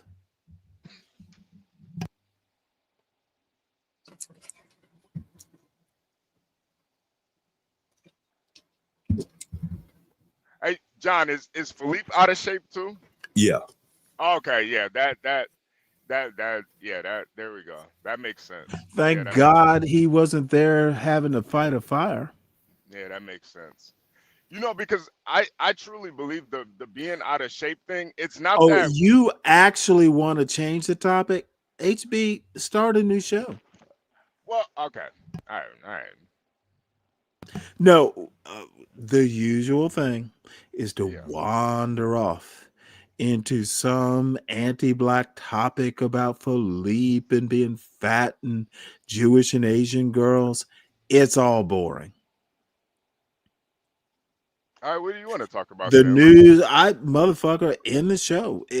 You know what? It might be more interesting to hear the I mean, you latest, control. You can end this. the latest harebrained, half anti-black point you're going to make today. What is going to be the? Oh, motherfucker! I wish Universal Jones was here. He's probably listening. He's probably listening. Yeah. Good Yeah. morning, Universal. Good morning, Universal. I got. Well, he will basically go, well, Stanley, you're right. Yeah. That motherfucker. I made and you know what? It's not that I don't respect you, John. It's just you can be who you are, but when my name crosses your lips, you need to be very careful. Okay, you're not talking about Philippe. You're not talking about Sam I Am. You're not talking about Universal. You need to be more careful, sir. Gotcha. Yeah. It was a little crude, John. It was a little crude. You think so bad? You be crude, motherfucker. That's par for the course. Yeah. Right, look, you see, people say that. See, I'm trying to work on that, man. You get me thinking I'm. Motherfucker, you're almost 50 years old, and you literally said you're working on it. That's not going to be. That's not going to be fixed. Nigga. I'm a rough nigga's heart. I'm 60 years old, and there's some things that people I used to say the same thing 10 years ago when I was your age, John. It ain't changing, man. I realize it's permanent. Oh, hollow words, Stanley. I ain't trying. When they cut a tree open, you have all those rings. You got rings, John. Get rid of them. You got rings.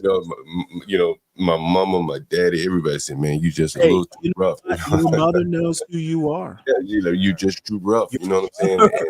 Your mother knows who you are. Yeah, when's the last time your mother said, and I, with all due respect to your mother, she's not telling you to change, John. No, she does. You know what I'm saying? She said she was. Let me tell you. Still has hope. Let me tell you a funny story. I was talking to her about 2 days ago, and she said, "I can't talk to you like I talked to you the other day." And she had my high blood pressure. Oh shit. Okay, I know that talk. You know, I'd be so rough, you know what I'm saying? And you know, I probably just the way I'm just talking, I ain't even thinking about how rough it may sound to someone on the receiving end. And she said, "Oh my goodness." She said, "Oh my goodness." So you know, it's something that I'm cognizant of, but it's probably no change. You know, it's probably just baked into the cake. Yeah, John, your mom reminds me of my great grandma, man. She was from Alabama too.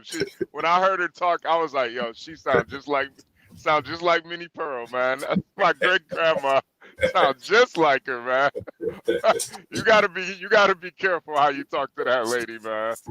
I mean, I wasn't talking to her real, I was talking, just more about, my business and shit. I get up in the morning, man. I be like, this, that.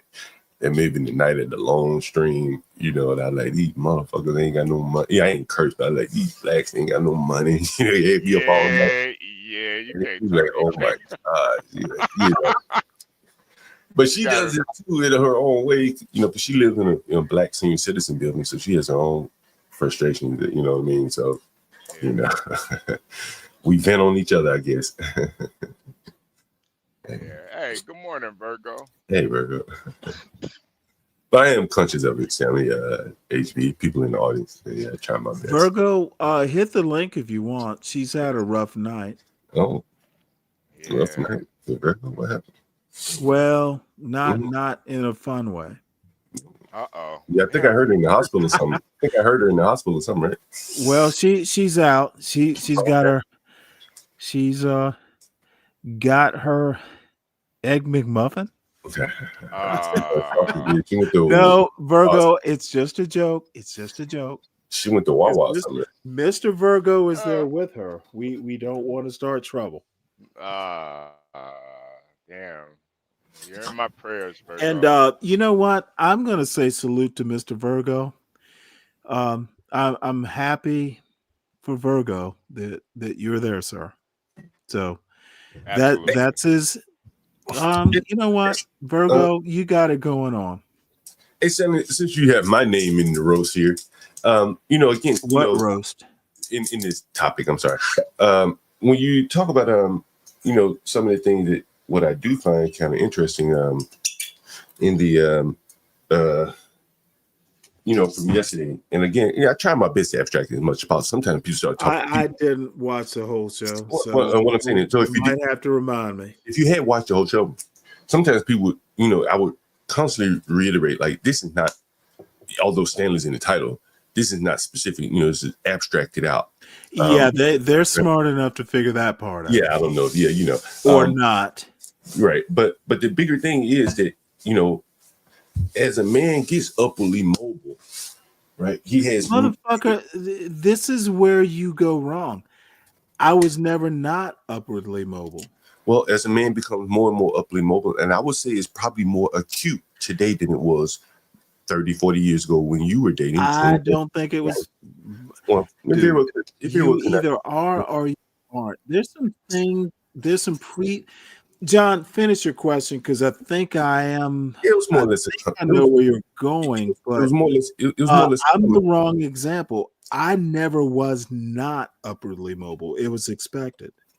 Well, I'm not saying it wasn't expected. Everyone can have expectations, but once you start to realize those goals and you become moving further and further up the ladder, then more and more options become available for you.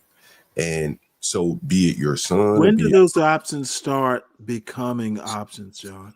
Well, I guess as you start to realize your goals.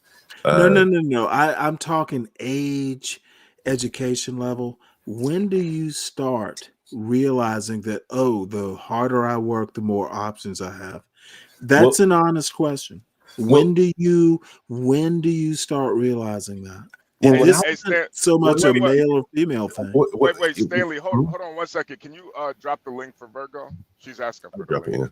When I was a younger man, Stanley, I would say probably in my 20s, you start to separate yourself from your peers. Okay, and gotcha. But I would imagine now, because a young boy. Okay, before we move on to now, let me tell you. No. This look. You talk about in your 20s. Let's stop there. You can finish after, but I want to challenge the 20s being soon enough. I think you start realizing those options 8th grade, 7th grade. No, maybe earlier than that. Well, Stanley, what I'm talking about, the women marketplace, the sexual marketplace, the The marketplace Okay, for women. motherfucker. What?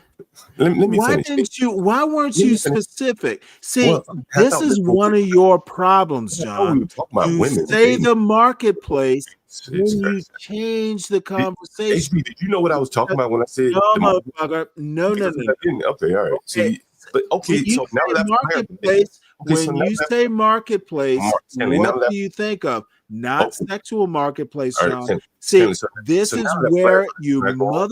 motherfucking go wrong. You start with a generalization, then when you get challenged, you go, "Oh, I meant weakness in All right. your argument." See, Motherfucker, when I heard marketplace, mm, I thought like opportunity for jobs or mm, career success. mm. Motherfucker, how about start in the gutter, then we'll know you're in the gutter with your arguments. I don't know what you're talking about here, but go ahead. No. Of course you don't, but Yeah. you're pretending you don't. Oh, okay. Marketplace, if we're talking an actual marketplace, when you start recognizing opportunities or you have potential, that should start I don't know, grade school. Okay. Okay, and if all you want to talk about is sex, then motherfucker, when your daddy pays you to go be a lasagna didn't learn this shit on his own, by the way. Yeah. I don't know. I don't know how we got the lasagna, but carry on. There are a lot of things you don't know, John, and you don't seem to realize that you pronounce on shit half drunk that you have no clue what you're talking about, probably most of the time. Okay. Motherfucker, humble presidents, you think John was talking about Facebook Marketplace? Well, how about save Facebook Marketplace, and you think means you're not sure, just like John wasn't sure. Y'all need to be. Let me tell you something. In Virgo, I see you there, but give me 1 sec. Part of the problem is not being precise with your language and meaning what you say.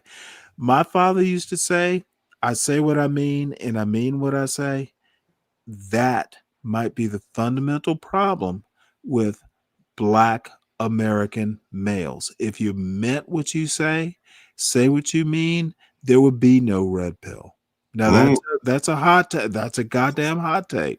You go. You're giving us all But these. I'm pretty I sure really appreciate it. that might be a starting point to say y'all red pill motherfuckers are idiots. Mm-hmm. So saying that, Mrs. Virgo, sorry. How are you? I'm doing well, actually. Oh my goodness. Is your microphone sicker than you are? Try again, Virgo. Try again. Hello? There we go. Hey. There we go. I fixed it for you. I fixed it. Thank you. Yeah. I can't stand this damn iPhone. Let me tell you, I want to throw it in the garbage. Well, give it to me. I might send it to you. iPhone Virgo. Man. How's Urban iPhone. So hey, before you get too far along, salute to Mr. Virgo for being there. I'm impressed.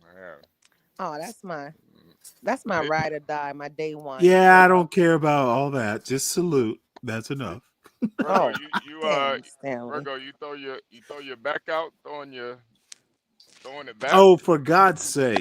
Yeah, there you go. There you go. He do it. He moved the blood bag out of the way just to get there. Yeah. threw her back out, throwing her back. I told Stanley earlier, I was like, forget that blood bag that y'all giving me. Let me just go bite somebody. Oh, straight from the tap. You want it straight from the Virgo, tap. you're not helping. I'm gonna be a vampire. She want it straight from the tap. You are not putting down those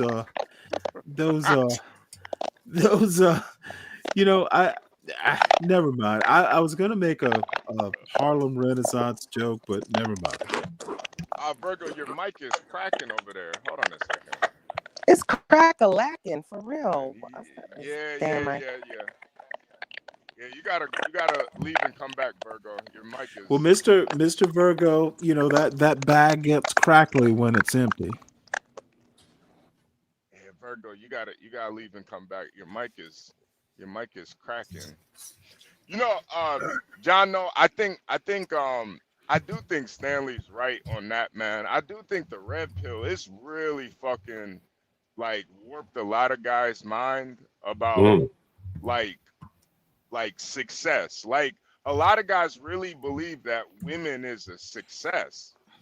And it's to me it's really not, man. It's like it's a blessing to have a good woman, yeah, but it's not a success marker, really. Yeah, I don't really like. Who would be red pill? Is that Fresh and Fit? Well, hold on. You got that exactly the other way around. How did you do that, Like, who would be red pill, Stanley? Who would be red pill? No. We'll get to who is red pill after I correct HB's point. Go ahead, A successful man gets a successful woman. They attract him. Who is a red pill? So bullshit that now Kevin Samuels gets a lot of details right, but not necessarily how the relationship starts part right. Can you tell me who's a current red pill channel? Come on, Stanley, just tell me who's a red pill channel. Does anyone know of one? Because other than Fresh and Fit, let's start with John Galt, the urban landlord. Have you ever heard yourself? Have you ever heard yourself? I wouldn't consider John red pill. I would consider more. Motherfucker, I didn't ask you what you considered, and neither did John. Of course, I've heard myself. Asked me. But I've never heard red pill, so I don't know how what I'm saying aligns with red pill because I've never really listened to it. So that's why I'm asking, who is red pill so I can see what they're talking about? What are their topics? Would DJ Hemp be red pill? I know Fresh and Fit is red pill, but I don't really enjoy their show enough to watch that. Just having a whole bunch of women around. It's not Here's what I'm going to suggest. Whatever, Andrew, whatever. I don't find motherfucker, educate yourself. Does anyone have any? I don't give a good goddamn. You don't get to stretch this. Start your own show.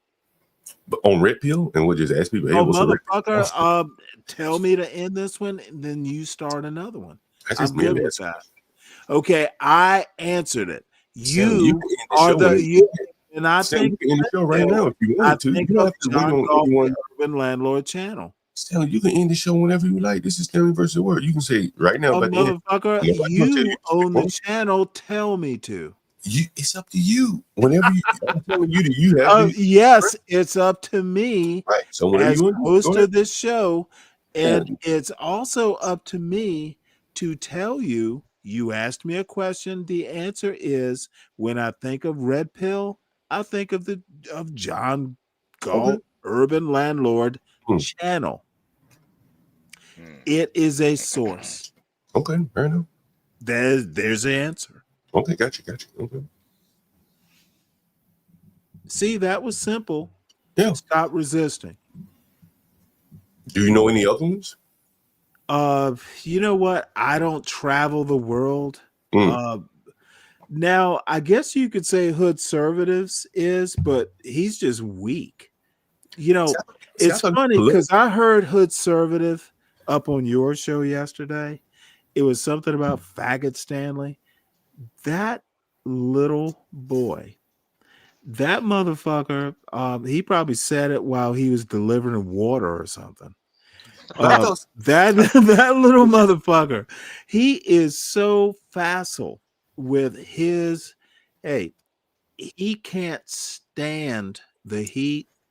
The motherfucker avoids me like the plague because he is weak-minded. He can only exist. John Galt, he can only exist with you and HB. Because y'all don't ask him the hard questions, you don't challenge him. You two are the biggest red pills on the channel. Okay. I know. Oh, in my opinion. I'm not disagreeing with you. I don't know much about red pill. Motherfucker, then ignorance is your detriment. Yeah, I don't agree, but you know, gotta let You know people have what? their You opinions. don't have to agree, HB. It's just my opinion. Yeah, it's just your opinion. I don't. Mhm. What do you guys think in the chat? Is this a red pill channel? It's more about Oh, being a also landlord. add anti-black. It's Oh, I deeply see. Yeah, anti-black. I can see that. I don't Anti-black agree with as that. in you missed the MLK speech that I found somewhere and put up. I saw some of it. Oh yeah, man, that reminded me. Much of that speech applies to the John Galt Urban Landlord Channel. It was amazing. Bet you never heard that speech before, did you? I don't think so. No. Don't hate your skin.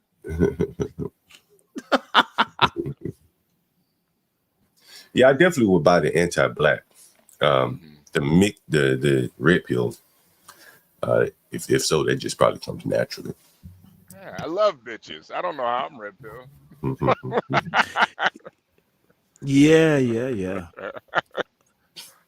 A lot of ladies, man. Yeah, do you now? Yeah, a lot of ladies, man. Ladies love me too.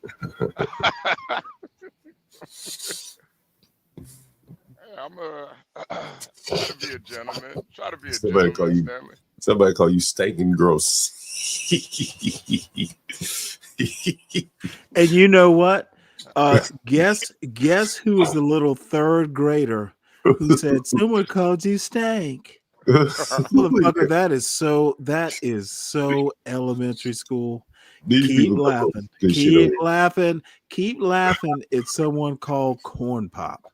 These people come on, interesting. It's funny. And beef and Brock, it is deeply red pill. Bring your dumb ass up and we can chat about it, but it's red pill. And if it's not pure red pill, what you're thinking is, oh shit. They're not deeply red pill, they're a little bit red pill, therefore this is excuse me. No, it's red pill. Yeah,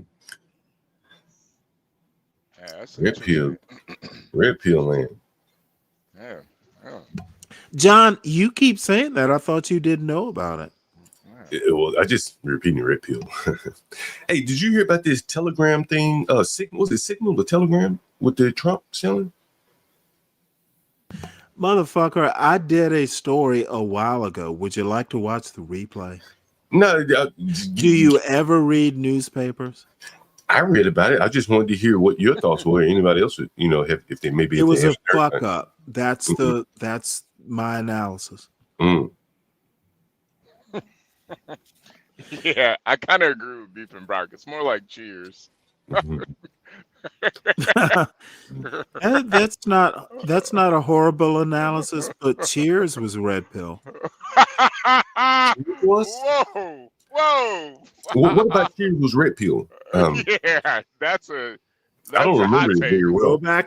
Go back and watch it in What You Know Today.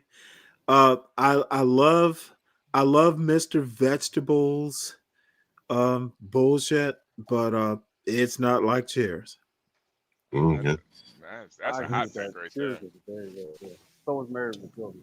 I don't even really remember Cheers that much, so maybe I don't know. Yeah, you don't remember it, but yet you feel comfortable saying Cheers wasn't red pill. No, Do you know how silly that sounds? No, I said it was. I don't remember it, but I don't think it was. I didn't say I don't think it was. I said it was. Motherfucker, I literally just quoted what you said. Okay, if I say that, I stand corrected. I thought I said it was, but Hey, Deacon Dave, Married with Children was very red pill. It was kind of really. Yeah, Married with Children was very red pill. What was red pill about Married with Children? It was trash. It was trash.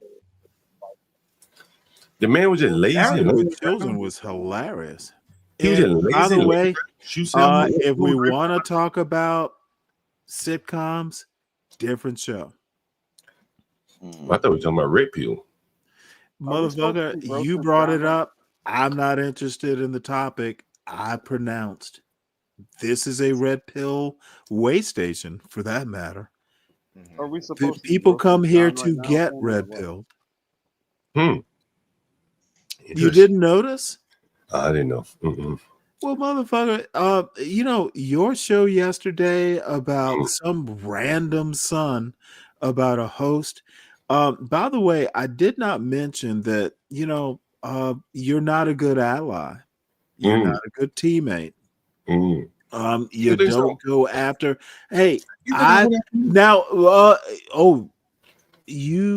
literally just told you my father used to say, mean what you say what you mean. So now you want to ask me, do I really mean? Motherfucker, I meant it. Yeah, well, it wasn't. Okay, and then I can go farther unless you want to keep interrupting. No, Hey, Kimmy. Hey, good morning, Kimmy. Here is my other point. I think, and by the way, I had mentioned it to Portia a day before, and I told her don't mention it until I mention it when I'm ready to, and y'all passed my expectations. I mentioned it just to prove a point. Y'all motherfuckers are racists. Well, that's an understatement. You did a whole goddamn show. Oh, it's an understatement. You say that like it's a badge of pride, HB. I mean, Are you I don't. proud? Are you proud of being a racist, HB? I would say so. Yeah. Yeah. Yeah, well, that's to be expected. You never surpass my expectations, but you never go below them either. How about you, Mr. Galt? My comment about you is you don't have balls enough to use your real name. You hide behind an Ayn Rand pseudonym. I mean, Are you a racist, Mr. Galt? Motherfucker, why do you constantly, when I say John Galt, you answer? Are you John Galt, HB? I was just gonna say Because I think you are. I think y'all might be symbiotic. Maybe Ben Carson needs to go and separate your Siamese brains. Oh, that was a good You one. you seem to be thinking alike. That was a good one, Stanley. Motherfucker, I'm full of them. John Galt, are you a racist? Racist? You mean anti-Asian? I draw Anti-Asian? between people. Why are you interrupting? Apparently we have Siamese triplets. Didn't know that was. I'm just physical asking a stuff. question. Motherfucker, 12th man. wait your turn. Okay, sorry.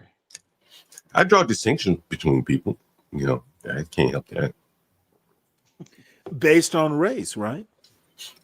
Race tends to be a good indicator of behavior. You know what I mean? Okay, so you're a racist. Do you believe that skin color basically separates people for one reason or another? Correct? Well, I think the skin color is a expression Okay, of the DNA. motherfucker, just answer the question. I don't have this kind of I think it's the DNA. patience that's required. Well, I think it's the Motherfucker, DNA. you have no clue said about DNA. DNA. Well, Okay, DNA. I'm about to clear this panel, so it's just me and John. Yeah, I think it's the DNA. If you ask me. So race is a proper separator of people, correct? Yeah, people act differently. Okay, so if you believe it is a proper separator, what would you call yourself? Good morning, motherfucker. Motherfucker, you are gone. Don't disturb my panel with your silly Mayberry bullshit. Yeah, if racist is what you call Okay, it. if you think skin color and DNA, which you're nowhere near an expert in, obviously, you're better software engineer or better biologist? Which is it? Software. Yeah. Okay. So, have you ever done software simulations of DNA? No. Okay. So, if you think that skin color is a proper separator, in skin color, I'm assuming that's race that's a Hold on, marker Stanley. of. Have you done it though? What Have a you done it? motherfucker you will go to, Ron. I'm I'm just not in the asking. Have mood. you done it? I'm I'm not curious. in the mood. All right, that's fine. Don't make me treat you like Be Brave treat you. All right, just go ahead. Keep going. So someone who thinks skin color is a marker of distinction between people is a what? John Racist. Galt. Racist. Okay. Well then, thank you for proving my point. I don't run from that. So Virgo, how you feeling? I'm feeling good, Stanley. Better? Yeah. Got a couple of gallstones I gotta pass, but Oh, well, please, you're gonna do it on camera, ma'am. I should cam up and pass the gallstones. You better not. You better not. Virgo's gonna like it. She's gonna like it. If you do it on John Galt's racist roundtable. Oh Lord! Now I'll do it on Be Brave's. Black women have more gallstones than any other race of women. Is that That'll true? be a topic that will be forthcoming. Is that true? Wow. Oh, you know what? It was race, and I said it. It sounded funny. Must be true. Be Brave. Be Brave will be like black crime is the reason why I got gallstones. We need to study that. There might be something to it, Virgo. But you never know. Yeah. I gotta stay out of high crime areas.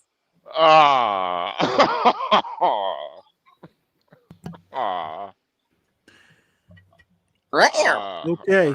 Well, Ryan looks like his lips are pursed.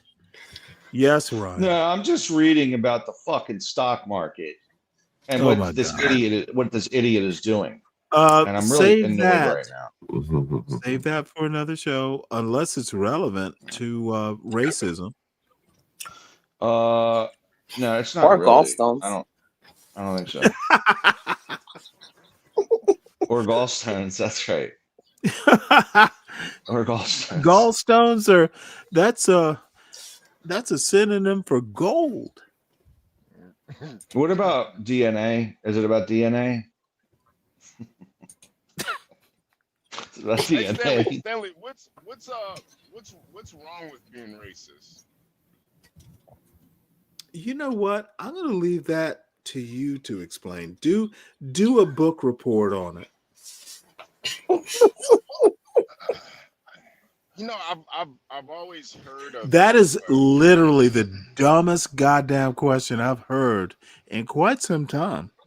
Well, I mean, if you Are can't you answer it, I understand. should you park the truck? Because you might be too dumb to drive it. I mean, if you can't answer No, it, no, I no, no, no. understand. You want to turn this into a joke and witness while I turn it back on you. What is wrong with racism?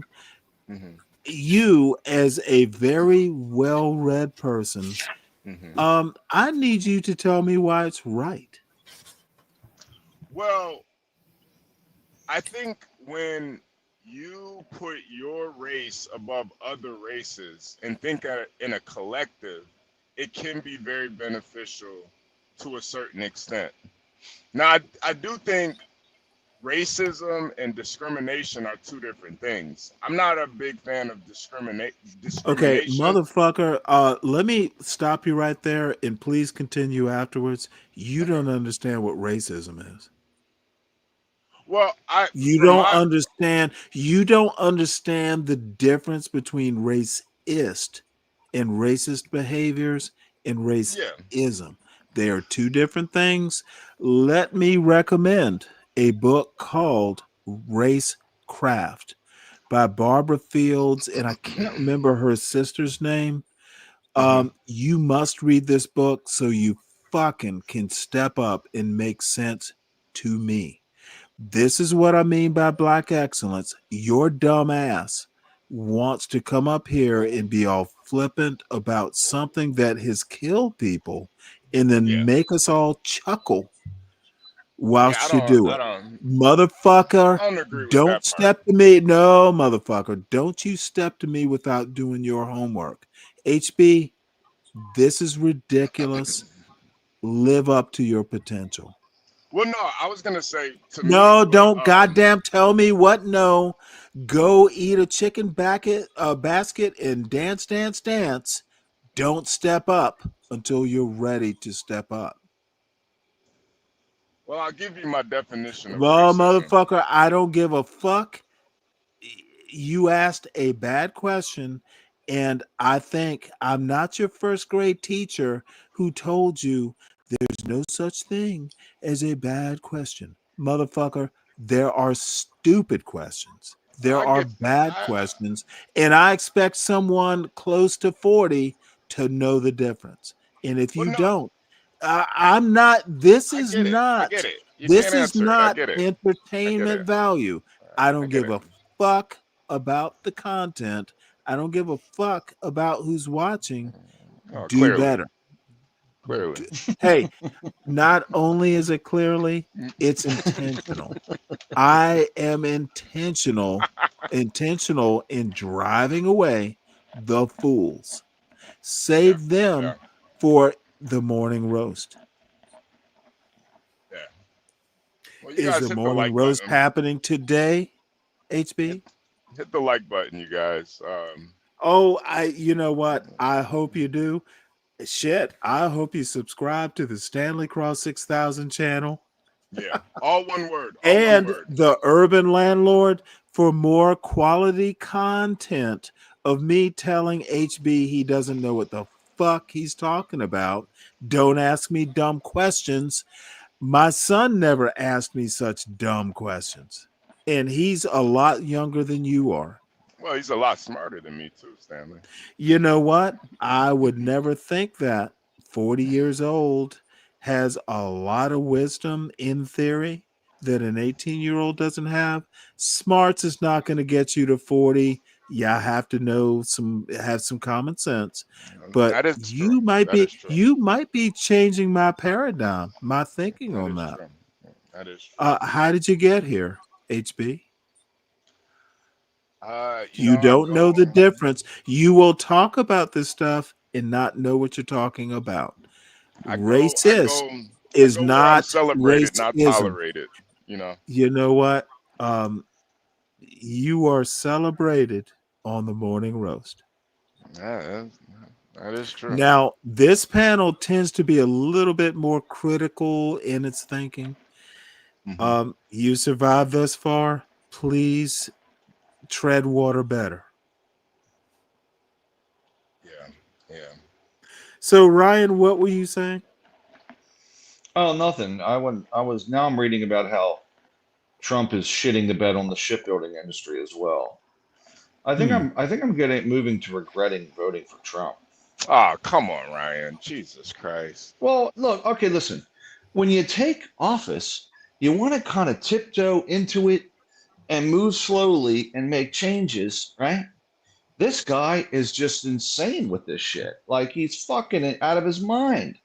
Ryan, And you know what you were voting for, Ryan. Stop it, man. Just I was voting. Oh, I think hey, let me interrupt this. Hold on. No, let me just say it, no, Stanley. you hold on. Stanley, you Ryan. cut everyone off on the No, panel. what you're going to do is HB didn't even hold finish on. what he was saying. What you're going to do is hold on anyway. John, look that poll. You had to actually go out and do a poll about whether you're a racist or not. Oh, that is so high school. Let me vote. So funny. That is fucking funny. Dude, you are a fucking pussy. You have to, motherfucker. You need people to decide if you're racist or not. This is a sad little man moment. Actually, hold on. This motherfucker needs a poll to know how he thinks. Oh, this is epic. Oh, motherfucker. Well, Caster by vote, hold ladies on, and gentlemen.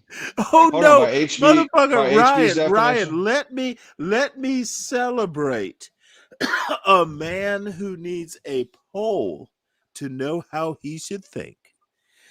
No, I want to know: Oh, this is it is by so HB's goddamn. definition? Ryan, I don't know.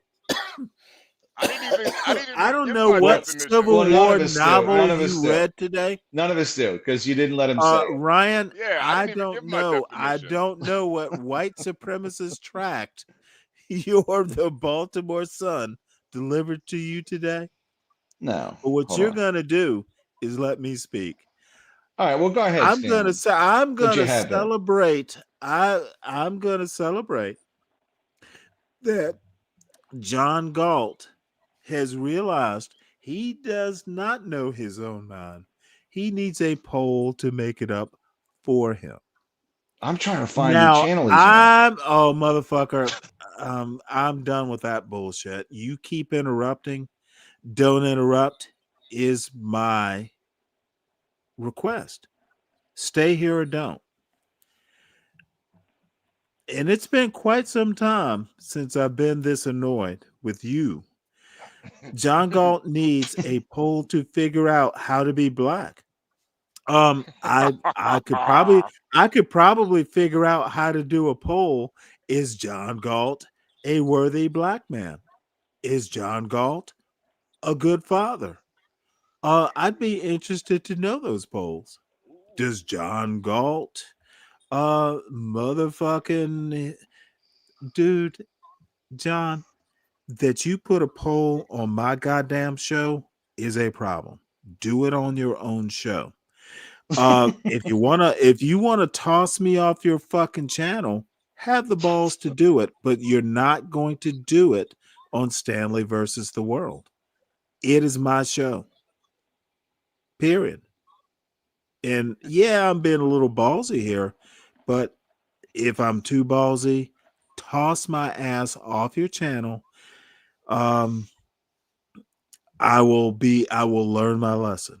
But don't you motherfucking ever put a poll on my show without telling me you're doing it. And I voted you are a racist. And if the other idiots who voted that you aren't a racist, they're as fucked up as you. No, the motherfucker's fucked up. Who hurt you, son? Stanley, we have voters. Oh, rights in this motherfucker, country don't you dare, HB, because I'll start it on you next. to You protect. want to stand down. Oh, motherfucker, you think you're immune? You better stand down. HB, I'm more annoyed at you as a young and relatively sane man than this old drunkard. Okay, Otis the drunk as a black man can be fucking like the town drunk.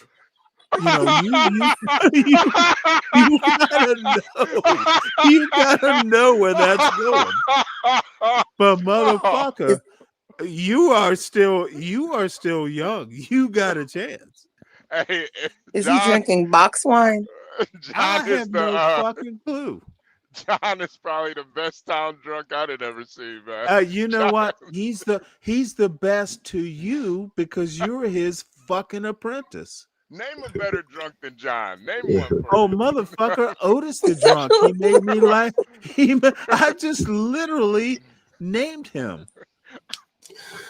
He was funnier.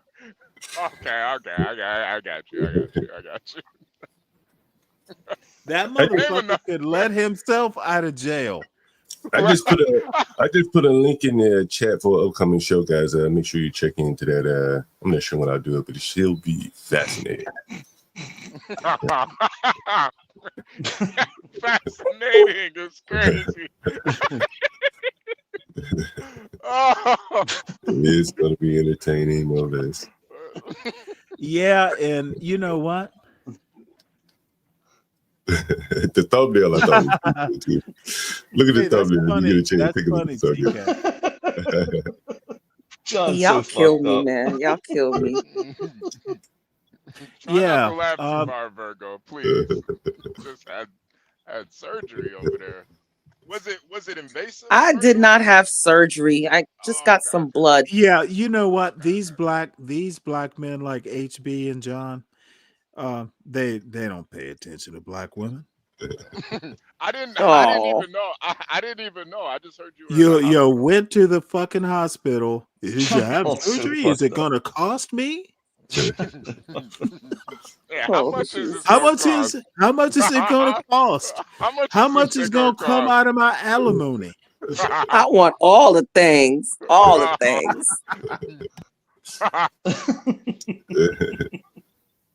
I feel like when Stanley sees a thumbnail, he's not going to be happy. You know what? Hey, let me put it to you this way.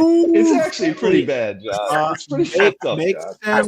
Make Stanley I'm too gonna embrace unhappy. I'm gonna embrace my Stanley does not need to be a part of the John Galt channel. No, So it ain't about you, Stanley. It ain't about you. when it gets too unhappy or too difficult or just too ridiculous, I will come up and replace you, Ryan, as B Brave's You know what? co-host. I love you, man. Look, I love you, Stanley. You make me laugh. Don't love me too much. That sounds weird. That's gonna be good, though. It's gonna be epic. I can't I am help it. interested in hearing people's opinions, so we probably do open panel for that one. Well, you know what? I have no illusions about where I stand on this channel. And I haven't given a fuck so far. And now I have to give you credit, John. You do give me latitude. So I'm not gonna pretend you don't. I can deal with all kinds of, you know what I mean? Like for a lot of people it's probably difficult to understand me. I deal with all types of people, man. You learn not to take things personally. Oh well, damn it! I have to do a better job. Yeah. Bottom line, and I'm not actually. I'm actually serious about this. No, you went a little below the belt yesterday. No. I was actually offended. If you took the time to spin a narrative. But I have see, this is what surprised me. I expect that from Be Brave or Hood Conservative. I expect that from people who either have not worked with me or I consider a teammate. That was a little different. Motherfucker, let me finish. Well, I was going to ask you a question. A little unexpected. You have ways that Be Brave and Hood Conservative don't to go, hey, let's talk about this. This is the angle. You had ways. Well, it was I'm gonna be honest, it was below the belt and rather niggerish. I was not disappointed. It was kind of an expectation. And as I said, it was mentioned before I mentioned it on this show. And I'm disappointed. And I'm not kidding about that. Well, honestly, I think a lot of people probably feel I don't give a fuck about your honesty. What's done is done. Don't be a pussy and try and explain it away. No, I'm not explaining. I said I don't think you can. There's almost nothing you can say without pissing me off more. Well, I was trying to ask you a question. So how about motherfucker? I don't care about your questions. Right. When did I start caring about this sort of stuff? You lost the right to ask me questions when you didn't do it day before yesterday. No, well, just motherfucker, you have no right to question me. More so than you, dude. There were so many questions before you did that show that you could have asked me, and you have easy access. You could have gotten the timeline right. There are a lot of things you could have gotten right, and what you chose to do is do a fucking Chitlin Circuit nigger show. And I am not. It was expected. It was expected, but I am also disappointed. I expected better from you, John. Yeah, John. Comparing a young college boy's relationship. You know what? You simply will not do HB. You were part of the clown show. You were in the clown car, motherfucker. You know those training cars where there's steering wheels on both sides of the car? There were one, you were the passenger, but you had a steering wheel too. I heard that much of the show. Don't I heard HB drove the whole car. Oh, that motherfucker! No, they were fucking co-pilots. I didn't sign off on the yellow fever part. Like, I didn't sign off on that. Yeah, I didn't even come up. I wasn't there. Yeah. It's not like you had to sign off on it. I didn't sign off on the yellow You just had to laugh like the Black Ed McMahon. No, Stanley, I called this Monday. Oh, no. I want to hear your bullshit. I called it a weird thing. Look, I fucking watched a good portion of the show. I watched till I couldn't. I hopped up on the panel, said what I said. You know what? I'm still not satisfied. There are gonna be repercussions. Oh, you hustle buck. Well, don't kill Dude, me, you don't know. Don't No. This is what Mr. Galt doesn't understand. I'm not coming. My son meeting whoever he meets in college, there's no come up. Like he should appreciate having an Asian girlfriend. It's goddamn expected that you don't understand this orientation in the Black community is on you, son. Okay, there are Black people who don't get that wrapped up about motherfucker. If you are in a space, I was surprised he didn't meet a Georgia Tech girl. I'm talking. Which part of that can't you figure out, HB? Black excellence in my family is to be expected. It's why I got with my wife. It was so easy anyway. I wasn't John Galt.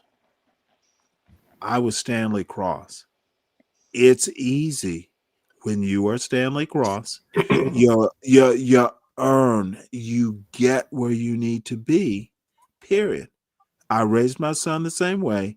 In this bullshit about, it gets so much easier when you actually work.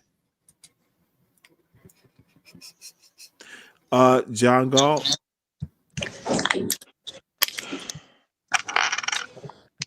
You may smile, but you know I'm right. Stanley? Ma'am? Good morning. Good morning. What did HB do to you? Because I feel like you're getting on him. And he said, but too Okay. Did you come up here to ask to be the Inquisitor? I mean, I am naturally inquisitive. No. Inquisitive is not the same thing as Inquisitor. I know. One's a okay. Verb You don't. Apparently, you don't know. I asked you, are you Inquisitor? That was my question. I'm just a little lost. I don't know why you know. Okay, well, go back and rewatch the show. You can catch up. Was it because of his question about racism? Like, what's wrong with it? No, it was yesterday's show. Oh, okay. Sorry, I missed that. Okay. You think I'm just up here about what happened on the panel in the last few hours? Yeah. There was a whole show that I found, quite frankly, offensive. Especially from someone I considered in the past tense a teammate. It was too much. It was below the belt, and there is lasting damage. And that was on the roast, the morning roast, or your show?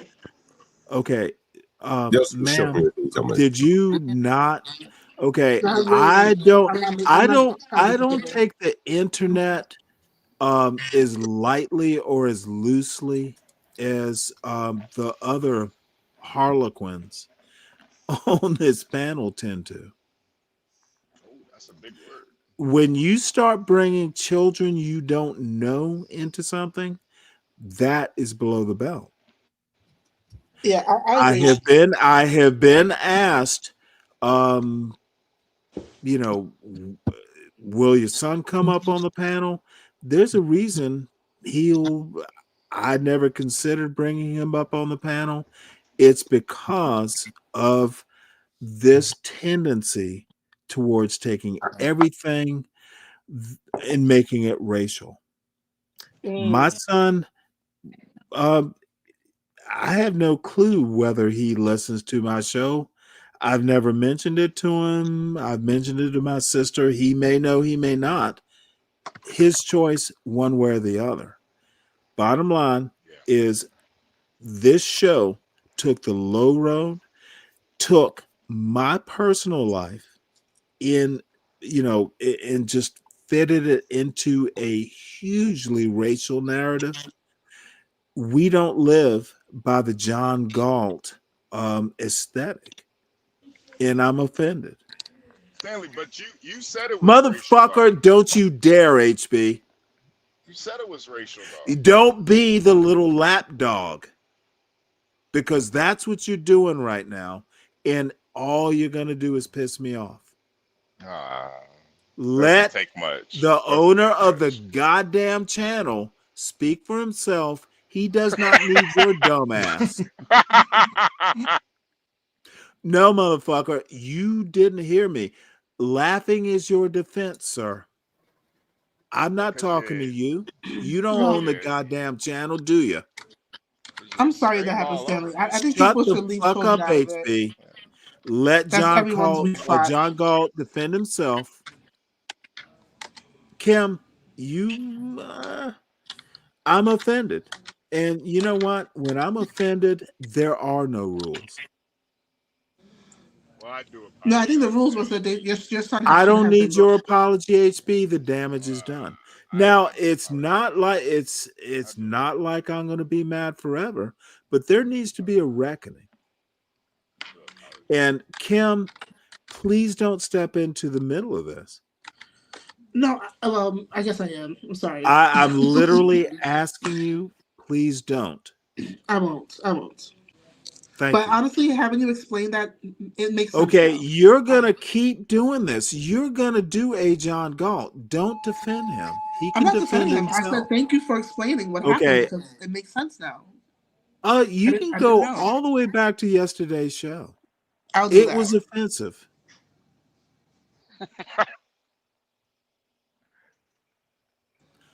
Yeah, I It had was no offensive.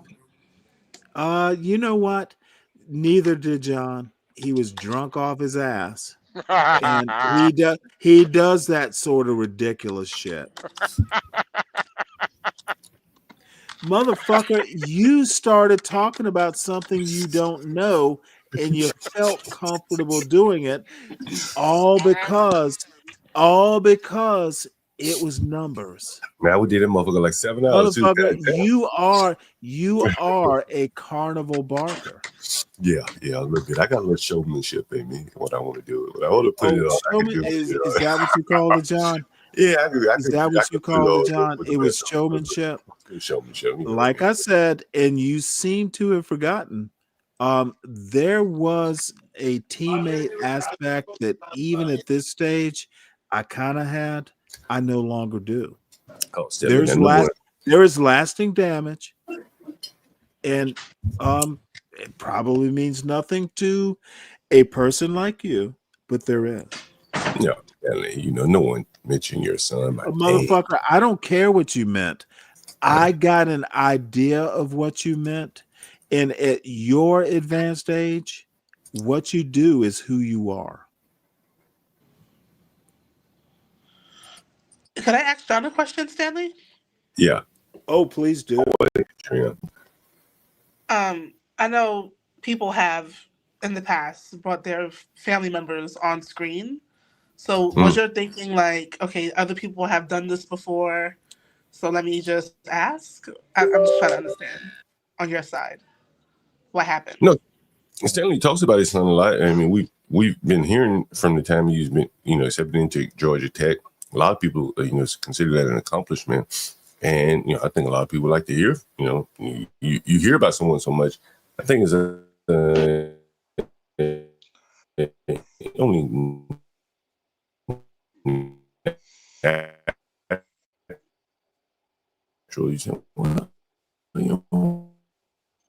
Well, let me ask you an odd question. Did they hear the term yellow fever from me or you?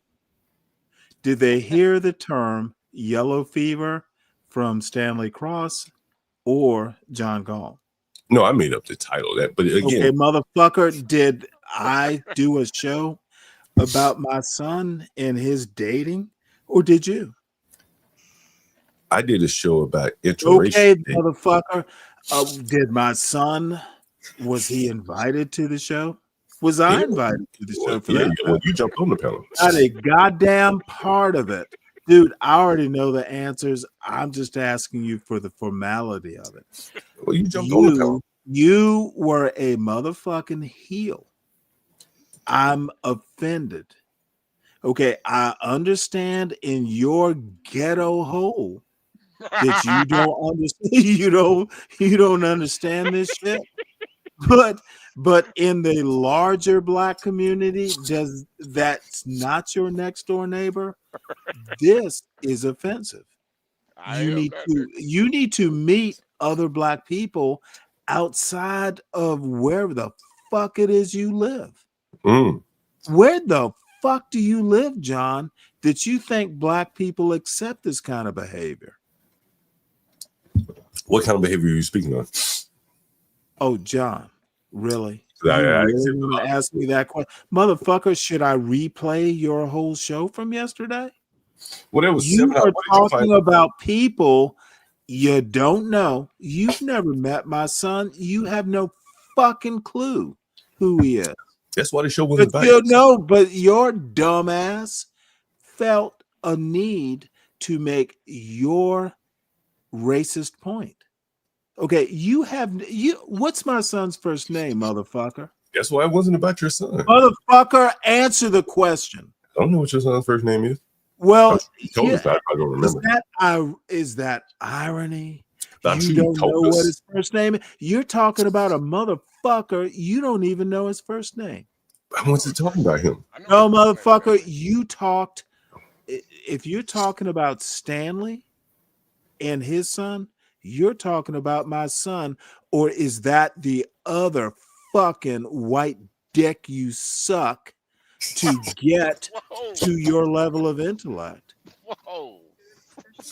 Wow. Yeah, motherfucker. You want to roast?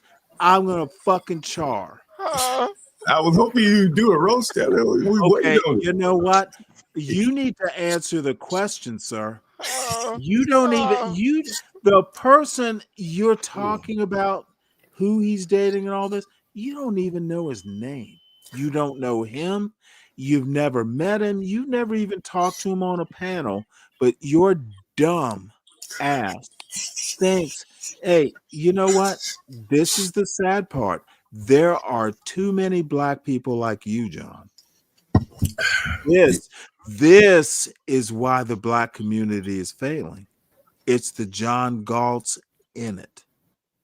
So you think the Black community is failing? No, motherfucker. I told you what I think. Digest. I don't know that you are Umar.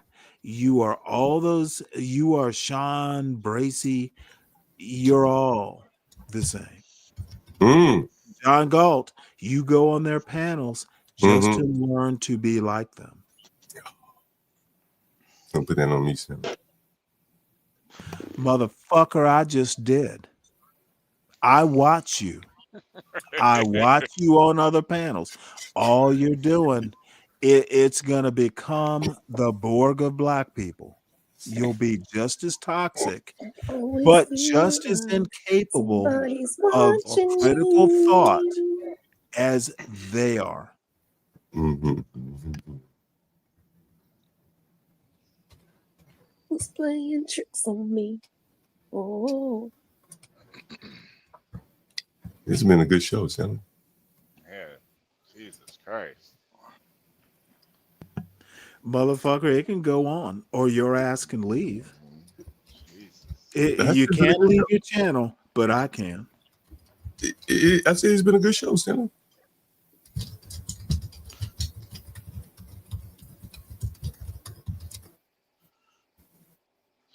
Jesus.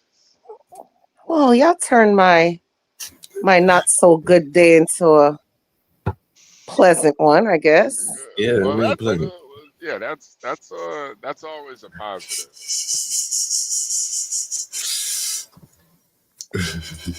Yeah, that's always a positive.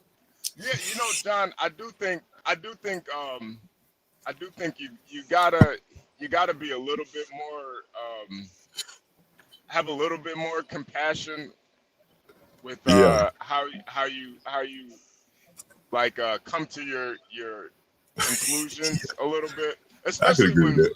especially when you know real life people are involved, you know that you work with and stuff, and you gotta now your tenants, not you could keep your foot on their necks, but when it comes to Well, that's an interesting point. All the world's John Galt's tenant, and that's not even your real fucking name.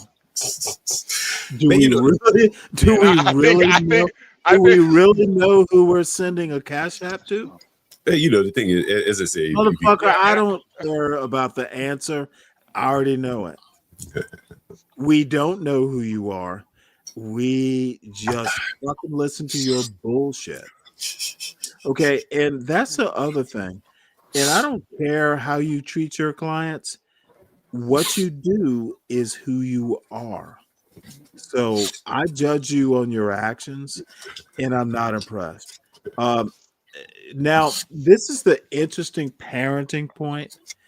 I raised my son to be someone that I can respect, and I'm sure you're going to do the same thing with your two young children. But we might have different levels of respect or standards or whatever you want to call them. Your standard is something I would never tolerate. Hell yeah, man. Oh, Listen, motherfucker.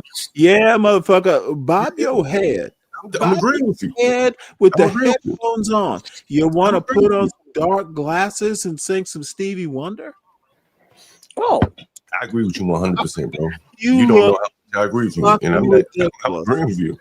Ridiculous is as ridiculous does, and you do a lot of ridiculous things. Yeah, I'm definitely agreeing with you, man. Like, Motherfucker, I don't really even care what you have to say. okay, fair enough. I'm talking. I'm acknowledging what you're saying. Yeah. Your headphones are on, so I know you can hear me. Yeah. Okay. Motherfucker, you know what? You are raising your daughter to be a room cleaner, and I wasn't impressed with that shit. Your son, you didn't even have balls enough to put on camera. I put him on. Take your headphones off, go up to New York, take your daughter by the hand, and tell her she can be better than John Galt. Okay, because that bullshit you did about she can clean behind the faucet better. Motherfucker, I can hire a Mexican to do that. Yeah. So are you raising black man? Are you raising your daughter, your black daughter, apparently, to be like a La Quinta room cleaner? What the fuck are you doing, man? She cleans good. That's the best thing I heard you say about your daughter is she cleans thoroughly. Motherfucker. That was embarrassing as a fellow black man, and I'm not sure if you still identify as black, quite frankly. Yeah. You do? No, I'm listening to you, No, Stanley. motherfucker. You need to I'm listen and like to stop interrupt you. talking. You That's need what I'm saying. I to. don't want to interrupt you.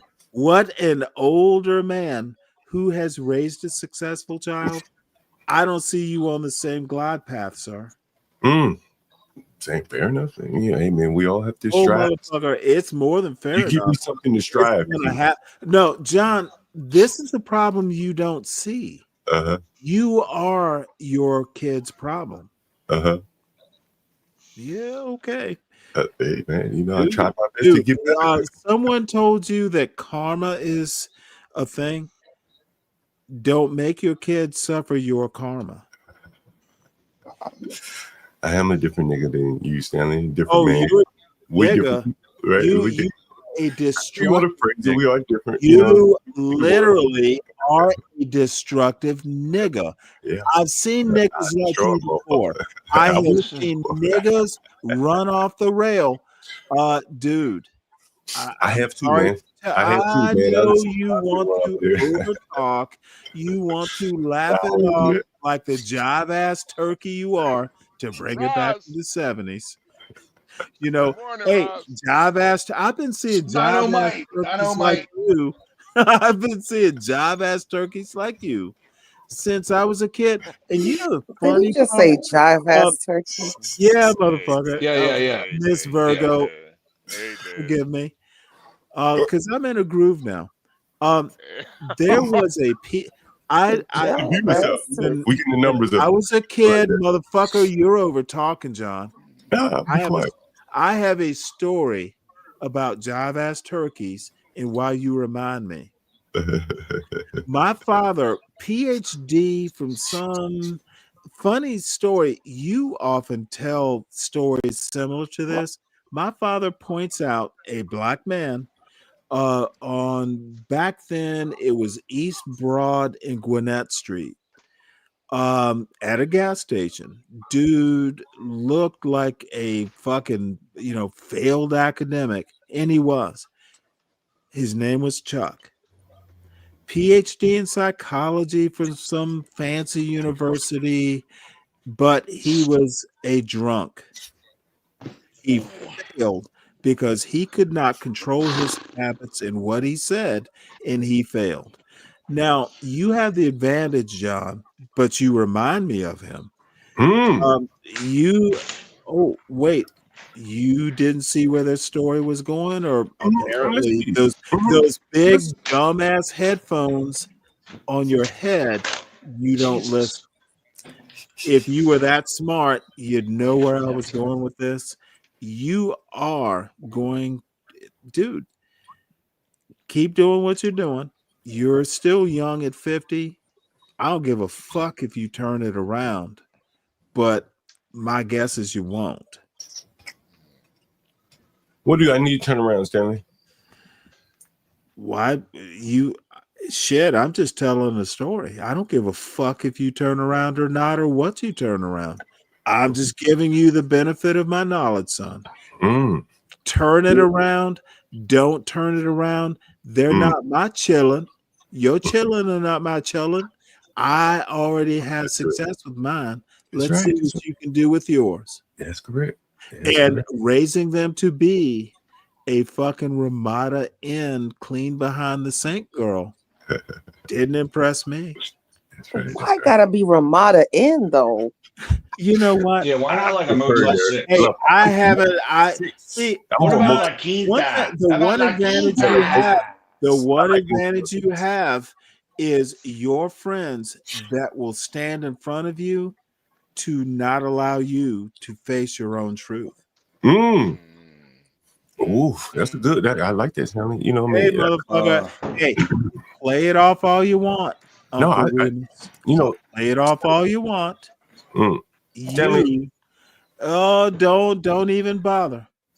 I've said what I said, and I meant it. Do not do no motherfucker, but do let me give you this one last warning. Don't do what you did yesterday again to someone else. All right. You took a liberty that was just Black people don't do this shit. And you proved that you will do anything just for a glance or two or a laugh from the chat. You're not impressive.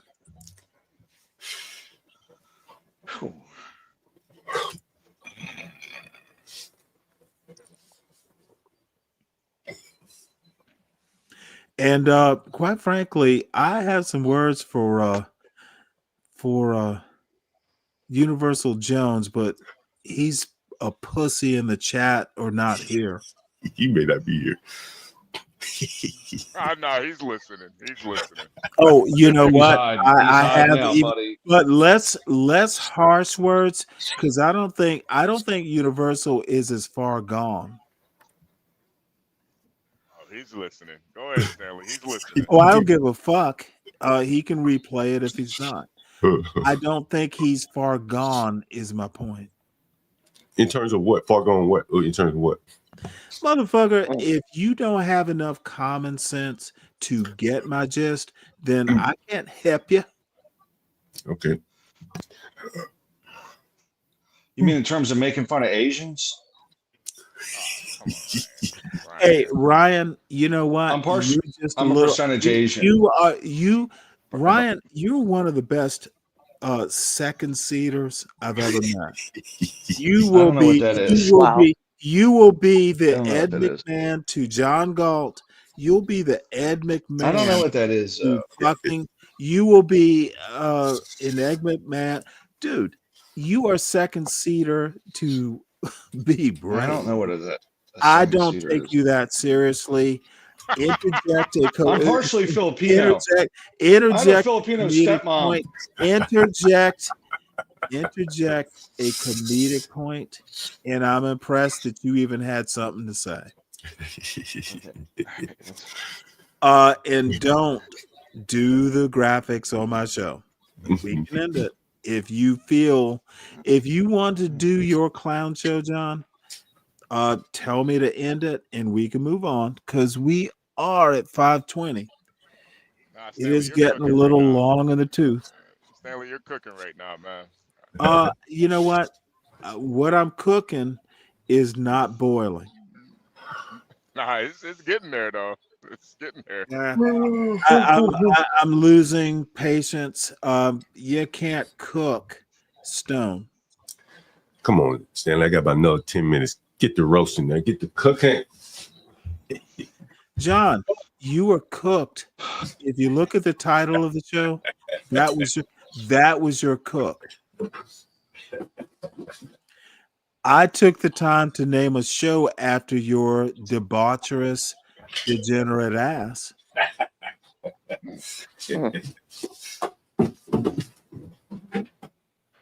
So the cook was in the title, but your soaked brain doesn't understand subtlety these days. I'll figure this out. Wow. So Kim looks like she's on a phone or something. I think she's doing sign language. Oh my Lord. I hope she's not doing sign language of what I'm saying. You think so? You motherfucking bitch. Yeah. You motherfucking degenerate. Motherfucker. She is. It's sign that language. woman is gorgeous. Yeah. She is stunning, to say the least. Yeah. Oh well, I will. Subscribe to Kimmy Cake's channel. Her husband is a lucky man, is how I describe it. Yeah, absolutely. Make sure you subscribe to Kimmy Cake's channel, guys. What's Kimmy Cake's channel? Brooklyn Watson? Why are you taking over my show? Are we ready to start? I wasn't taking over your show. Why is she up center screen? My bad. I You know what? This isn't someone else's show, dude. My bad, Stanley. I just thought you would like. Believe me, Stanley, we know it's yours. A lot of bads that I've noticed over the past 24 to 36 hours. Yeah. Well, Ryan, I know you want to hear us comment on your strife? No, I'm just saying, I as don't a want to person hear that's Ryan. I don't want to hear. I I don't I'm want to don't hear partially Ryan Asian, complain you have about to Trump. say. Oh, okay, I'm you're going partially on that. Asian, Okay, and okay. I'm partially You know what? Asian, and You I have are a personally Asian, and you know what? I'm not that level of racist. Tell it to someone who cares. all right, that's fine. You know How how the it hell is. are you Asian, Ryan?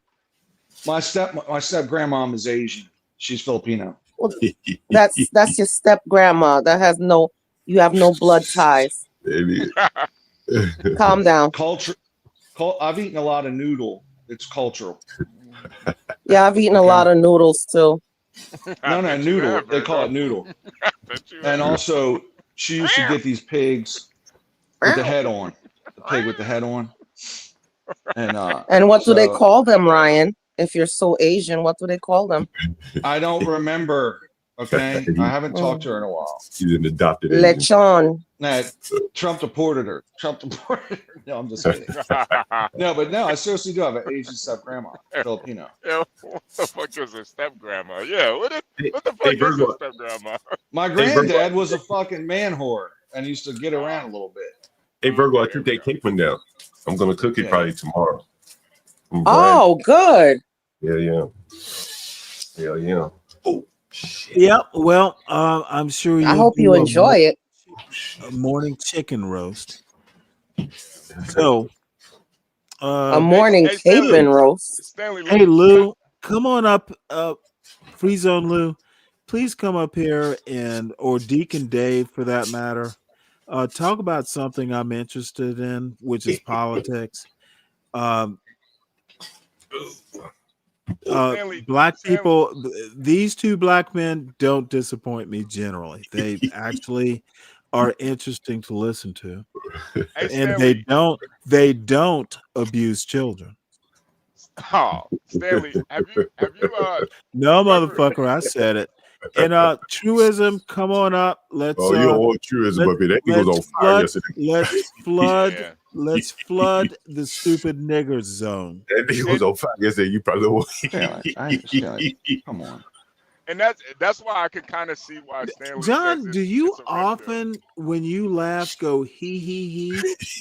Motherfucker, have you ever heard of Joel Chandler Harris?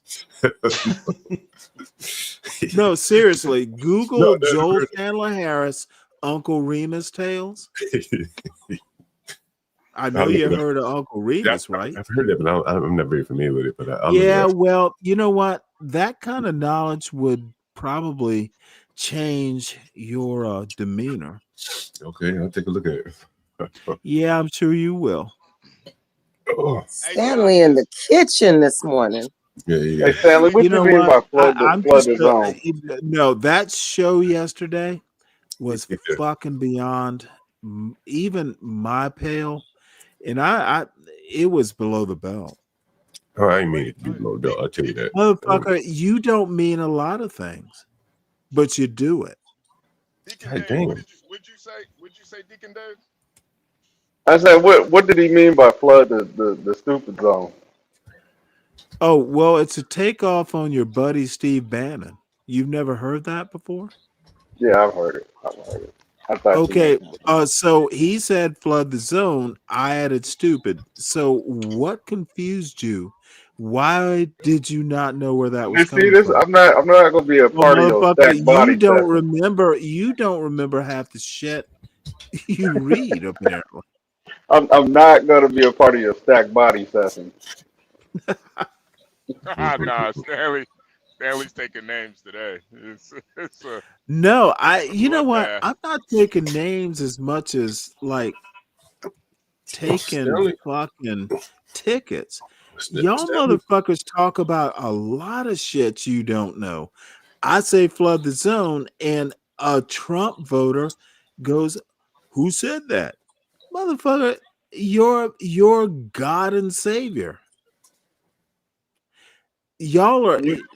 You had two adjectives that you added to it. Actually amazes me how much these motherfuckers, dude, flood the zone in MAGA territory. Why do I know this and you don't? and I didn't vote for Trump. Why do I know this and you don't, Dave? You didn't use the exact way he said it. You had two Motherfucker, adjectives. flood the zone. You had Flood two the adjectives. zone. Flood the zone is a direct quote. So You free zone didn't and know this? truism are gonna flood the Okay, zone. this is what y'all fucking illiterates do. Hey Stanley, can you drop the link for Free Zone? You know what? It's at the top of the chat. Is it? Yeah, I don't know why he's. Portia put it there. Oh, Portia, she's efficient. And by the way, let me do the quick commercial. Subscribe to the John Galt Urban Landlord channel, please. In spite of me, please subscribe to the Stanley Cross 6000 channel. In spite of me, there is a video essay every now and again. Hit the like. That's more important than anything. And pretty much it. Also, Helen, make sure good to see you here, Helen. Also, make sure you subscribe to the Urban Landlord Clips. It's our Clips channel. We're trying to get it monetized. Be great if you could subscribe there. Urban Landlord. Well, Clips. also add that to the script. I can promote it as long as I'm here. Oh yeah, Dude, you know what, John? You are literally your behavior yesterday gives me doubts. Oh, Stanley, and I'm dead serious about this. And I've had doubts for quite some time, but yesterday was the icing on the cake. It was literally something. The funny thing, and I'm reading E. Franklin Frazier, and hold on, Lou, because I know you have something to say. There's a book by E. Franklin Frazier called The Black Bourgeoisie. And yeah, look at him. His neck hurts. Dude. That's my neck. Fucking ain't my neck. You know what, motherfucker? It aches because you probably need sleep. Those big ass headphones are holding your head in an unnatural position. I don't like these headphones. I ain't gonna lie to you. I hate these headphones. So I was disappointed. John, what can I say? You just disappointed me.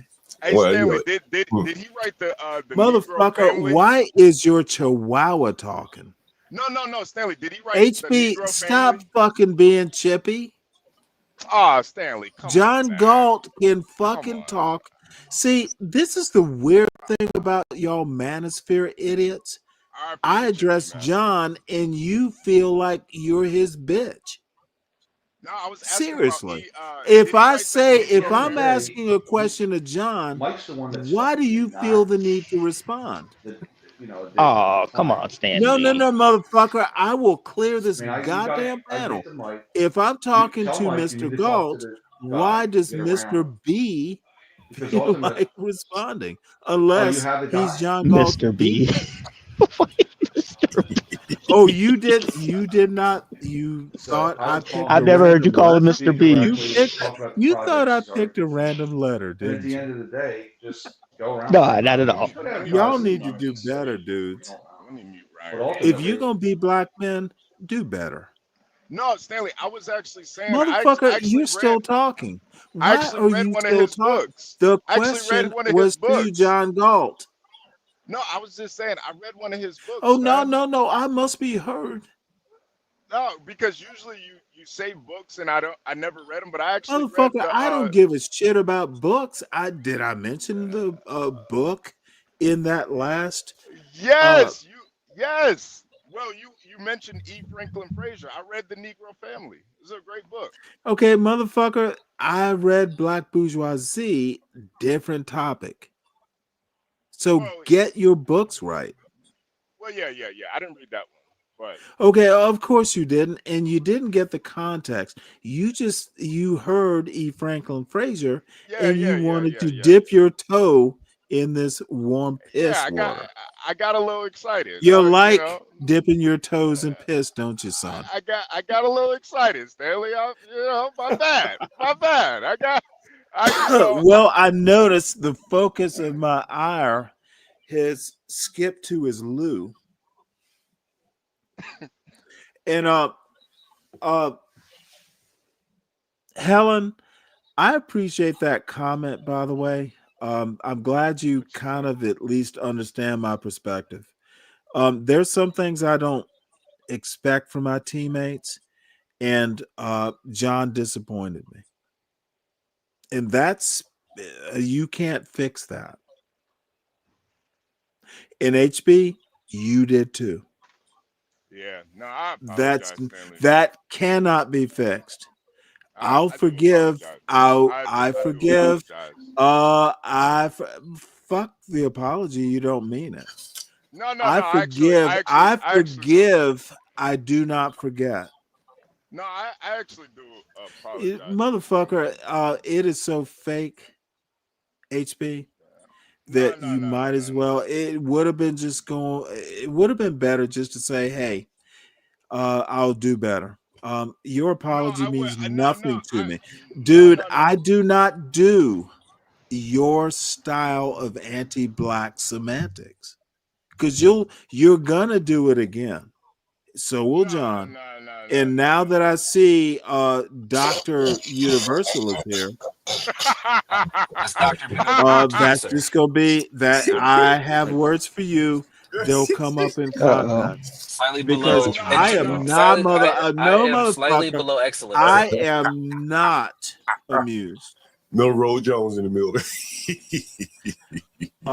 You know, John, it is all your little circus, and some of us are getting a little tired of your drunken fucking. Now, I have to give you compliments. Your camera angles change almost weekly. Is it because you knock them over or you reposition? That's a good one, Damn. You're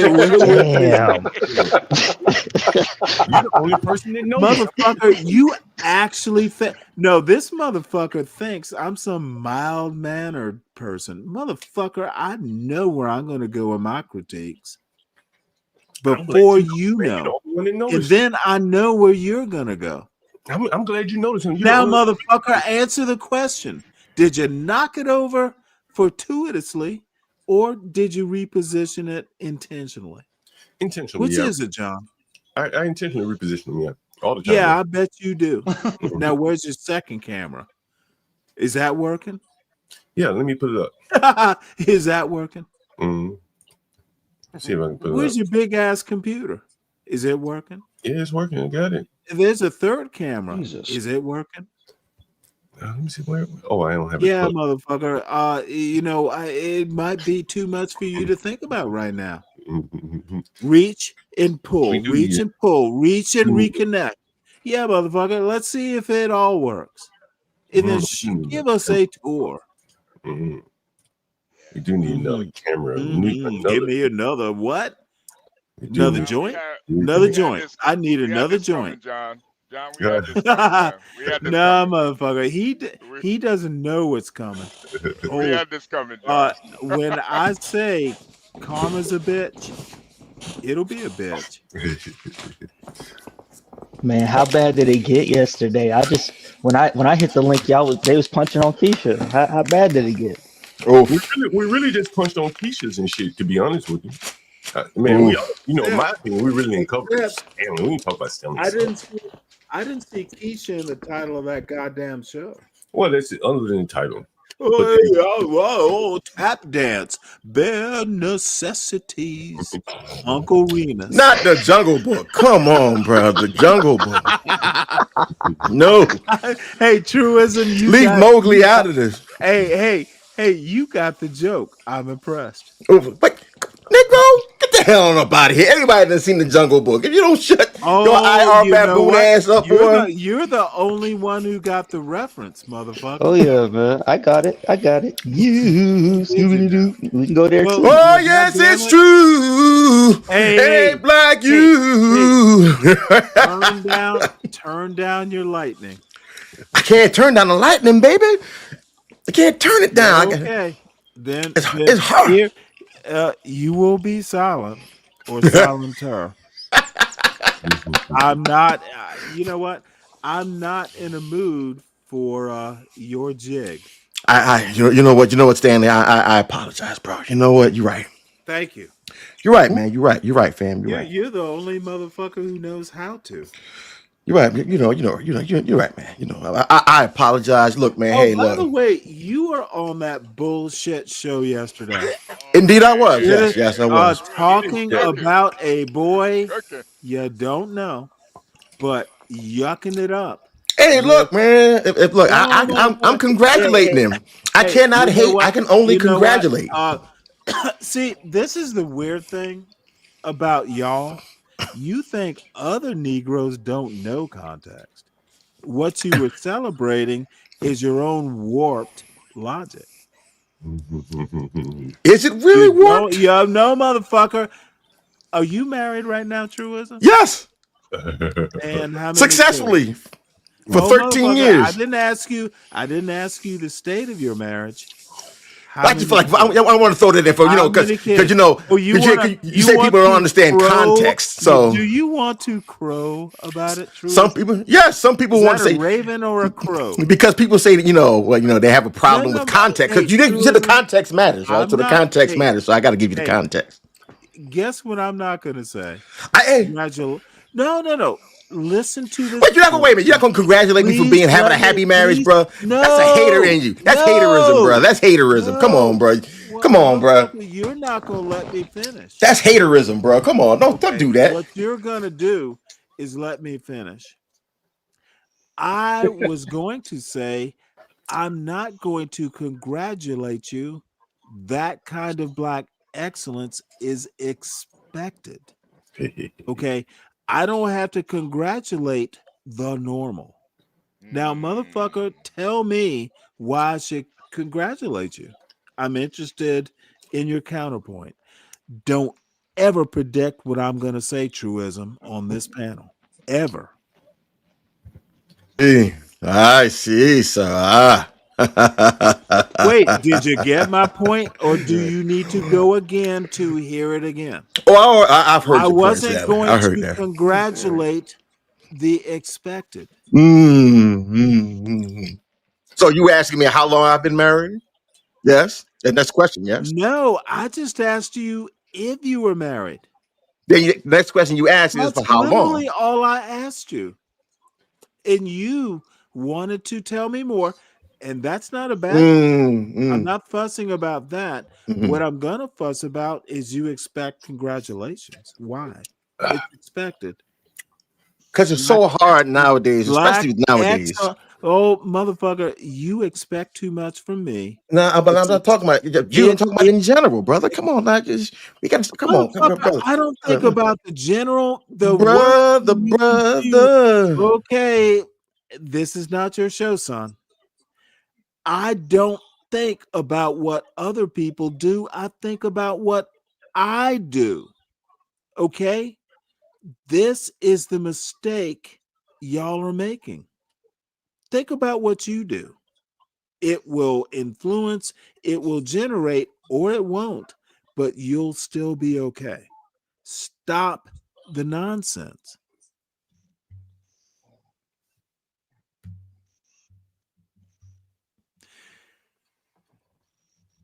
And I can't seem to. Oh, there you are. Yes. I don't. Hey, all I asked is if you were married. That was it. Yes. I've answered already. Yes, I am married. And I'm not going to congratulate you because it's expected. Excellence is expected. You know what? I do appreciate that. I appreciate the compliment, even if it's constructed in a weird way. Appreciate it. You are doing what's expected. But I will receive it in the spirit that it is given. And you know what? Truism, you are a good guy. I know. Excellent. Thank you, brother. Thank you. I appreciate you. Okay. Well, before I swell that big purple bird head, so it's expected. Pause, This is the other thing.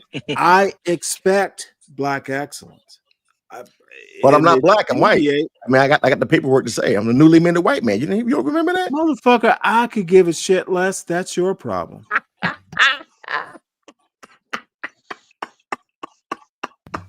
Again, I have no control.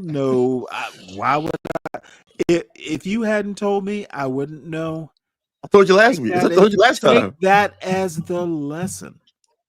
Motherfucker, if you told me last time, yeah, I'm gonna carry that to bring it up again. No, you're not. You definitely would not. It is not important to me. What you do is your business. I got you. Unless I have to pay for it. Do I? I mean, hey, look, bro, look. I got membership, so I mean, look, motherfucker, you are still going to belabor this point. Hey, look, you said it. Other than you being excellent, that's good. I don't care after that.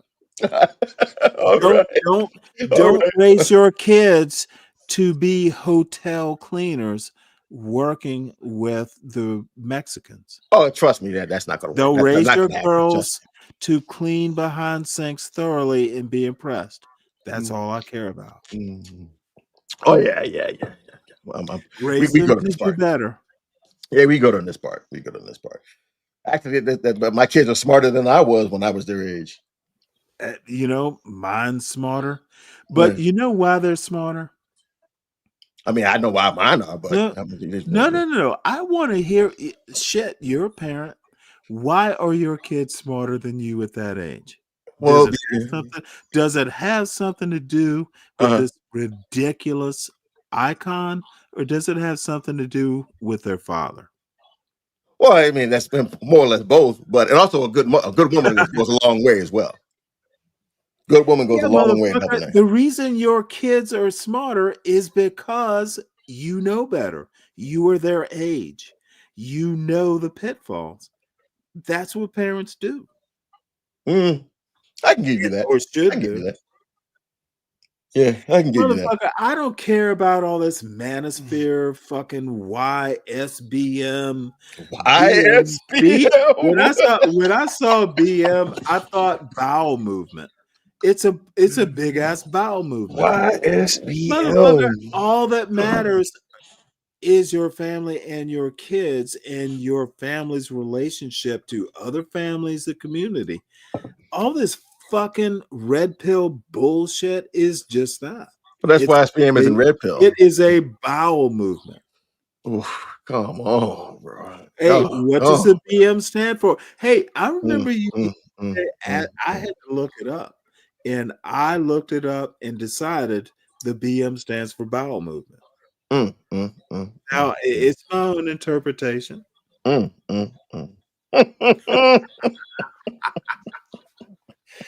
I'm sure you're gonna have something to say. Man, that flavor of haterade must be fucking that's purple drink flavor. Okay, tell me who I'm hating right now. Oof, it's just I can just hear it. I can feel I can just emanate. It's just I asked you a specific what you do. Who am I hating right now? The hateation poison. Dude. Yeah. This is what folks like you do. You want to Gish Gallop past my point.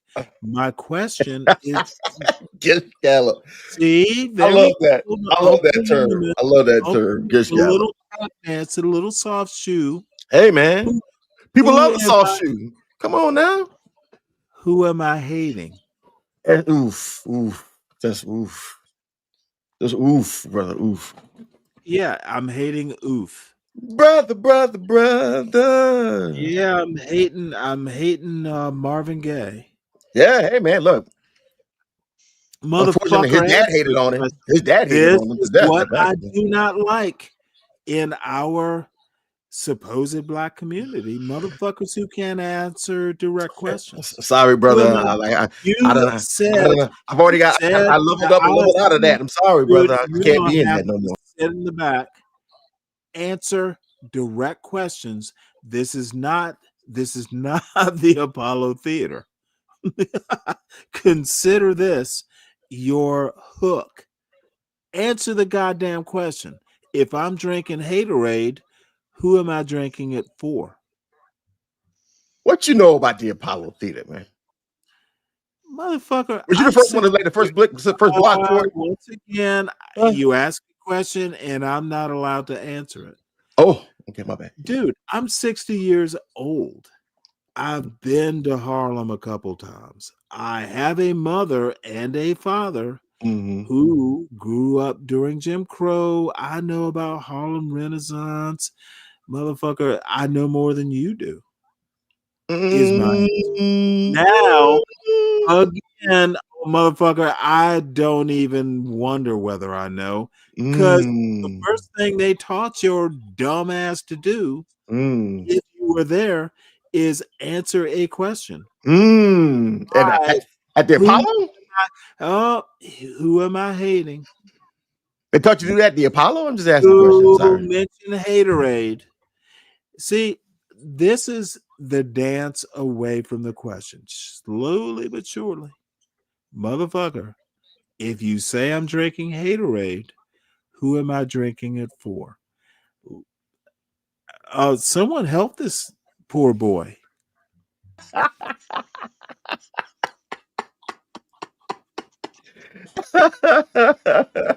Oh man. Yeah. See, this is the kind of back and forth we need to be having, bro. This is what I don't mind having something like a back and forth like this, bro. I don't mind that. Early in the morning, I just got through eating some good old fashioned, homemade eggs with the vegetables, with the homemade vegetables, the homegrown vegetables too, bro. The sausage.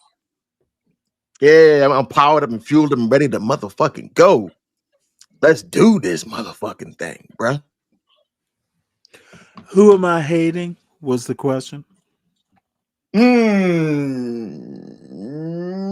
Brothers who've escaped the Daggleverse. Oh God. You wanted the answer, you got it. I have no clue what the Daggleverse. I told you that before. Come on, it's the Daggleverse. Daggleverse. See, this is the problem. So I need you to pronounce it all the way out. You speak in cliches. Really? And, if it's important to know, I'll find out. Daggleverse. Daggle.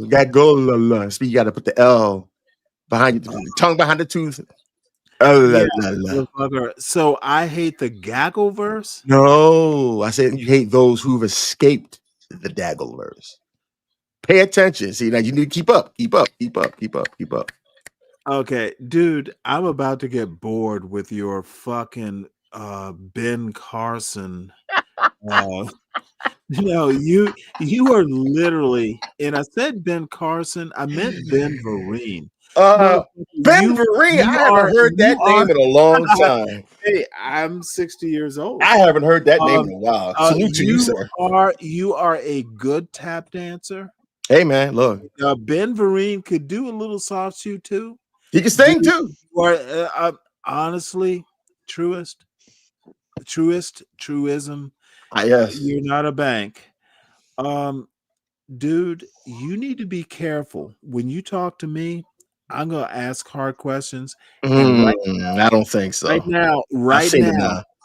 Right now, you are not a smart black man. That's fine. That's okay. I'd rather be a dumb white one. I'm not your standard. I know. Yes, that is. So let me move on to someone more interesting. Fair enough. Slide, slippery Lou, slide on over. How you doing, Lou?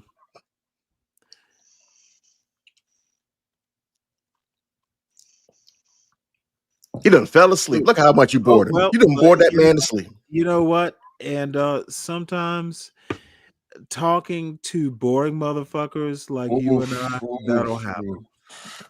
Oof. Dave, please, Dave. Rescue me. What's the Rescue topic?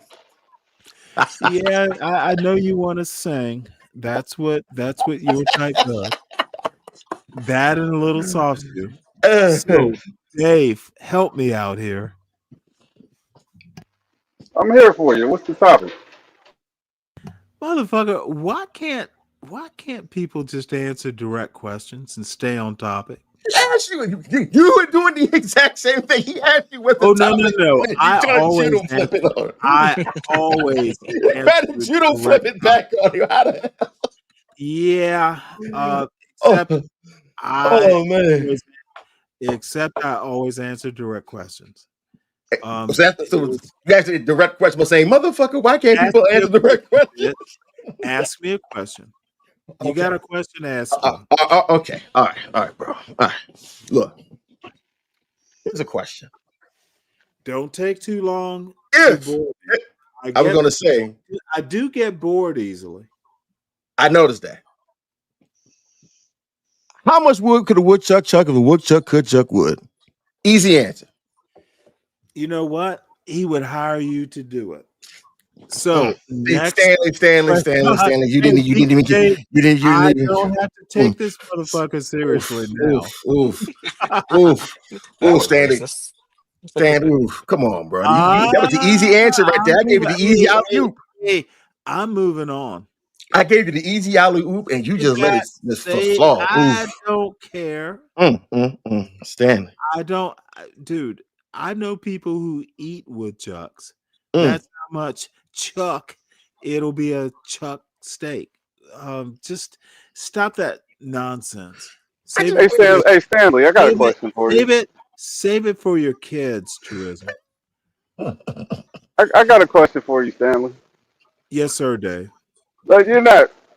Part of me says that you're not really mad at John, but this is a great opportunity for payback. Oh no. I'm incensed at John. It is a total lack of incensed. Oof.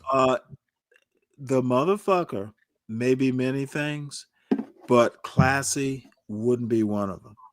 I'm incensed. It wasn't that you're the butt of the joke or anything. It's Okay, just goddamn it, using as it an does not example. matter. You brought a kid you've never met into it. He's never been on the show. John's kids have been on the channel, not talking, but been seen. My son never has been. Now, the reason I even bring up all this shit is it's a kid in college. It is the parenting part.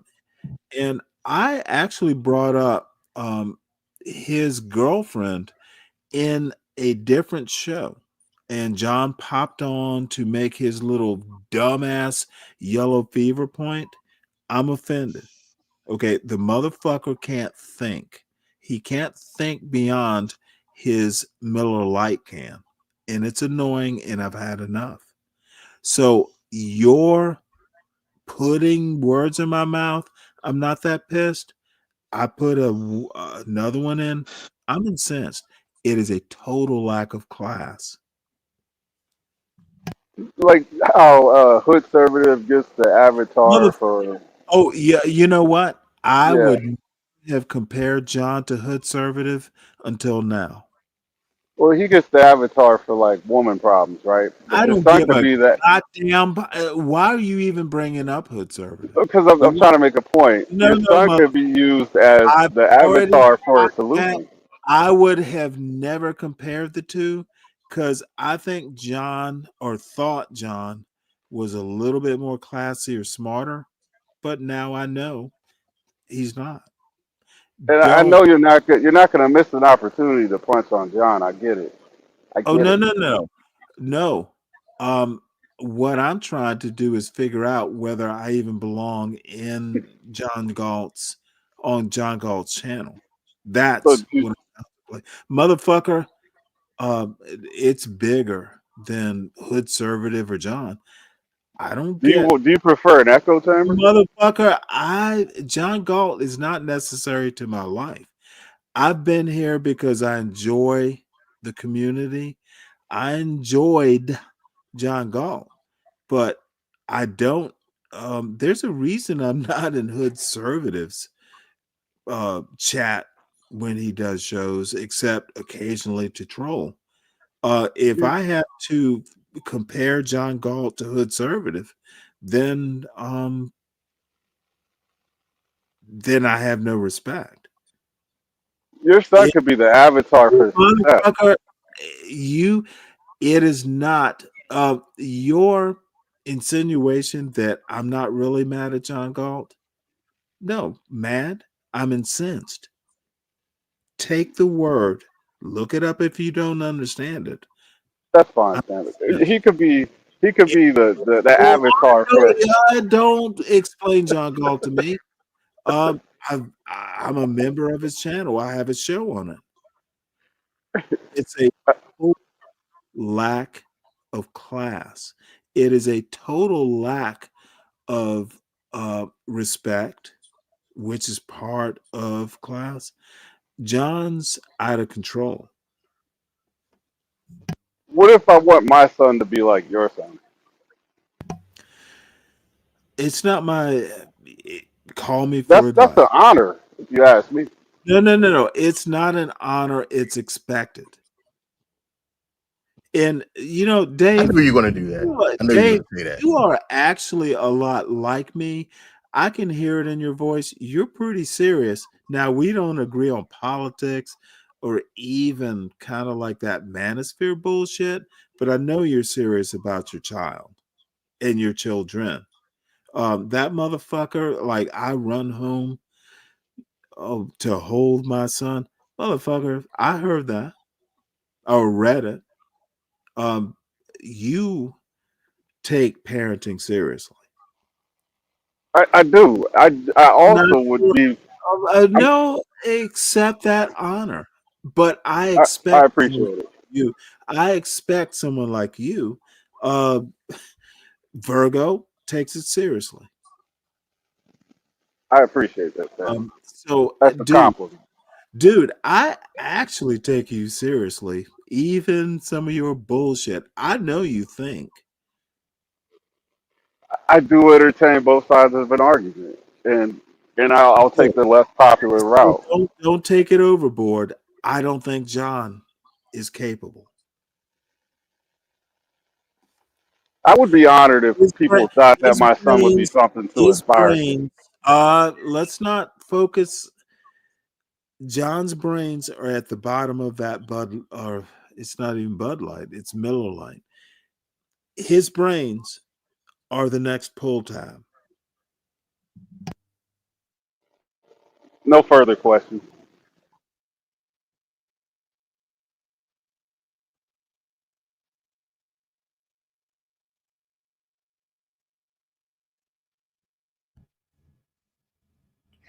So with that out the way, how is everyone's day? I know my morning started off fairly nice, but how did everyone? So Stanley, how was your day? How did your day start off? Aside with wanting to choose violence on John today. How was I violent? You're doing it now. You've been, from what I've been hearing, you've been punching on John for a while now. I mean, I get it. I get it. You feel what I witnessed. Yeah. Okay. I haven't done enough. When I say incensed, I literally mean it. I believe it. I believe it. Pissed off. The simple fact that you use the word incensed. I can see it.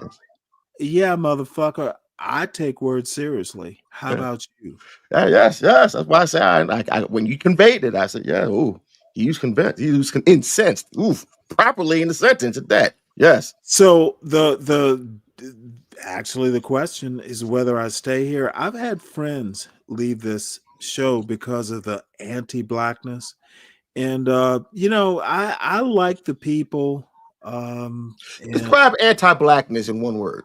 Oh, motherfucker! If you're not, if you describe the blacks in your body cam video, like those blacks, and you're black, then you're anti-black. want are to make sure all I blacks understood. the same? Because actually, I think it's subjective. So let me make sure I heard that correctly. I don't in America. And let me clarify this. I tend to look at even 2025 through a historical lens. It's just the way I look at things. If you're anti-black, that is a separation that doesn't seem justified given American history. And the reason I say that is it's an internal view versus an external view. If you go walking down the street, are people going to say you're black? If the answer is yes, then you're black. And there, I can expand that argument, but racially, phenotypically, you're black. So if you share a phenotype or even a heritage or a culture with other people, and I can expand even that part with the phenotype, too much time to do it. But separating yourself when you are black and you go, those blacks think that it's a separation that if the people you are separated from in that body cam video, that crack hoe, if John Galt and that crack hoe walk outside the the Walmart at the same time, some person coming up is going to go, are they husband and wife? There's an identification that is cultural. Is it fair? No, but it's also American history. So I have a question then. Is it anti-black or anti-nibber? So let me finish this. Whether we want it or not, that crack hoe and John Galt are because of American culture, American history, are connected at a phenotypical level. It's not fair, but it is. So is it anti-black or is it anti-nibber? Motherfucker, that's gibberish. No, it's an actual question. Is it No, anti-black it's or is it literally anti-nibber? truism. It's literally gibberish. Why can't you just answer the question? Because there's no question. You asked me gibberish. Right. Okay. Can you put it into like regular? Okay. So my apologies. My apologies. Allow me to elevate the question. In a non-truism way. Let me elevate the question for you a little bit better. So in the chat. Okay. So figure out what you're saying. Put it like this. Why is it that black folk have a hard time with class distinction? You had breakfast. I'm trying to. I'm giving you the question. Cheerios, I'm giving you the question. Run around the front lawn and I'm giving you the question, Stanley. Can you help me do that? See, now why are you running from the question, Stanley? Why? Why are you running from the question now, Stanley? Why? Why? Why are you running from the question, Stanley? Stanley, why are you running from the question? This dude does not understand that. Stanley, why are you running from the question? Stanley! I told you your question was gibberish. And I was going to reword it for you. You don't seem to. You want to fuss about whether the question is gibberish. Deal with that it was gibberish. And then rephrase. Do it in a much more organized way, sir. You didn't even let me even reword it for you. I don't have the patience but for you John didn't even do it. Intelligence. Come on, Stanley. If you want to go over, I implore you, Stanley. Keep deploying, motherfucker. Stanley. Did you mean deplore or implore? Implore. I implore you. No, I was going to ask you. See that particular wording didn't suit you. Okay. So now I ask it like this. Wait, hold it. Let me address Ryan's point because there's more stupid people up here today, Ryan. and you're here, so you're just adding to the I'm problem. sorry. That's all I'd say. I'm sorry. Okay, so Ask your question, but Oh, ask it in a way I can understand. no problem. Truism. Okay. Why is it that black folk have a hard time with class distinction? Because they haven't read about class distinction. Because they haven't read about it. No, yeah. They If you or want to we? know, what do you do when you want to know something? Truism. Do you theorize in the blind? Do you do a priori, or do you actually go and study it, or get it taught Can I to say you? something, Stanley? No, please don't. Oh, The reason people don't know stuff is because they don't go out and take the time to learn stuff. Cannot a person learn just by observing things in the world? No, They can't. they cannot. They actually have to. That's They actually called actually. wisdom. Okay, That's been referred to motherfucker. as wisdom. Okay, I am going to be bored because I can't tell you why. You ask a question, you either have to do it. Observing might be the beginning stage, but you have to do it or read it. Whatever your learning style is, very few people can see stuff and do it. Now, there might be the odd genius, Uh-huh. but you're not one of them. Can I ask a question? If you saw someone get their No, I want hand to go You ripped now. off have by to an ask alligator, do you more think it's a good questions. idea to stick your mouth in an Whoa! alligator's Before mouth? we move on to the next question, did you understand my answer to your last one? When I try to when I'm trying to Motherfucker, work through the stop verbal trying. Rubik's cube of what you're trying to It say, is not but your when I panel. when I I control the pace. when I I control the pace. If when I you, when I get figured it out through that, yes. When I get I have to a question for truism. I have Kimmy, a question for go ahead and truism. ask, because this fool wants to ask. My question was Lightning's actually for his him. brain.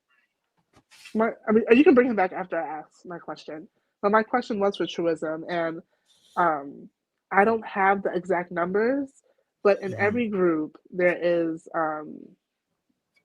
are people quote unquote at the bottom in every ethnic and racial group we can imagine, and they're typically the minority of all of these groups. They're not necessarily the majority of any of these groups. So my question is, why pay so much attention and put so much energy into, I guess, the people on the negative end that are outliers on the bell curve? Like, why is there so much attention dedicated to a small minority group of people within a group of people that are not, I mean, really worth that? Like, why is there so much emphasis on that small minority of people? I'd love to answer that question, but Great question. Do not answer that question, John. It was to truism. Yeah, I'm not. Yeah, I would love to though. Firstly, Kimmy, correct? Thank you. That Yeah, is going to be that's fine. Ms. Kimmy to you. Thank you, and that's great. I appreciate the question. Here's the thing about it, right? Let's hear Ms. Kimmy. Can I have the Okay, question? Can I answer the question? motherfucker, you will do what I say or be gone. Ms. Kimmy, in your answer. Yeah, I'm being a bit of a dick, but I'm in that mood. Pause. I'm not interested in dick. Anyway. Then you're not interested in asking the question. John, wait, what? You were going to answer? Yeah, I was going to say. Well, I was about to type in the chat. Universal, we should do a topic on that, on Kimmy Cake's question. Yeah, it's a great question. Yeah, I think it's a good question, and I think I have some thoughts about it. But let True answer, since she asked him the question. Ms. Kimmy will be his preface. To answer your question, right? Did you say Ms. Kimmy? No, I will not say it. You will not. No, I will not. Do you deserve truism? Dude, you're a cool man. You're a cool dude. But God damn it, you are stretching my patience. I know. But I would like to answer the question that was given, right? I would like to answer her question if possible. Am I allowed to answer her question? Please do. Okay. Here's the thing about that, right? let's just go with the premise that you're correct, that it is a minority, a very vocal minority, right? I'll just The problem, motherfucking answer the question. the Let's problem not is do hypotheticals. I'm going to answer it the way she gave it to me. Oh God. Let's just These say that that's the case, right? motherfuckers. Okay, The is this problem is some with that. tradition of telling stories to get to an answer? Y'all anti-blacks, I thought y'all were all about data and direct answers. Which is it going to be? Yeah, I can't. Can I Are we answer through going the to do an interference, or no, do I motherfucker? just You will gotta? hear what I have to say. So I can't answer Answer the the question. question. Answer the question directly, or do your African Can parable. Choose your method. can But I just answer? I'm not interested in your rebuttal. Answer the question directly, because y'all believe that Negroes can't do shit right. Or say, I'm going to answer it African parable way. When are you available to do this? Okay, so, John. so now I should answer the African parable way, my brother. Parable or Now, Western style? my brother, Which is it gonna be? my brother. Let me to answer the question, my brother. You're not Nigerian. My brother. You're my brother. American. Sir, let me answer the question. Brother, the way that I went to answer brother, it. not brother. My brother. Anyway, the problem is that these particular individuals are so vociferous in their foolishness that unfortunately, as the good brother IR Baboon stated, they are tied, as he says, culturally and phenotypically, so that even though they may be the Culture and minority, phenotype they have is become explain the icon of what it means to culture be and black. phenotype. Please explain the connection. I'm sorry. You're getting ahead of an answer that actually is just ridiculous in the first place. Was the question ridiculous? Connection between phenotype and culture. You the said question is that. not ridiculous. I'm going to you. It is ridiculous. Okay, my bad. You're right. You're right. It's like in a school. It's like in a school. The majority of students do well. It's not like a school. What, you like, either know the answer and you no. do it quickly, or you I'm talking, fucking stutter and I'm just stammer framing and just, dude. Stanley, I'm just framing my question a different way. So in a school, the majority of Probably students in a way do that well. this truism guy can understand and answer So quickly. in a school, the majority of students do well. There is a minority of students who don't do well. But why would all of the school resources go and time and attention go into maybe the 10% that are not doing well, when 80% or more are in good standing? Could it possibly be? Put that in context of race and ethnicity. Could it possibly be, right, that maybe, just maybe, what you're thinking is a minority is actually the majority, but you just don't want to face That's the fact that's the bullshit case? in and of itself. Can that not be just the case? It's not the case. It's just not the case. Okay. Hey, can I take a stab at it? Please do, Lou. Save your brother. My brother. And I'll use your school example. Okay. The reason why is because people don't want to kick those students out, and they stop the progression of the class. They get in the way. Per your example, it's the same. It'd be like me asking you, why does everybody bitch and complain about the top 1% of the wealthiest people in this country?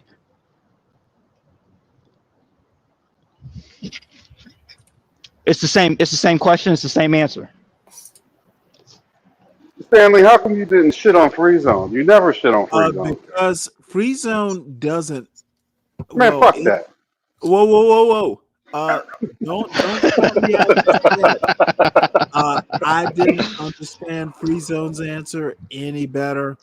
I think the answer to Kim's question is that 10%.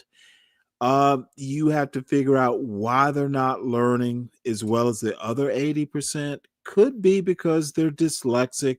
There could be reasons. And then there might be a portion of that 10% who are just, they're not going to learn. Or there could be that Whatever there is reason. no minority at Okay, all. And this is motherfucker, just, I'm talking. Oh, It for is sure. not for you to interrupt. Oh. And Can I ask you a question? Lou, him mailed. sure I was keeping it. I was keeping it succinct. I wasn't trying to. Hey, it's like a test. That 10%, some of it can be saved, some of it can't. It's really the down and dirty. Yeah, but you have a lot of people that will advocate to protect that I 10%. don't give a fuck what people advocate. That's what y'all don't seem to understand.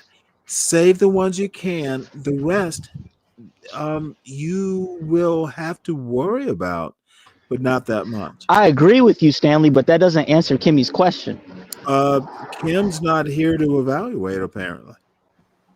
Was that Kimmy that asked the question? Yes. Okay. Yeah. The 10% that can't learn, take special measures, save, or not even save, just teach who you can. There might be a diamond or two in the rough. I've known people who were different ways of learning. And you have to consider that. But there are people who, for whatever reason, they don't want to learn. They grew up in John Galt's house, whatever. They're just not, not going to be able Right. to cut the and those mustard people got to in the and those top. people got to go. But people Now, will Kim, advocate for those people not to go. Why they got to go? I'm assuming when Kim talks about this, these are kids, so their deeper thinking is needed. So I'm not going to toss those babies out with the bathwater, but you can Well, I'm using her example. Let's say you have let's say you have a neighborhood. Education system. So No. It was an analogy, Stanley. It was an analogy. We're not talking actually about kids. A motherfucker, but it's what I'm talking about. So here. Okay, continue to not answer the question. Go ahead, Stan. You didn't Yeah, propose. take that, Lou. Take that. Lou, what you take that. Look at Dave. Your version of a question is hood-servative versions. Okay, hood-servative is a moron. Okay, he wouldn't know how to ask a question if he was asking a question. Hood-servative has many limitations, and most of them self-created. So don't ever tell me I don't know what I'm doing. I don't know everything, but I do know some things. So be careful. You don't know a whole lot about a whole lot, but you know a little bit about a little bit. No, I just know stupidity when I hear it. Gotcha. But a better question about that in regards to Kimmy's school example, right? Who's a friend? I'm not going to just abandon him there. What if rephrase, Lou? I was going to say though, what if part of the problem is that a lot of those students that are doing well are so concentrated on trying to uplift 10% that are not doing well. That's also a problem as well. Lou, if I was too harsh, No, I'm used to it, Stanley. Oh my God, I see what's going on here. I here. want to just leave you hanging. So rephrase. The free zone Lou glazing is amazing. Anyway. So if you had a neighborhood full of people and you had 10% of the community that was causing crime in the neighborhood, the idea would be to get rid of those people. Okay, finish your question, but I already know what I would do. Right, you would get rid of those people. No, I would move. Okay, you could move. Absolutely, you could move. And I assume I could. No, it gets to a point to where 10% of a neighborhood is committing that kind of crime. What am I supposed to do? Unless I'm a community leader and I probably wouldn't be, I'd move. It's easy. Fascinating. I agree. And I'm You not gonna and you have a hide it. lot of community Why the fuck would I raise my YouTubian community leaders that level will of advocate for now? that goofy Here's the stuff. other thing. And that's the problem. Okay, motherfucker, you wouldn't know a problem if it lived next door to you and you had to answer Lou's question. I told you what I would do. As soon as I Listen, figure my way out through the Rubik's Cube of what you just got through saying, I will motherfucker, appreciate your you know point. what? You never that you know what a Rubik's Cube is amazing. It was probably a Christmas ornament. Back No, in it's a my Christmas day, toy. I Christmas bought a toy. motherfucking Rubik's Cube, oddly enough, John, from the Landover Mall when we were kids. My Rubik's Cube came from the Landover Mall.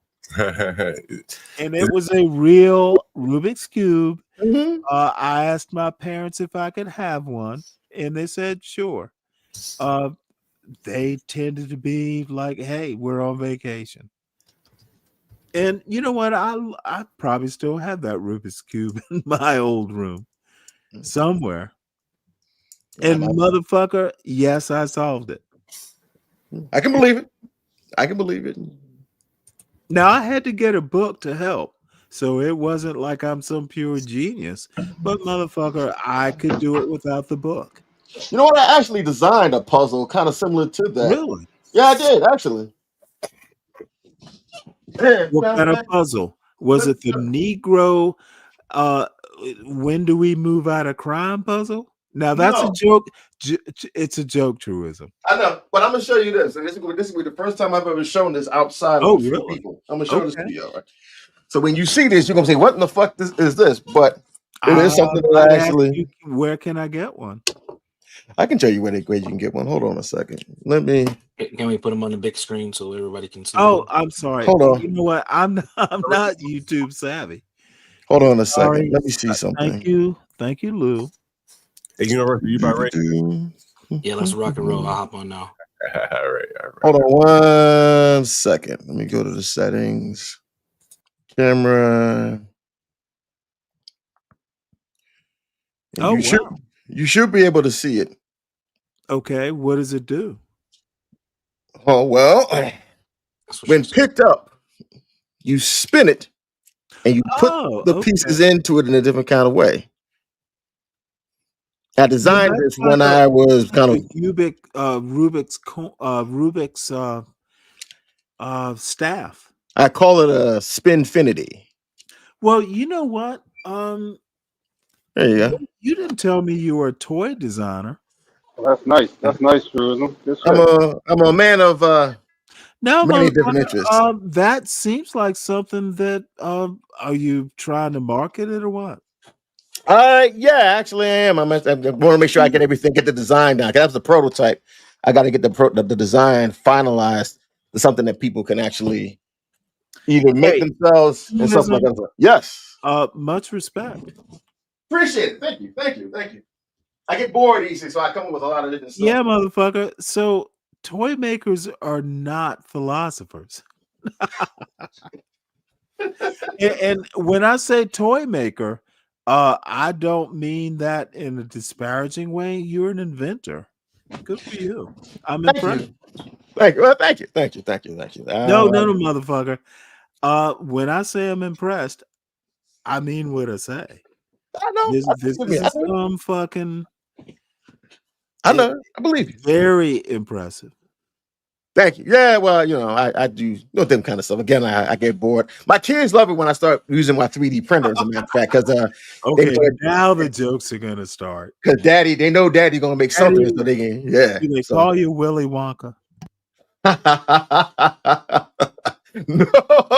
No, they don't. But I get the reference. No, they don't. But no, my daughter, she loves it when I use kids must love you. Do you make them toys? Yes, I do. I actually made them. God damn it, dude! I made what was it? What, didn't you tell me this before? Oh, this is fascinating. I made an Amogus. When they were back into Among Us. What's Right? your background? Are you engineer? No. How the fuck did you start designing toys? I just had like random ideas in my head, and I just kept testing and testing, prototyping, testing. Do you ever Some would work, do didn't like work. board games and stuff, or is it more mechanical toys? I guess I can do both. Wow. God damn it. Why didn't you tell us this before? Motherfucker, you've been hiding this? God damn it. I have a whole Whoa! Seriously. What was that? I don't know. Lord have mercy. That hurt my ears. Dude, there is a show. What the fuck? Dude, newfound respect. Now I kind of understand your style of asking questions. Okay. You see what I mean, Crow? People want to know, man. People want to know about your creative side, bro. Yeah, it changed. Dude, you know what? I'm not gonna apologize, but I would have approached you differently. Motherfucker, your ideas must come 1,000 miles a minute. Okay. Yes, it does kind of. It gets a bit So, crowded. So yeah. Hey, and can I ask you one ever question, get please? tired?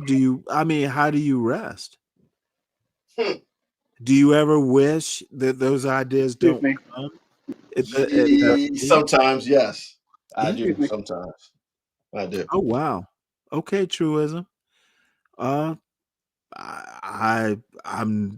like My I said, wife complains. I'm I not get up gonna early in the morning apologize, for her. but I have to kind of approach the way I question you differently. I understand now.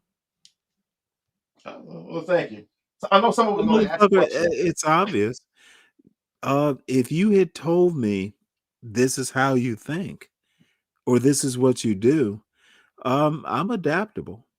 Well, see, the thing about it is, in most cases, unfortunately, when I try to, I guess, let people see the things that are in my mind, most people will think that I get the kind of, nigga, what kind of shit is you on look on my face. So it's like, okay, no problem. So I've kind of learned to kind of maybe keep a certain kind of, I guess, facade. Well, motherfucker, this crowd is fascinated. Yeah. Oh Well, wow. Thank Okay. you. Thank you guys for being interested in my I'm not little gonna give bit you of toy idiocy. ideas, but this is fucking fascinating. Thank you. I do. I'm just working on getting that finalized, making sure that everything is can be used. The prototypes, some of them were kind of painful. My wife. Well, was have telling you me about sold toys before? No, I have not. No, I have not. Okay. No. If I had, trust me, oof, you'd know it.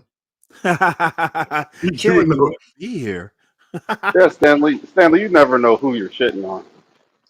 Oh no. It's not gonna stop me from shitting on you. Of course.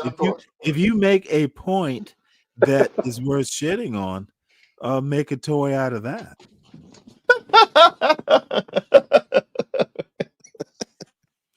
It'll be, how do you do a turd tumbler? That's a way. That's the way. You can think now. You think about it. That's the way you could probably do that. You could. You probably could. Yeah. You could. No, Storm. Truism. I'm, dude. It is interesting to get to know people, and yeah, I'm glad I asked you those questions. Apparently, I'm not the best person at asking questions, but once I know, I know.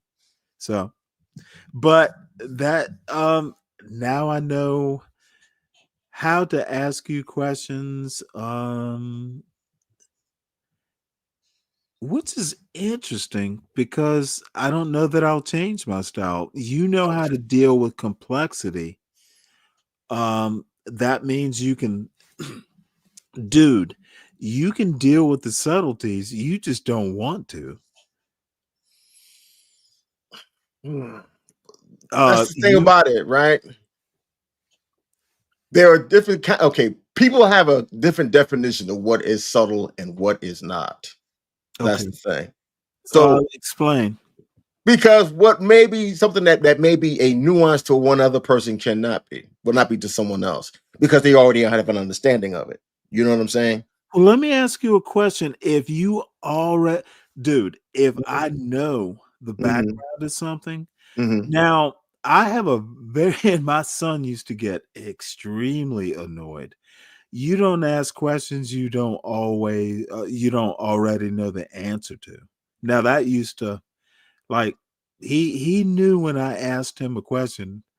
Now it's not, let's say 80% of the time, it was I already knew the answer. 20% of the time, it was a genuine question, and 80% is enough to keep him guessing, and that might have kept him honest. So the reason I bring this up is I do the same thing here. I don't ask questions I generally don't know the answer. Like if it's a historical question, I know the answer. I might ask it. Excuse me. You like to do what my father likes to call a not what I like to call a not so stupid question. No, I actually think they're stupid questions, especially now if a 9-year-old asks. But if a 29-year-old asks, there's some things I assume you know. And if you ask me a dumb question, I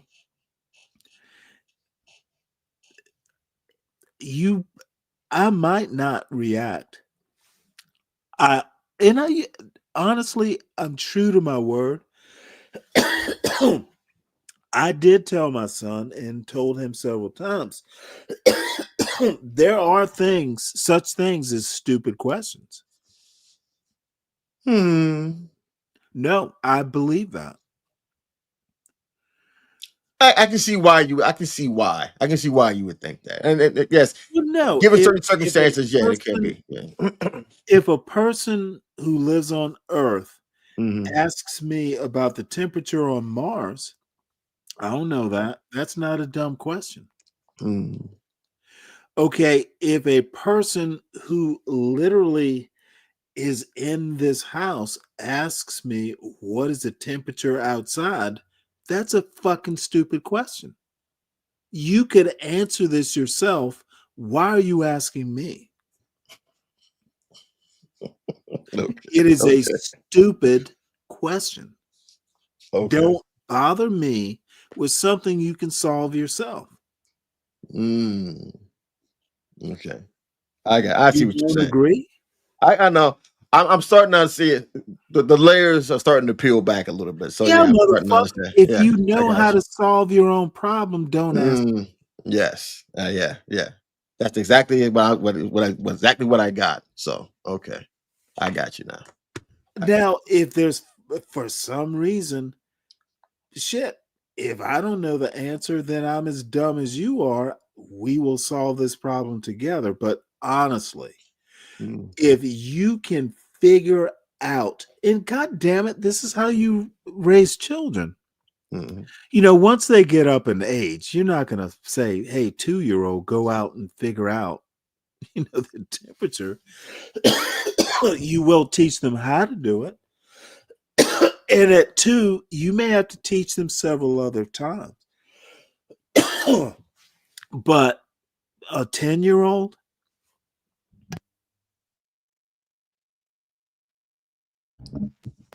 don't ask me the temperature outside. You got an internet, you got a excuse me, a thermometer. You're 10. So, and I'm sure I'm beating a dead horse here by now. So Lou, Kim, Virgo.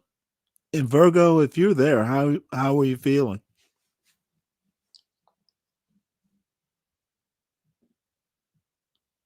Virgo was a little verklempt overnight. Yeah. My Yiddish is not that good. Well, hopefully she's asleep. She needs to rest. Dave, you there? All right. Well, thick as thieves. Yeah, I'm here in spirit. What's up? Ooh, he said here in spirit. Now, Hey, you see, Dave is waiting to beat my head over this tomorrow morning. No, but seriously, there are stupid questions, and don't bother me with that bullshit. I can feel that. I can feel you on that. Unless you're a kid. Now, kids, you know what? You adults teach kids. But if you're fucking 25, yeah, at that particular point, there should be something you should know. Some things. well, there's some things you shouldn't tolerate. And you know, I kind of got away from you know, Universal and John have run off to probably piss me off again, or hopefully not. But no, what they did yesterday, or what John did yesterday, it was a little bit. I expected it, but you know, one of these things you expect but you hope doesn't happen, and I was disappointed in that way. I was hoping for better behavior. I say classy, yeah, you know, and you know, someone said, you know, don't put your personal business out. Uh, you don't know my son's name. You don't shit. I don't know his girlfriend's name. Um, you know enough to at least give you an idea of, you know, my arguments or who I am. So, I do think my point is that if some idiot like me can put a boy into Georgia Tech, an elite college, it can be done by any regular old black man. It is not fucking rocket science. It's a matter of having expectations and don't waver from them. So do you think that what's holding the quote unquote black community back is a lack of expectations? No, it's way more complicated than that and historical. But I do think that you know, that's such a complicated question because, dude, I did not grow. I know there are things I don't understand. I'm not so presumptuous. I cannot walk into you know, a hood and go knock on a door and go, hey, single mother, you and your children, you can get all your children into Georgia Tech. I'm not that. That would be just. I don't know what that would be.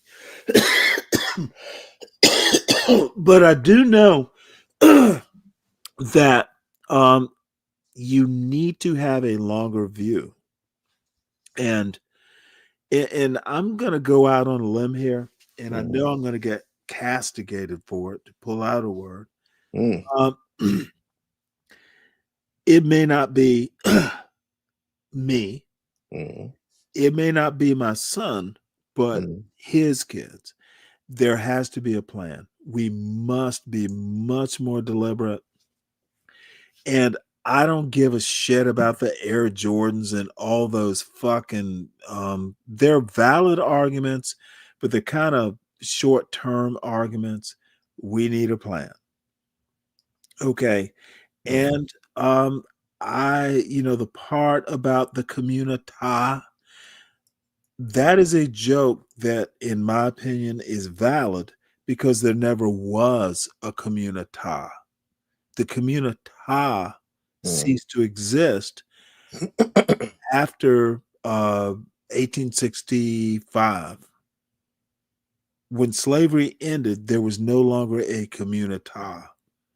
Well, and that's a point that could be argued, but in my opinion, if there ever was, because there were free blacks, there were, enslaved, but I think in 2025,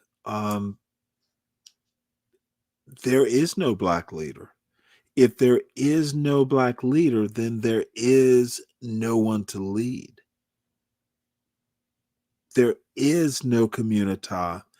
And I think fools like SKC, oh no, conservative, they want to make jokes about a communita. The communita, if an SKC is not unaware of history. He has his way of thinking, and I actually have great respect for SKC. Believe that or not, he's not dumb, but he is weird. All I have to say is that he does not actually know shit. He has not thought shit through. There couldn't be a communita if there is no leader. And I'm not sure post Civil War there ever was. You have factions, you have communities. Okay, you have Booker T. Washington, you have W.E.B. Du Bois, you have Malcolm X, you have Martin Luther King. It's always been factionalized. Now, the problem, well, that's not obvious. No, it's not actually. But I was going to ask you something about Booker who T. has Washington. been the Moses of the black people. There's always been factions. Even if you go back before the Civil War, Frederick Douglass was not the one true leader of the blacks. And unfortunately, I'd have to go back and look in a book because it's not taught in school, but there's Martin Delaney. There are people there were black people who thought Frederick Douglass was an idiot. Black people. There were abolitionists who did not think Frederick Douglass was the one true leader, and there never has been. There was a Back to Africa movement in Frederick Douglass's lifetime. Black people have never been of one mind. And if you don't know that, you don't know American history. And this is the annoyance I have to fucking deal with. There are people who want to go the blacks who don't know the blacks. Because if they did, they would go the many blacks. It is easy to treat any demographic as a group. It is harder to actually deal with the realities.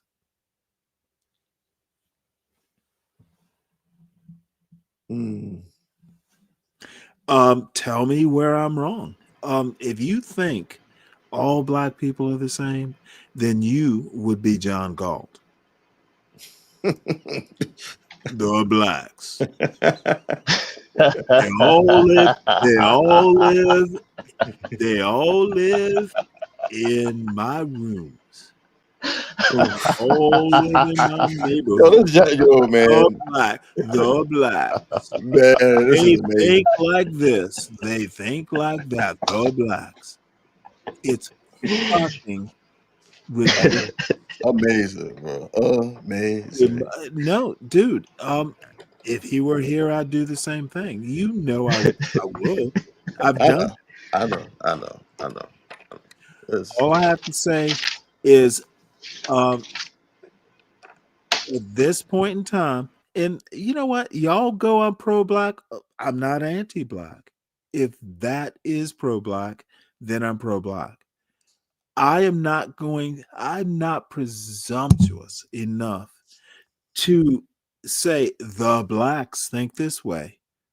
Motherfucker, I'm 60 and I have known many different types of blacks from blacks in Rhode Island are not the same as blacks in Georgia.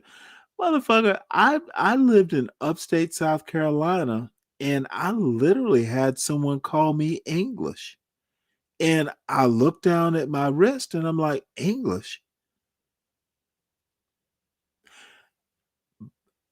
Black people are diverse as a group, as a demographic, and we really need to start thinking more demographically. Excuse me, in my opinion, if we need to move beyond skin color, and for there are reasons that phenotype matter, mostly for medical reasons, because of heritage. But we're making huge mistakes, and quite frankly, I made a point about America being a racist country, and we all are affected by it. White people, black people. That is the truth. Black people know things that white people don't, but there are those amongst us, and I use us loosely, who are anti-black. And the problem is half the time they're describing themselves.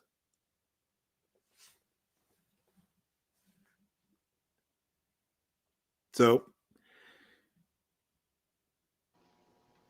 I know I went on a diatribe, but motherfucker, put a boy as a single father into Georgia Tech, and then I might fucking listen to you.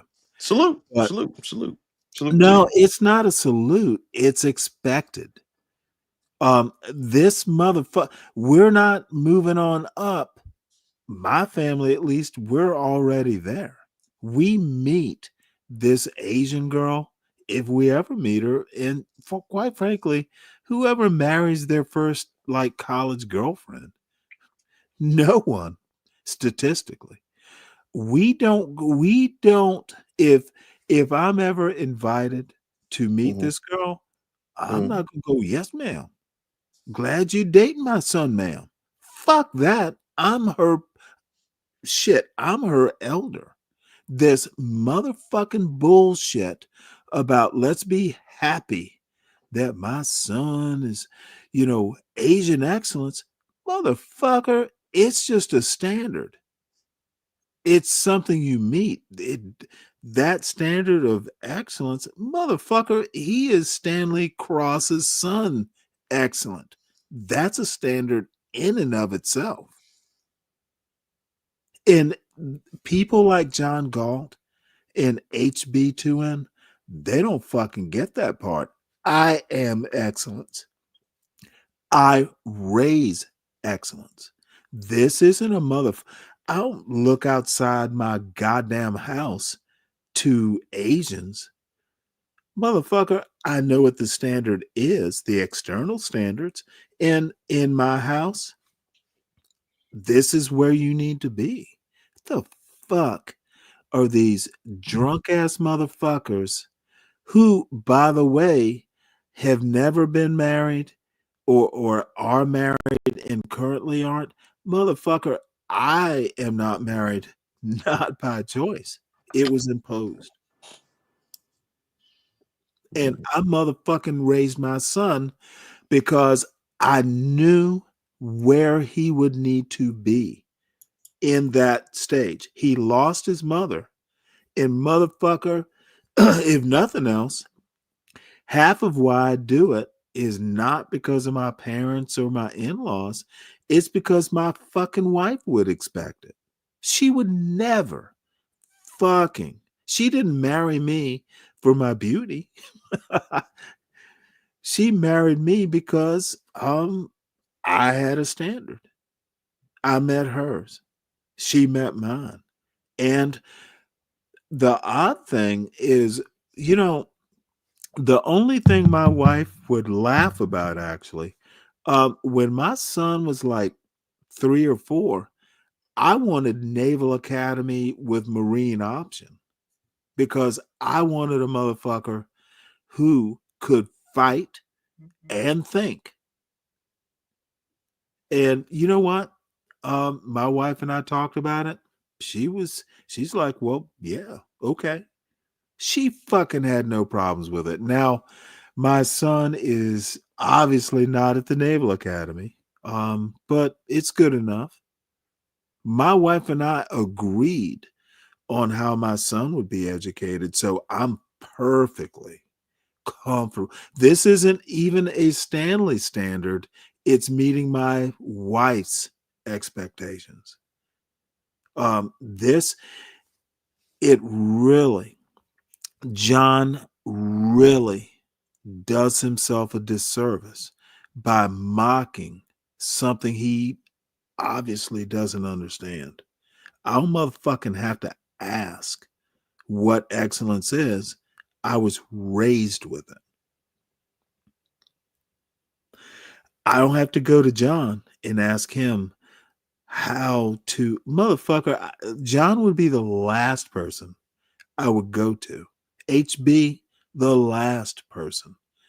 If I want to know about excellence, I'll go to a Kimmy Cakes, or I will go to Deacon Dave and now Truism.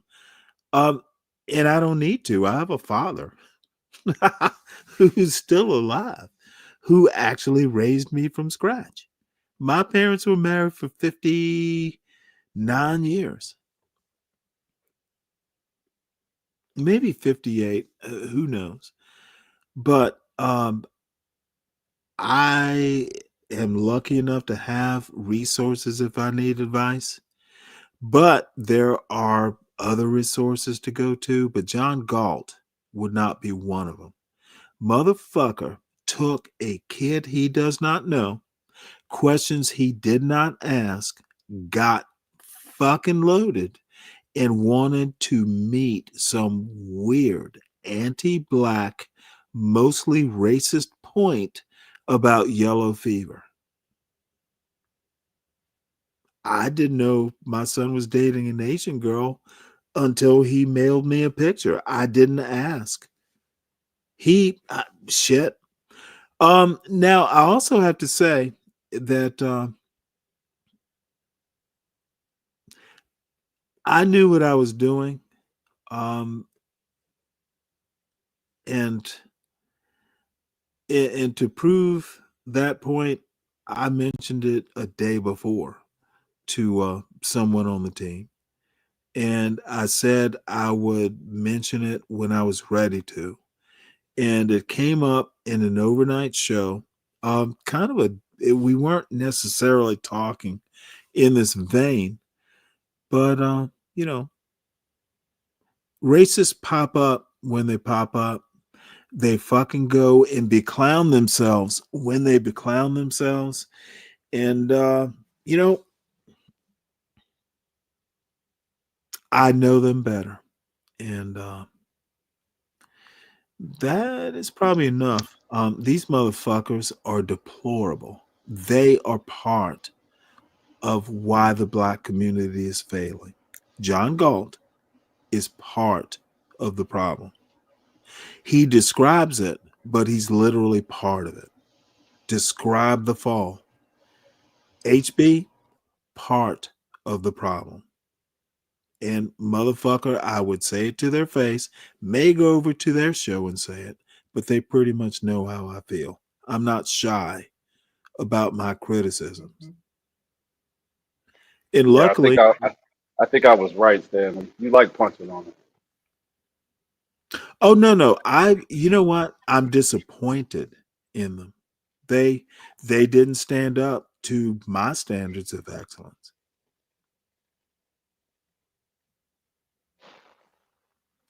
I don't like it, but it must be done. They don't measure up.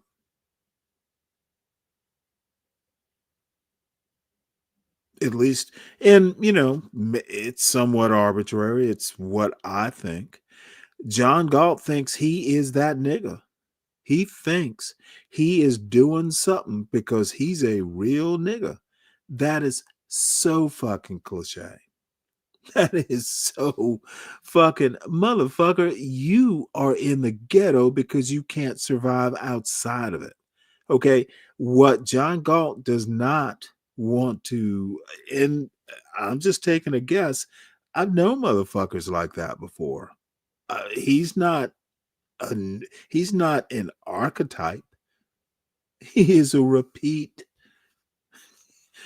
Um, he he can't do better. And what he wants, he thinks he's doing good, but he's not. I've seen outside of his fucking hood if he can.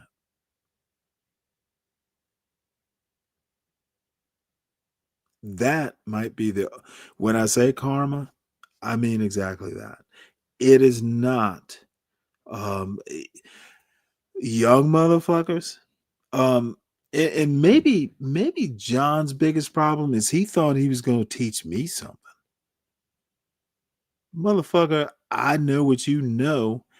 Yeah, I'm sure there's some things about the ghetto I don't know because I wasn't motherfucking raised there. But if I need to know, I'll ask you. But you have no lessons to teach me.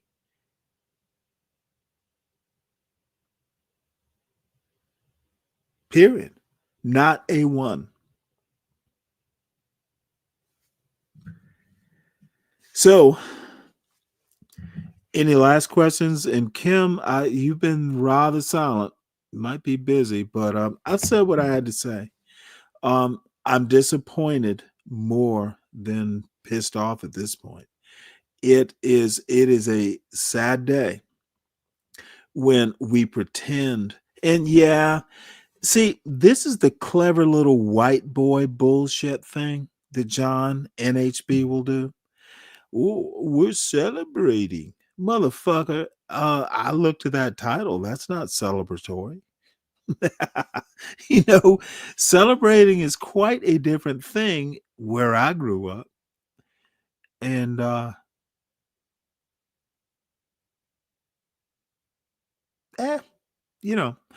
bring it on myself because I do tend to be a little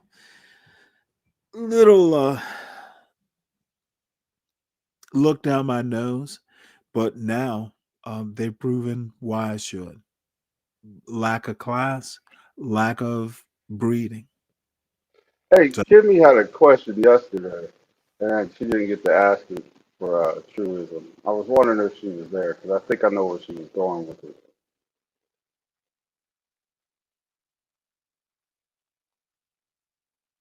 I'm here, but I don't remember my question from yesterday. He was going along the lines of SYSBM, and I believe you said that it was liberal. If this will help you, help you remember, you said that it was liberal or it was a liberal acronym. Right before you said, I have a question, they were going back to. Sis Boom Bar. It just sounds like a share team. Sounds like a what? The cheer team. It just sounds like cheer team language. Like, I can never picture my dad talking like that. I can't picture my brother. My dad probably punched my She brother's says head. sis boom ba like a 50s white cheerleader. Oh, you saying by going by an acronym is not manners? Oh yeah, you know what? I don't disagree with that point, frankly. Yeah, like don't talk like that. It's very. I mean, women do not. Females are not going to be the standard of any male attribute of anything. You can't even take that seriously. It's the same thing as a chick. I could never picture my dad using language like that. Clearly mateless, talking about what a real man does when she does that, not even able to maintain a relationship herself. That's just crazy. You I'm don't just listen. saying. Let me ask. What is he talking about? Hold on one sec. Let's stop you right here. So can a male describe what a female does, Trish? Yes, because you got Okay, balls. then You mother, set the standard. you have. No, Oh, no, whoa, you whoa, are a Wait, whoa! man. who Don't can't bother. maintain a relationship? Don't There's so much bother with happening the here. dribble. Not dribble. Hey, you answered my question. Okay, It's just Q. but I It's have just to go. QUEER. They're the only other people I know that use acronyms like that. I can never picture my Well, dad speaking he with lost acronyms. me, and I'm sure he had to go. It is late in the morning, but it's like, so a female can't describe what a male role or anything like that is, but a male can describe the obverse or the opposite. You know what? That is ignorance. I mean, we just know how to identify weakness in men. He's Kind of avoid. It's like literally roach spray. We just truism. avoid. Yeah, well, I respect And him a that's little when I bit more hear now, so I'm not that gonna coming shit on him. from a male figure, it just doesn't. There's no strength in that. This I don't black know. manosphere is just ridiculous. I'm not going to try to make a Like my point out husband of. doesn't even speak like that. He thinks it's just GAE. Like I don't even know men where to don't go really with. use acronyms. Go ahead, Dave. But there are guys who have different perspectives, but this different perspective I is can't hear never Dave. accepted. Yeah, but the thing, Hi. the odd thing Good. about I'm sorry. It no, took me a go little ahead. while to Dave. get here. I ran into a student who needed help with the application. Thank you so Well, much. the thing about I was gonna come visit you perspective tomorrow. is you go, it's my perspective, and then proceed. That was a pronouncement. Like he actually knew shit.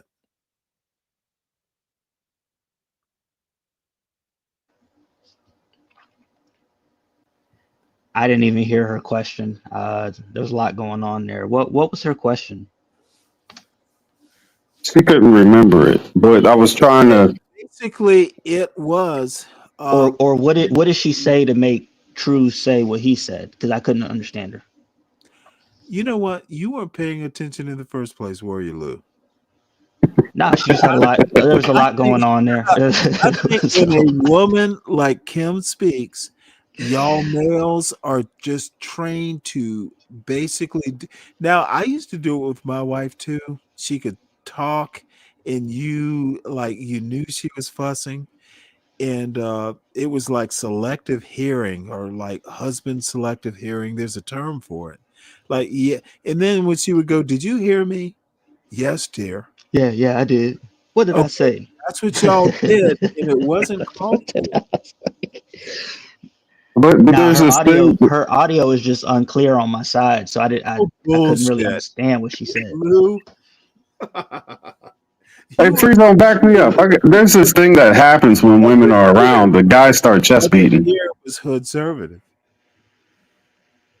Guys definitely do switch up when chicks are on panels. And you should stop that.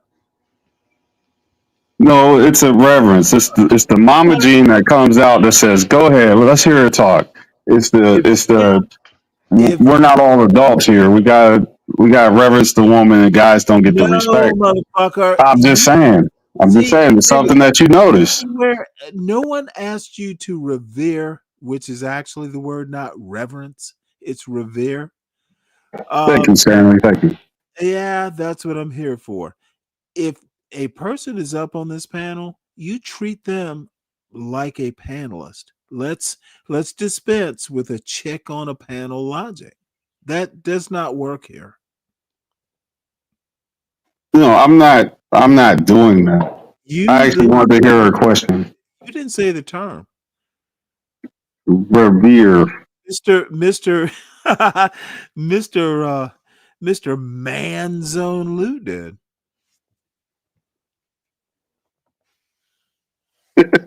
All right. Well, this has probably gone too far. it's funnier when you say it on Lou because I know you have a high respect level for Lou. I do,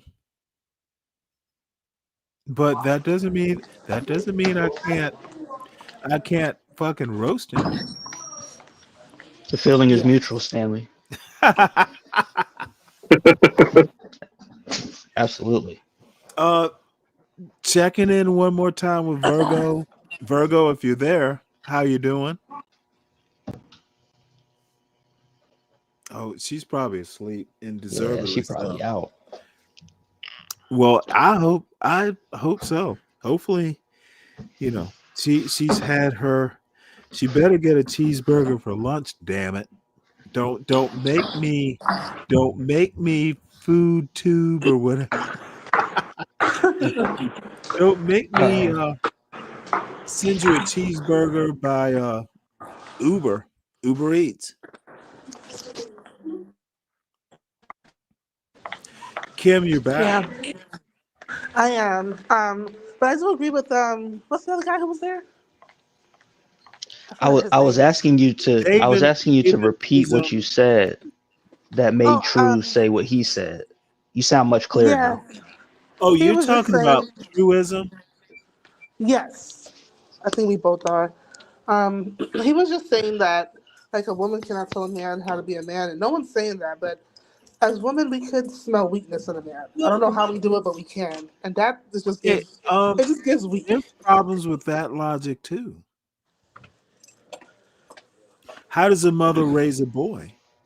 See, this is that weird form of yes, a woman can raise. Now you can't tell him how to look. I made a point earlier that my mother taught me how to treat women. There are things Mm-hmm. a woman can teach a little boy or a preteen or a teen. My father can't teach me necessarily how to treat a woman, how to treat your mother, but my mother knew more women, grew up with women.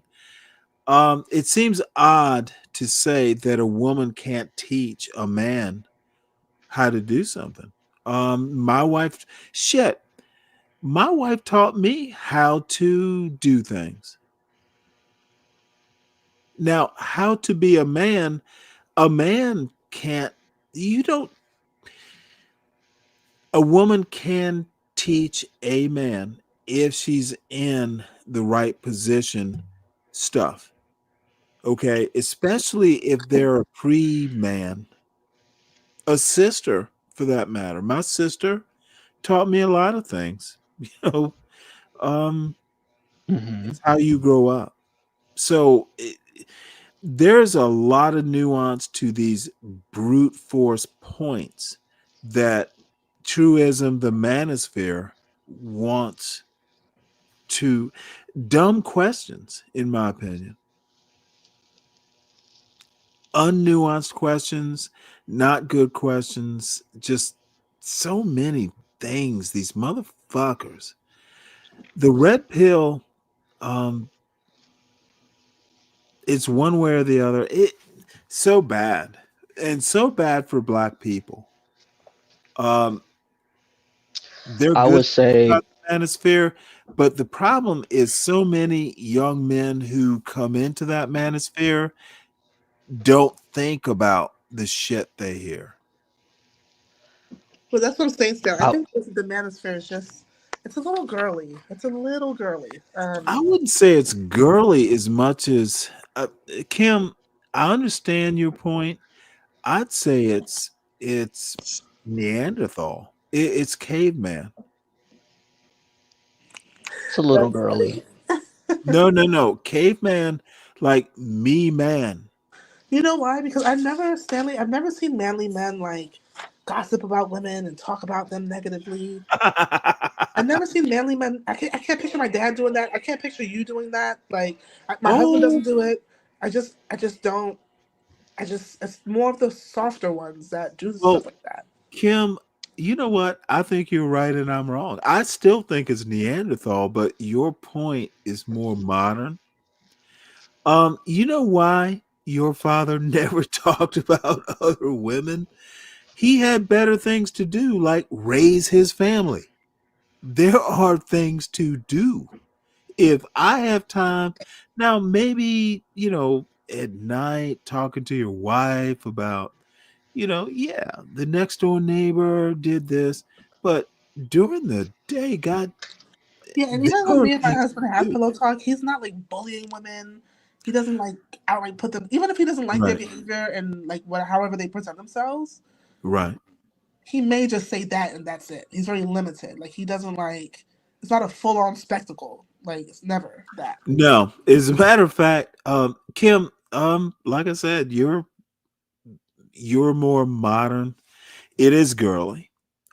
If you have time to get on YouTube and talk about the blacks or the woman, motherfucker, go split some wood or go do it Right. doesn't now now that begs the question, why am I doing it? I got an empty nest. I will have to figure out a better use of my time. But you But know, that's what they say. You're not promoting the manosphere. I think you actually challenge their beliefs, and you're just a part of a conversation that's happening. But you don't ever bring this shit up. I'm not it He's would never well, occur to he's me to still do it. wasting time. Like let's not make the conversation dictate the time wasted. It's still wasted time. Okay. No, I learned something about truism that I didn't know. Learning stuff, um, I have to Hmm. debate him differently because the motherfucker is not as stupid as I thought he was. Like for No, example, no, Lou, you no. snicker, but that's an important thing to someone like me. I can't treat him like like a hood conservative. And who knows, hood conservative could be smart, but all I have to say, no, and I'm making jokes, but no, dude. It is an honor to know a motherfucker like that, who's dude is a weird ability. Um, I have to debate him differently. Lead in the comments said they're projecting their own shortcomings, which I could agree with You that. know, lead is lead doesn't even come up here anymore because he's but I also have to say lead he watches, the Stanley Cross stuff. Um and it's so amateurish sometimes. I will get better with my video essays, but I appreciate lead because he kind of understands where I'm coming from. I think a black being anti-black, I think if all your content is body cam videos, and I've been kind of, on this, on this diatribe for months, um, we can do better on this channel. There is some positive shit. There is positive stuff. There are truisms who's apparently too shy to go, hey, motherfucker, I'm mechanical. This is what I've built. Why he felt shy about doing that, um, I don't understand. What, dude, if I had the patience to sit there and build that little toy, hell, dude, I raised a son, and you know what? I've been working on it for years, and I got a modicum of success. I talk about it all the time, motherfucker. I have nothing else to talk about, Yeah, I can resonate with that. but I did it. And Kim, I didn't think I could. That No, seriously. After my wife died, oh shit. It was like, oh boy, this is something to be overcome. And it worked out, but no, you can only imagine. Um it re- it was so weird for me because I'm rather sure of myself. Like I have the right wife, I have all this. And it was I remember the first time I took my son to the grocery store, from grief counseling, no less. So, I'm kind of harried. So we go into the grocery store and I get, what we're gonna have for dinner. I go through the checkout line and we get out to the parking lot and my son just fucking starts bawling. And I'm like, what on earth? And the answer was, mommy usually buys me something going through the checkout line. Aw. Oh my God. I was like, I didn't even think of that. I'm just trying to get home and get you dinner. And you know what I told my son? I'm not your mother. And we went to the car. I wasn't about to go in there and get chewing gum with a crying child. No fucking way. Dude, get used to your new life. Now, that's a little mean, but you better get used to it.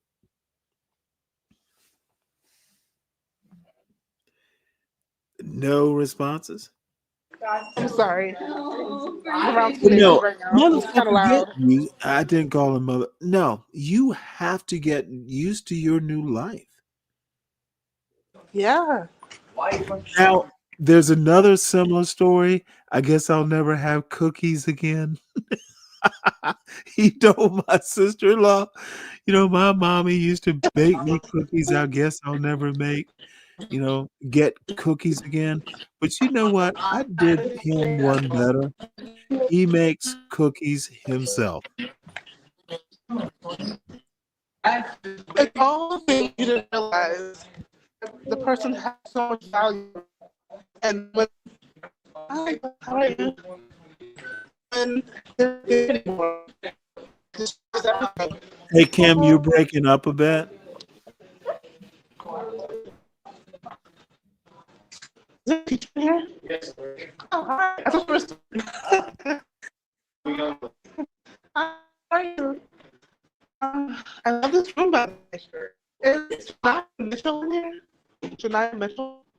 Yes. I was trying to call, but there was the phone's not working. 203? Oh, but it was 201. Oh, Mr. Will you finish? Maybe a little bit for lunch? Okay, you know where to find me?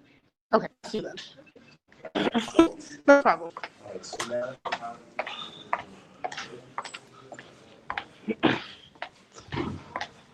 Hello? Hey there. Okay, I'm back. Sorry. I went to Let our me music ask you tech a room. question. Oh, that's all right. Look at our production.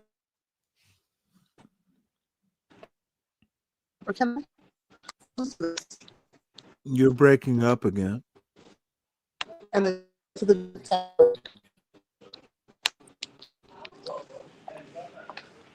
Oh my Lord, where are you in a basement?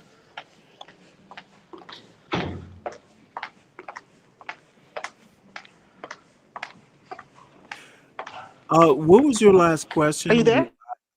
Yeah. What was your last question? Production spaces, but they're dead zones. The phones don't work in there. Oh, that's all right. You are Brooklyn White.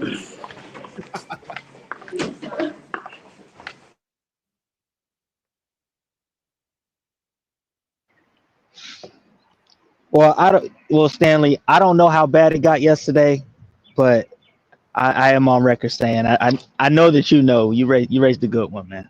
It didn't get horrible, but it was 100%. disappointing. Um, 10,000%. Uh, but the thing is, I'll tell you why it is interesting, Stanley, because okay, let's take the manosphere, and Dave can attest to this. There have been guys, right, that all their content is punching on Keisha. But then they'll, well, but then they'll, but then here's the kicker. Here's the kicker. Here's the kicker. Here's the kicker. At some point, they get on a stream and speak on their family. They'll speak on their kid or something. They'll make a mention of like, my son is not with a black woman. He's with a Becky or something. I honestly thought that he would be with a black woman. And it's like, bro, your kid has heard you talk about Keisha day in and day out. You surprised he went with somebody else? But let me ask you a question. Now, I actually don't care. The only thing this woman, my hope for my son, and you probably know this, so I might be beating a dead horse.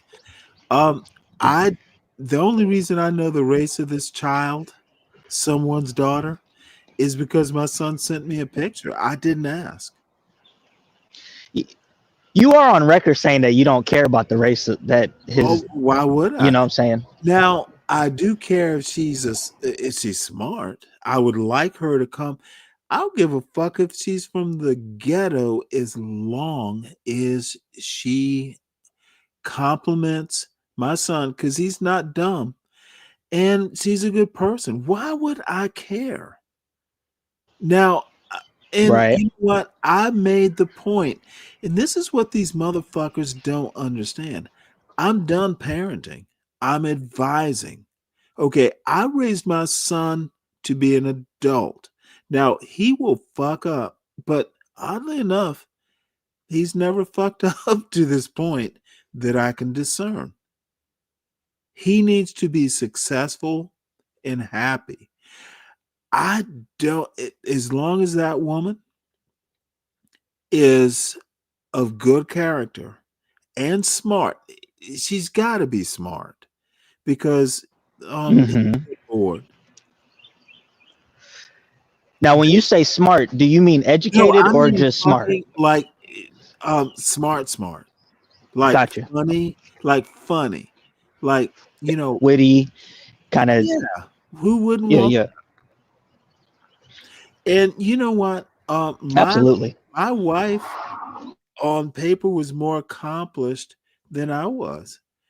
And we never talked about who's gonna lead who. I think at our age, because I met her when I Yeah. was 38, we were just happy, like, fuck, you wanna fuck? Yeah. Yeah. And it was more No, I get it. complicated, but My wife is here's more accomplished than me, so I get it. She's got a bachelor's degree. oh no, she So, had a PhD in oh damn. pharmacology. Um, I was just a BS degree. Now I knew more than she did. You'd be surprised at how much I know. But, no, that woman, Mm-hmm. you know what? Witty repartee, to use an old-fashioned term. No, she could give as good as she got. She was bawdy. She could make a dirty joke. Um, the woman, Mm-hmm. the woman could make a man interested in her. She knew me. And see, that's the thing. We probably dated a couple years. Now I knew I couldn't live without her, and I think she knew that too. But you still have to do your little courting dance. Um, but Mm-hmm. there was no other after her. If I can't have you, then I will just fucking join a monastery. But my point is, dude, I was happy as a motherfucker. It was literally too short, but I was never happier. Um, and it's not even in 2020. I knew when there's I knew when I was in it that I was happy. There's a there there's a picture of me and my wife and my son in a Winnie the Pooh costume. And I don't like Mm-hmm. Halloween, putting candy out. I don't like Christmas trees and all that bullshit, but my wife did. And you know what? If she likes it, yeah, I'm going to grumble as Stanley will. But you know what? Um, my boy was happy. She was happy.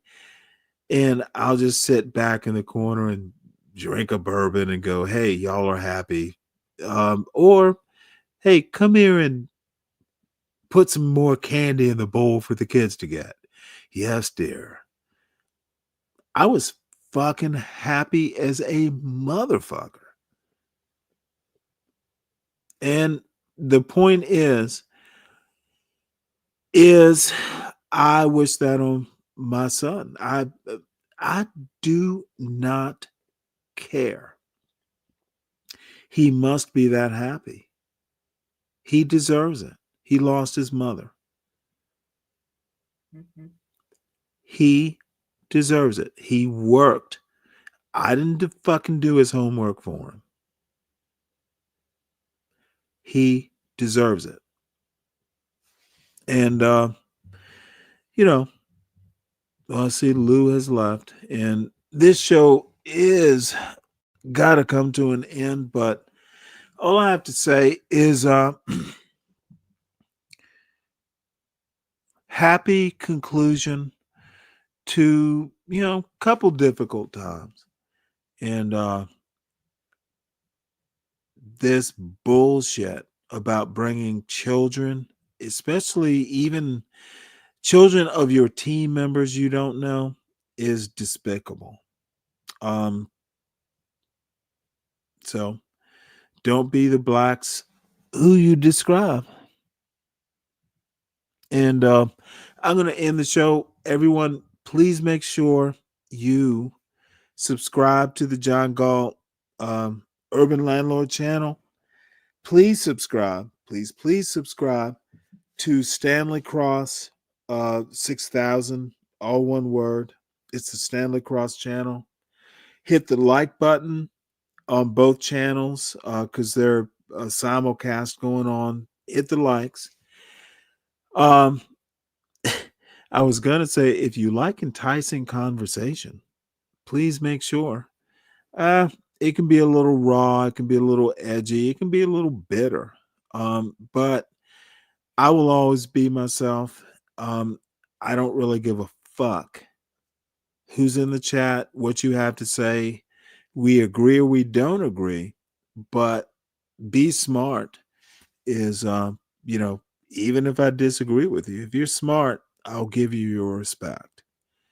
So, Virgo, you're still on the panel. I hope you're feeling better. And hopefully, I look forward to seeing you tonight. I know Mr. Virgo will take good care of you. Deacon Dave, you are motherfucker. You were so good at this. Why don't you You really stop, think so, stop, bro? I'll stop, just be up stop here. being- No, you know how to just kind of navigate the troubled waters. I did notice I was kind of doing that a little bit, but hey, man, Hey, some there's things you don't nothing want to wrong with leave on moderating. thrown uncovered. Say what? Nothing wrong with moderating, and um, you should become a more like, dude. You're a valuable member, friend of the Stanley V world, for whatever that means. But if it wouldn't trouble you, wouldn't hurt my feelings if you kind of could be a moderator, hop in the chat, moderate it. Yeah, I'll do that. Ain't no problem. Yeah, motherfucker. I said it. I like the dynamics between you and John. It And probably didn't. It's probably not what you want it to be, but the perception of the crowd, it makes for a great show. I was I hoping can that you imagine wasn't why. taking this. Yeah, well, you know what? John, see, this is the weird thing. John has more education than I do. um, he has roughly the same background. Um, Yet I feel no need to clean up after dead dudes. There are better ways to make a living. I don't see.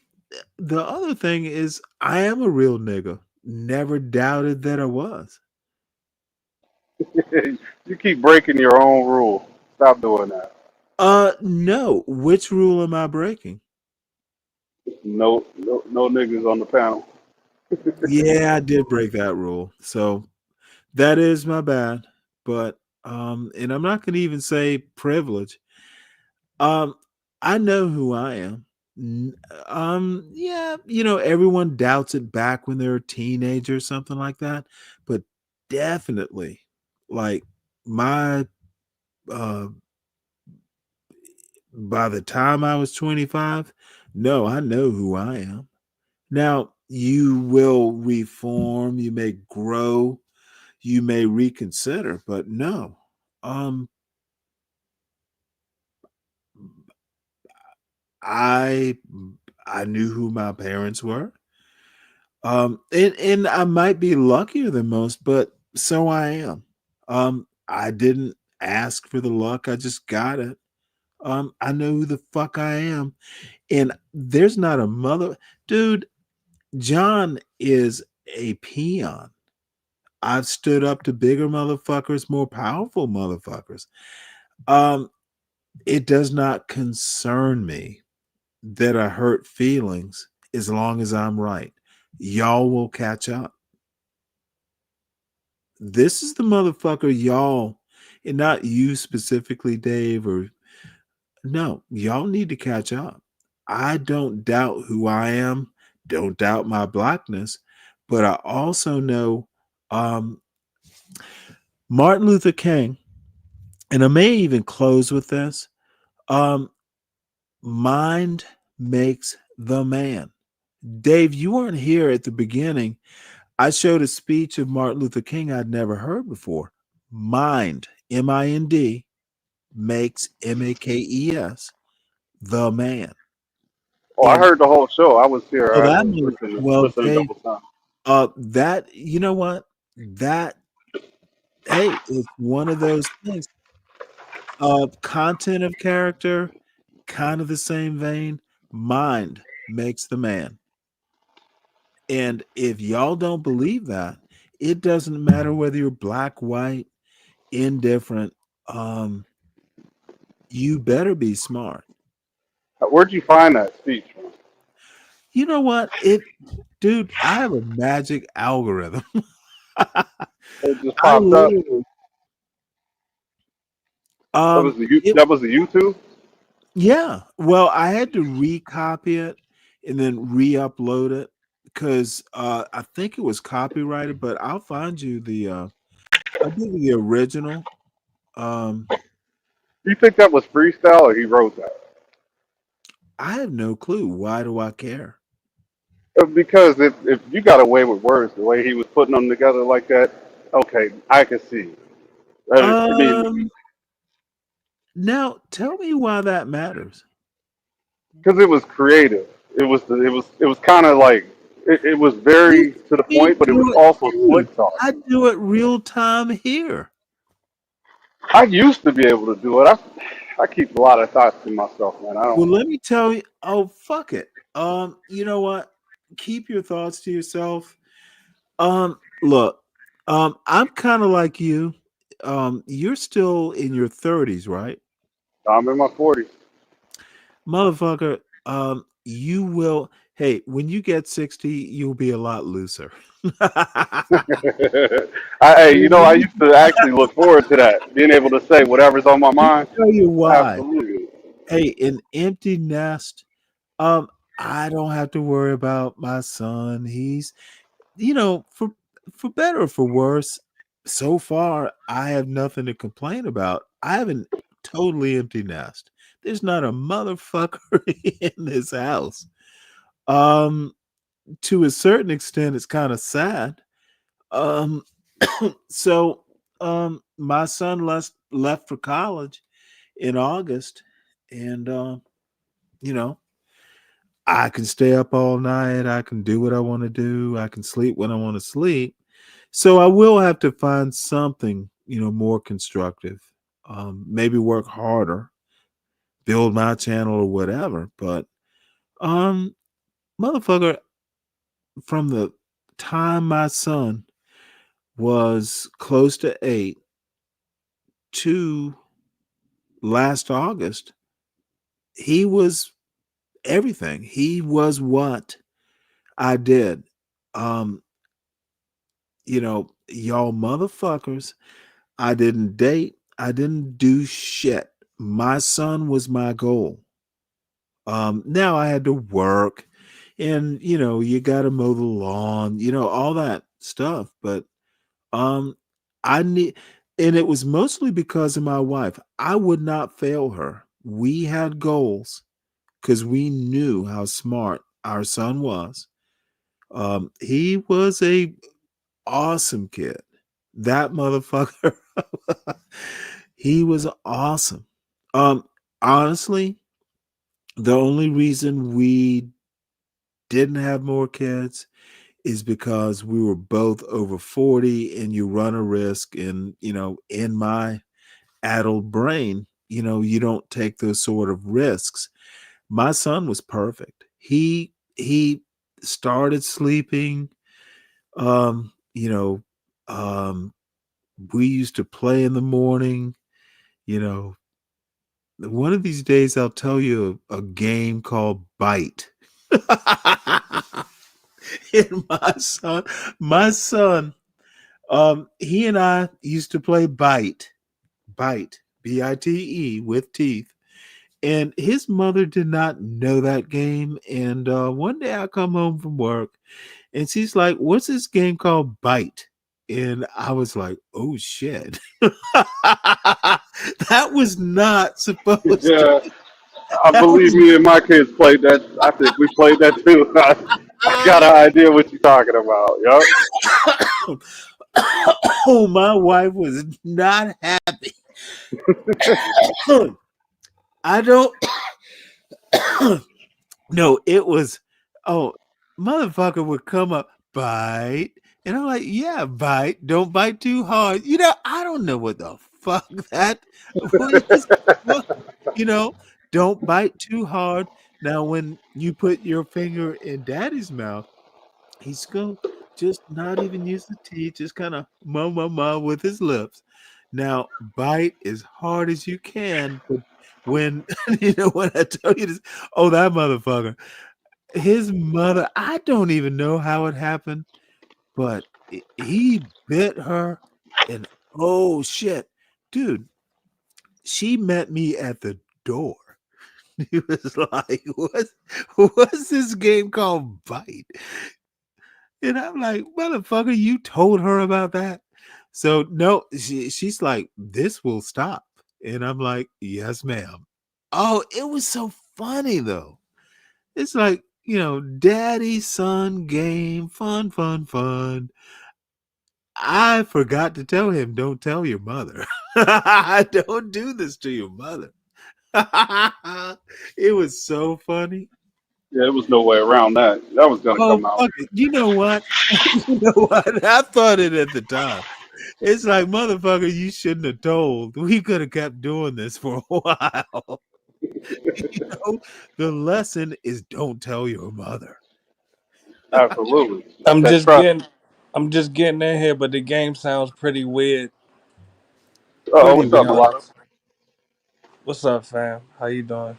Hey, what's Oh, up, man? How you doing? I'm good, man. I just came to, motivate the Americans to call ICE on all potential illegal aliens. Oh my lord, really? Is Yes, that why you came over here? Do you have yeah, children, mulatto? yes, I do, but I try to keep my Okay, private tell life me, private. tell me, tell me about a fun time you had with your children. Cause, dude, I got an empty nest now. I'm a 6-0, and I'm reminiscing about a time when my son was probably 4, 3, 4, and we where'd he go? Did he not have fun times? Motherfucker, how can you not love a child that loves bite? He used to laugh, and I would go, ow, ow, too hard. I'm telling you, Stanley, positive energy compels that guy. I'm sorry, what? No, I didn't put him down. He left on his own. Yeah, he wasn't going to stick around unless he could be a thorn in your ass. Oh, who cares? Dude, if you've ever had joy with a child like that, motherfucker, those are memories you carry with you. And you know what? I did not mind. Now my son could be annoying, as any child can be. But motherfucker, I am so happy I went through that journal. I'm so fucking happy. My son is fucking happy. Dude, I'm bursting with joy. That's what parents goddamn do. And dude, Dave, you know this. All the motherfucking parents in this chat know this. This is what parents do. It's what it's for. And it's gonna be rough. But god damn it, the motherfucker needs a haircut, by the way. But no, motherfucker got in. I didn't make the grades for him. And you know what? His little girlfriend, she's not ugly. Shit. If there is she's gorgeous, quite frankly. And you know, she goes to an elite university, not Georgia Tech, in Atlanta too. The motherfucker, and I think this is what hurts John Galt's feelings. But this is the risk, and Dave, you'll know this soon if you don't. Hey, I'm sorry. If you send your kid to Georgia Tech, there are not many women there anyway. How is he going to meet a Spelman girl on a Georgia Tech campus? The girl is from Emory. Am I motherfucking? If the boy is going to an elite university, he might meet another woman, a girl from another elite university. They hang out. Okay, I didn't send my fucking son to college to go find a Spelman girl. There are no larger lessons. In the idiocy of a John Galt is thinking your personal experience extends to the communita. John Galt is more communita than someone who's center left of him. I don't think what if my son is not for the communita. My son is for my son. I didn't raise him to be a civil rights leader. I raised him to be smart and be himself and hopefully one day have a family. My parents didn't raise me to be Martin Luther King. What the fuck are these idiots thinking? You would do better not to raise a Martin Luther King.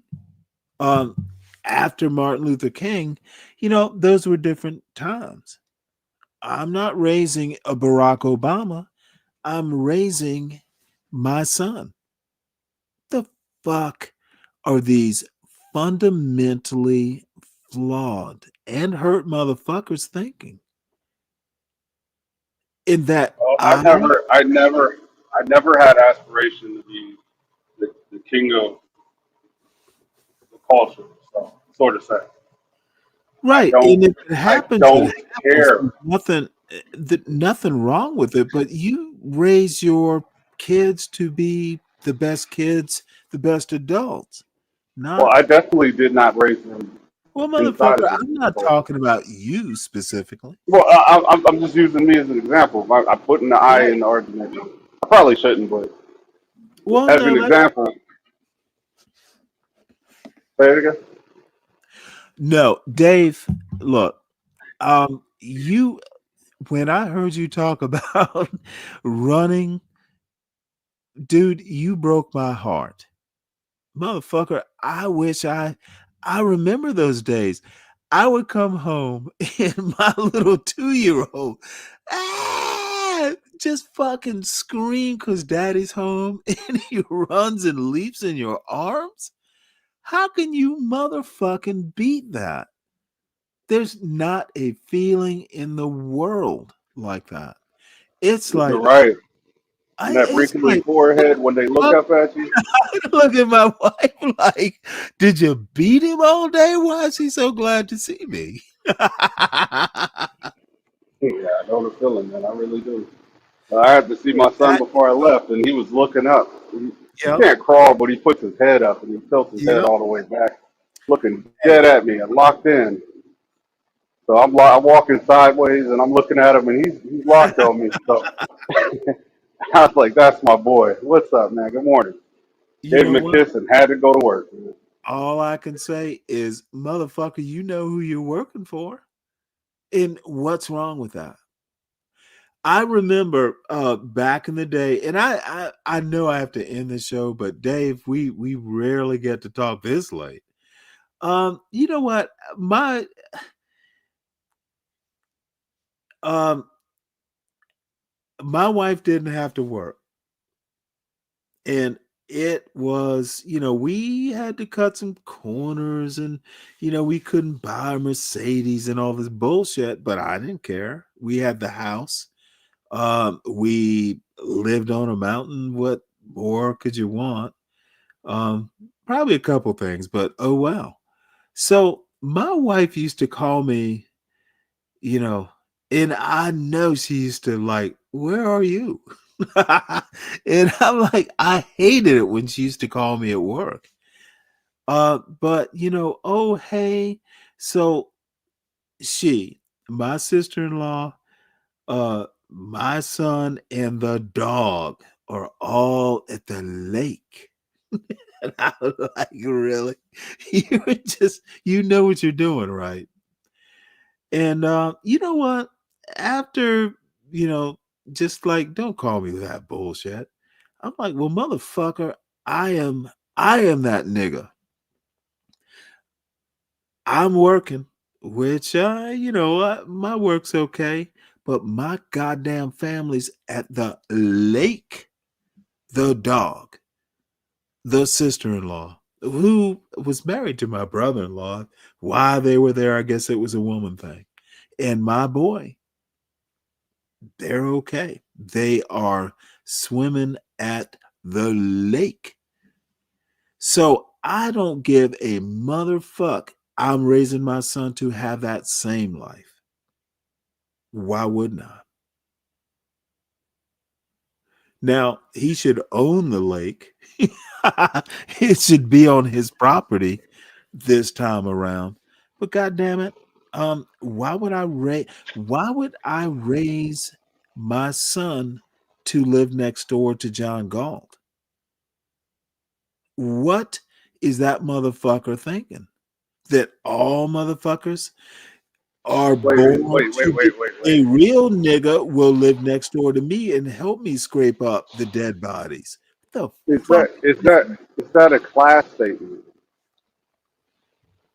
I hate to do that to you, Stanley, but I gotta ask. What? Is that a class statement? Could be. Depends on your framing. Well, Okay, we had so a we actually conversation. no. This class and race thing has been a problem pretty much since Reconstruction. If you go back and you read E. Franklin Frazier, Mhm. He talks about the 1% or whatever it is of the black community. They were free before slavery. They were a free, and they tended to be, if we have to do phenotypes, more house slaves, but they were free. They never joined the black bourgeoisie, which I think I'm a part of. We never fucking got over it. We were not the 1%. Um, in the bourgeoisie, basically miseducated. Go back, E. Franklin Frazier, um, um, what's his name? John Henry Clark.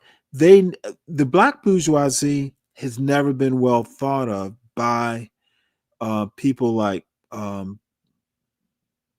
I would even say W.B. Du Bois, but I never got the inklings that I did by um, John Henrik, John by E. Franklin Frazier, who I'm currently reading. That's why he's on my mind. And what's his name? Henrik, um, John Henrik Clark. So, is it a question of class? It's probably an imitation of class. The 1%, even today, is a very small shadow of the white 1%. We, in my opinion, the black community, if we have to look at it as a demographic, has always been a very small shadow of the white um, demographics class system. Now, and don't ask me about, Asians and all that, because I'm not a sociologist. I am, not a historian, but familiar with American history to know that one is a very small shadow of the other. And I know I went on too long. I don't know. I think it is class to why, yeah, it's class. And Nothing wrong with that. There's nothing wrong with that. I'm with you, but you would also say at the same time that the smallest or the lowest wouldn't matter. You would never say that, but you would make whoa, a whoa, whoa, separation whoa. Go between back to the smallest to the lowest. Say that you would. again. Let's say if there was a low class, that's low in thought, low in everything, moral character, low in everything, right? They don't matter to. They wouldn't matter to you. Let's say if you're saying that John doesn't have the character, would you also say that his opinion wouldn't matter?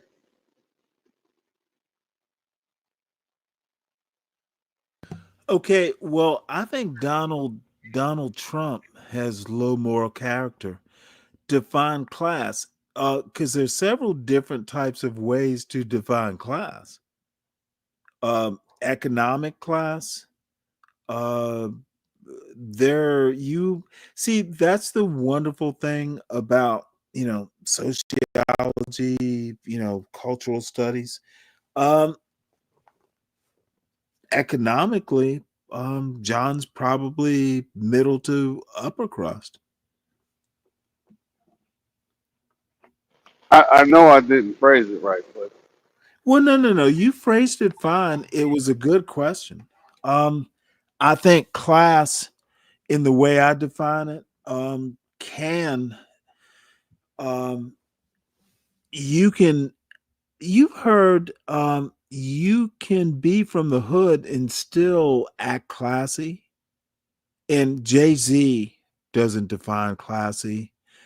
Um, Most rappers don't. But I tell you who I actually think does have class. Andre 3000. I can agree to that. I think it was Yeah, Emperor that was it's up not here. always class is such a moving target. Um, when I define class, I'm talking more behavior, not so much economics. And I think the behavior was abhorrent. I would assume that I'm referring to the behavior. No, I'm definitely referring Right, to the behavior. but that's what I mean. When you talk class, um, it's such a moving target. I did understand your question. It's hard for me to give a good answer other than class is not just economics. A lot of it is upbringing. A lot of it is just how you're trained to behave. Um, so I think that most black people that I've met, and I'm going to posit that most black people in, I can pull up the stats actually, blackdemographics.com, who, by the way, I didn't know about before Hood Servative. So, Hood Servative, has taught me things. He has a modicum of my respect. He's just gone off the deep end. Um, but And I most remember you being on his panel before. Oh, I shit. If I came up, I'm sure he would let me up. I've been in this chat recently, trolling, of course. But most black people are not poor. Um, and I struggle to remember the stats.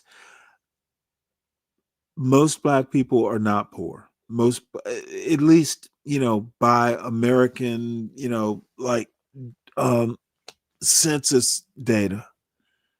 So most black people are middle class or above. A large portion middle class, but if you take, I'm sorry, large portion working class, but that's not poor necessarily. There's a working poor category too, but working class, middle class, and let's just not even talk about working class, middle class and upper, above that, I think that's at least 50%. And god damn it, now I'm curious I'm not going to do it now. Just take my word for it. And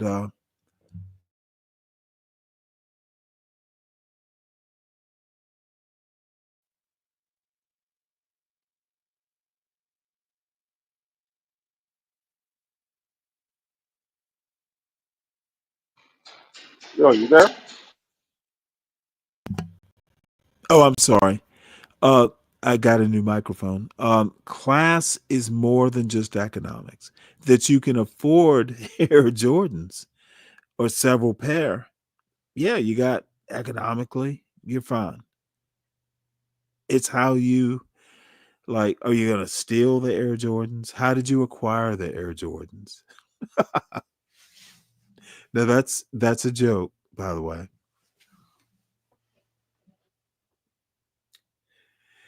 So what was your question? I don't consider I think behavior, at least if we're all gonna be middle class, and I accept economically, John and I are kind of relative to each other, it becomes behavior. And let me give you a quick reference. I saw the videos of, John putting his at least his daughter at least on camera and complimenting her how well, she was thorough cleaning behind faucets and stuff like that.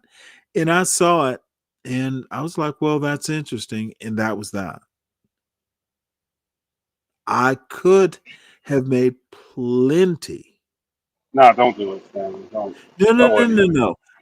All I'm gonna say is, and I actually made a couple jokes in retribution. I could have made plenty of comments. And you know what? That's a child. Now, if the argument is going to be, well, he's in college and he talked about it, motherfucker, I've been asked, hey, when is your son going to get on the panel? I never considered it and certainly won't now. Um, There's a reason um, John went too far. Okay, the kid is 18. Technically, he's adult. It's not like it is even going to affect my son, but class wise, behavior wise, John went too far, and he knew what he was doing. Okay, I've been, amongst this tribe for a while. He knew how I was going to take it. And I can't be totally mad because I put the information out there and it was a bit of an experiment. But he disappointed me. And there's going to be consequences. Not severe. Not like shit. I'm still a part of the channel, though I'm considering. I believe in karma, and I might not have to do much of anything. It's just this motherfucker is out of control. If and I'm gonna be honest with you, part of John's problem is I do this shit with ease. Okay, I'm retired. Maybe he should retire. But the one thing you don't fucking do is bring people's kids into it. That is a line that should not have been crossed. And John knew what he was doing. He thinks that, oh, hey, it's Stanley. Motherfucker, he knows I'm going to take it seriously. As much as I talk about parenting and all that stuff, that motherfucker knew and knows what he's doing. That is why I'm so fucking pissed off about it. He's doing it on purpose. The motherfucker is out of control. And you know what? If he was stone cold sober, he would do it. He fucking does not understand the people that he criticizes, yet he is one of them.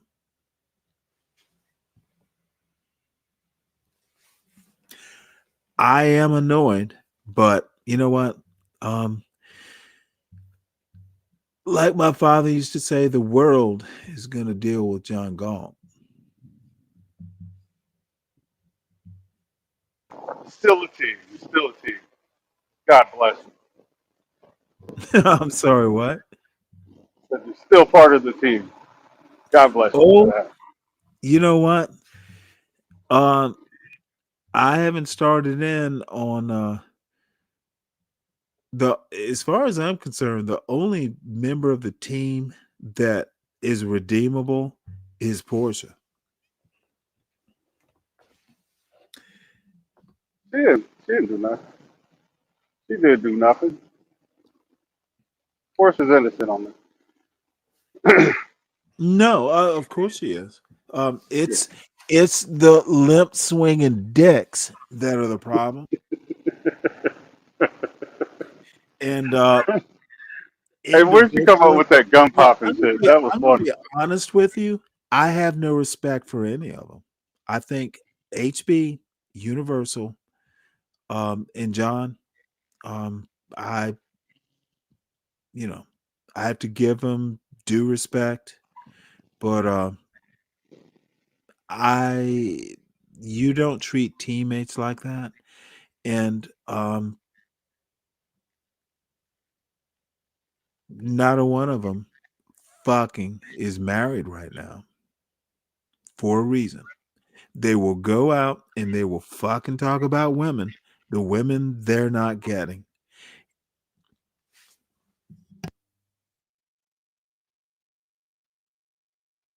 Yeah, it's a whole nother level. That marriage thing, man.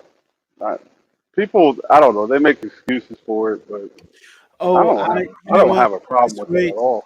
At this rate, Universal was married. Oh, he's divorced, I assume. He is with 3 daughters. Ooh. Now, as far as I never asked him about it.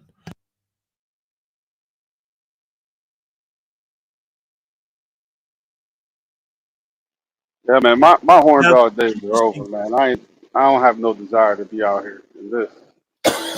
well, let me spin a theory. since Universal was in on that yellow fever bullshit, I think he's divorced. 3 daughters. Now, let's see if we can spin a conspiracy theory about why he's divorced. And I'll give you a hint, half joke, but who knows? It could be true. Henry VIII. I've been rewatching Wolf Hall about Henry VIII, uh, Thomas Chamberlain. Thomas More is a minor character. How well are you versed with Henry VIII, the English king? Honestly, not And at I know, all. Kelvin, I know you are. Oh, Kelvin's gonna love this. The motherfucker went through several wives. The Church of England exists because his queens could not give him a son. He had a bunch of daughters, and it was a Catherine of Aragon was his first wife. Didn't give him a son, so the Pope wouldn't grant him a divorce. Oh So yeah, I've heard the story. Yeah. okay. Well, there have been tons of movies. There's actually history behind this that you can read. So, the reason I bring this up in the same paragraph with Universal Jones is, Universal divorces his wife.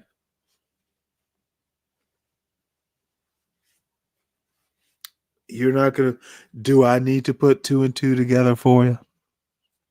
I see the bridge you're building. Oh, then I don't need to finish building it. These are the motherfuckers who want to contend with me. Can I construct a myth? Can I do a whole show about Universal the Eighth, who can't fucking have a son and divorces his wife? Oh, there are tons of things I could do. Had I the desire, and quite frankly, I'm sure I have the imagination, it would get boring. But here is the shit that a dumbass like Universal will get up on a panel and participate in. He might not have been an active participant, but he was on the goddamn panel. You fuck with me.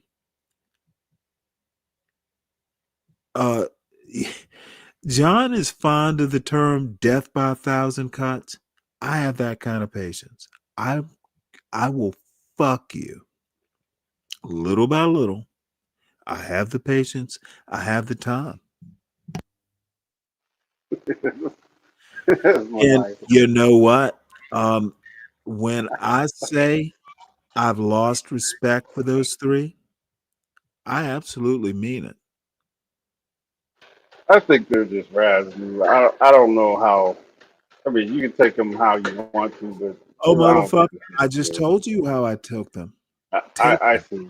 I see. I Oh, just no, don't no, want to no. You be. don't I don't fuck want with to. me. I don't want to No, gossip no, about no. you. You don't No, fuck with no. me and get away with it. That's what I mean. I warned John in his chat yesterday, you're going too far, and the motherfucker wants to chuckle like a big ass minstrel. It's going to be death by 1,000 cuts. They picked the wrong nigga to fuck with. It does not have to be splashy. It does not have to be all at once. They fucked with me and they picked the wrong nigga to fuck with. They didn't have to do it, but they did. I told them in the chat, came up on that panel, and John was like, he. Motherfucker, I warned you. And no, it won't be obvious. Probably won't even be me. But karma needs a push every now and again. Man, you didn't even play Pop the Balloon today. I haven't played Pop the Balloon. Shit, I have like 6 of them saved up. I've been doing news. There's stuff to talk about. And you want to bring up Pop the Balloon, there are more things to pop. Pop the nigga might be the next game. It's entertaining. I mean, to say the least.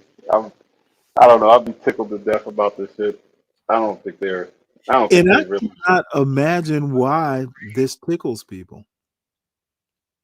You got a bloodlust for red meat, I guess. Somebody get their ass chewed. It's always hilarious, I guess. I guess. But anyway, Kelvin, you said something about Henry the oh, we know all about Fast Henry? Whatever. So I hear Be Brave has a show about me. And who knows what John's doing. But anyway, this has gone way too long. I'm at 8:24. Dave, I'll hop into John's chat, maybe Be Brave's chat, but I am losing interest. But, I hear you, man. I am at work, so I've been in and out. So. Gotcha. And folks, as far as I know, I'll be back on. I think the show's scheduled for 3:05 tomorrow morning. Might be there. Probably I'll be there, but I make no promises. I promise I will get some rest, so that increases the chances. And I'm gonna make a point. All the bullshit about black women and black men and all this shit, motherfucker, you have to be a black man that a woman wants to follow. And that goes vice versa too. I hear a lot of bullshit and examples. We will put up, you don't fucking learn how to be black from a goddamn video. Okay. And if you don't, if you're a boy or a man who grew up with a single mother, I'm gonna tell you right now, you will never get me to talk bad about a single mother, because god damn it, I was a single father. And you know what? It is not fucking easy. I happened to have had a job, profession that afforded me a little bit of relief as a single father. A lot of times, black single mothers, young black motherfucker, I was 48 when my wife died. So it wasn't an 18-year-old or 28-year-old. We were fairly established and we had structures in place. We had family in place. There were times, there were ways, there was money, there was a job. Okay, you will never get me to talk against a single mother unless she's out, doing things she shouldn't be doing. Single parenthood is motherfucking tough. And I will never talk against, even if that young mother made a mistake. As long as she's taking care of her kids, I will never talk against her. And the motherfuckers who want this lead and follow bullshit are probably not worth following in the first place. And I can bring up 3 examples off the top of my head. Y'all need to think better. Oh, All you're right. chuckling. Yeah, Oh because no. I already know who you're talking about, man. Right. You got That's obvious. Um, they were close to the gun line, and you ain't gonna let that go. I see. dude, it's my family, god damn it. I hear you.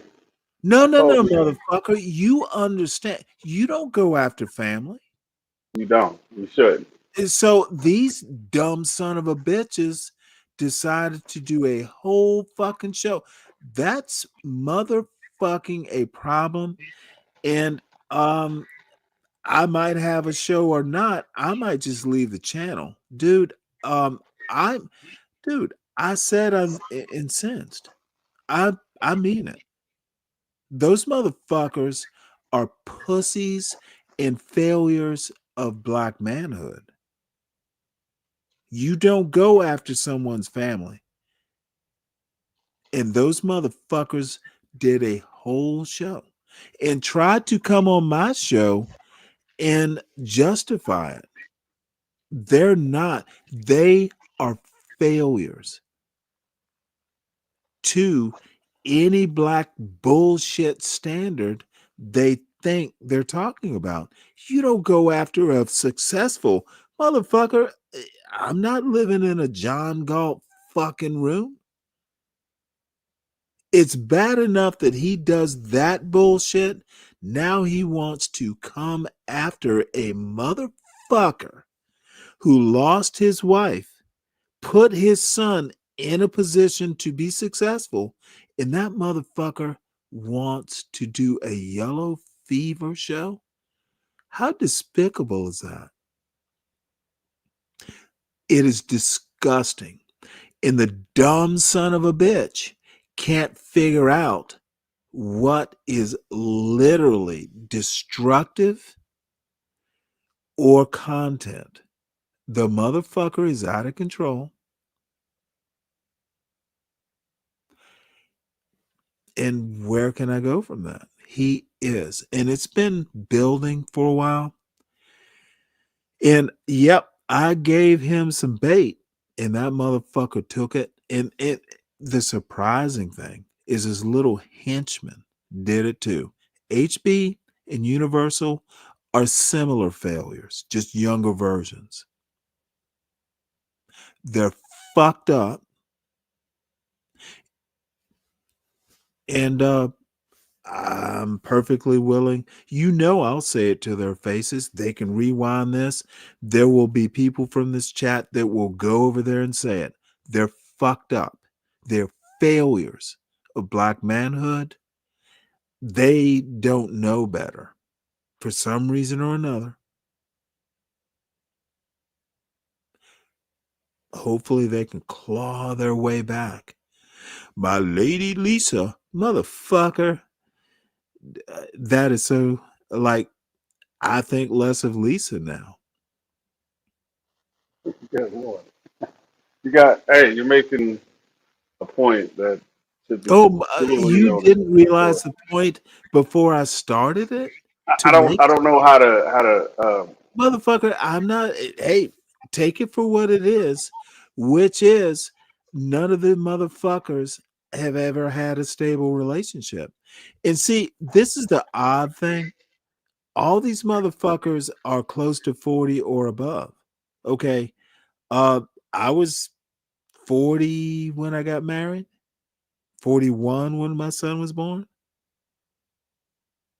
So, I was right on that edge, but motherfucker, all the bullshit talkers, they don't have stable relationships right now.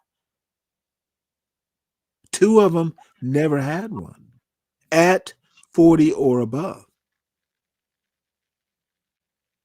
And ordinarily I wouldn't give a fuck, but when you start going after a man's child who struggled, goddamn it, to get his son where he is, and you know what? Who gives a motherfuck? How? Oh, it's a celebration, Stanley. We're celebrating, motherfuck you. Yellow fever. Yeah, it's a You little know slow. what? I choose to Which one of keep it light. y'all? Hold on one sec. Which one of y'all motherfuckers has a son in an elite college that has that choice? I didn't pick his girlfriend for him, and I sure as shit I don't talk to my son about my politics or anything because I raised him to have a brain. If he's curious, sure, I'll tell him. But motherfucker, I'm not going to put him in a room like John Galt would and preach about, oh, you got to clean a room. Make sure you clean behind that faucet so I can be proud of you. Fuck that bullshit. In my family, we raise the next generation of success and be like your grandparents. Be, motherfucker, I'm trying to be like my parents. Motherfucker, it's not like I had to. There's some things I do different than my parents, but my parents fucking got me where I am. Motherfucker, the first car I bought, I was like 23 because I had a car in high school. None of that shit. I didn't have to worry about it, luckily enough. And it was luck of the draw. But motherfucker, I didn't. If I needed a pair of Air Jordans, my father built me a lawnmower. Motherfucker, this is so funny. I started mowing lawns before I could work, maybe 11, 12, 13. And I took my father gave me his old lawnmower because he wanted a new one. This wasn't, and he rebuilt the goddamn engine. Now I helped him, but this was, y'all, we don't step up to the Asian standard. Motherfucker, we knew where it was when I was in high school. Assholes. You sound just I like was me. Ever motherfucking since I could dude. work. I was governor's honors in chemistry in high school. I knew it the Asian standard because it was my parents' standard. It is a disappointment that these motherfuckers will be so anti-black and actually not know what black excellence is. All they see is body cam videos. That's, and maybe they're from that ilk. A word my mother used. Maybe they're of that ilk. But motherfucker, don't mistake me for that shit. And don't do shows. And yeah, god damn it, I'm gonna do my show. And if you fucking can't find content other than put Stanley in the name of your show, well, you have a problem.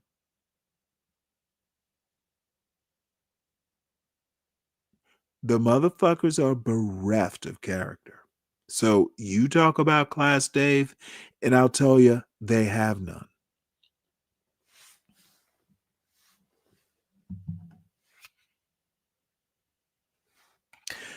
So I did go on a bit longer than I intended, but god damn it, I'm so disappointed in those folks. And they're gonna implode if they're not careful. You think that sort of shit is gonna get content? Not consistently. Because you won't be able to generate that sort of sensation. So, subscribe to the John Galt channel. I'm a member. Who knows? I enjoy the folks, but at this rate, I like the chat more than I like my teammates.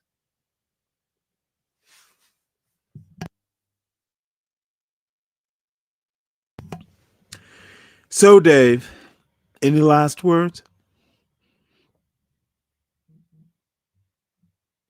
What does that mean, Kelvin?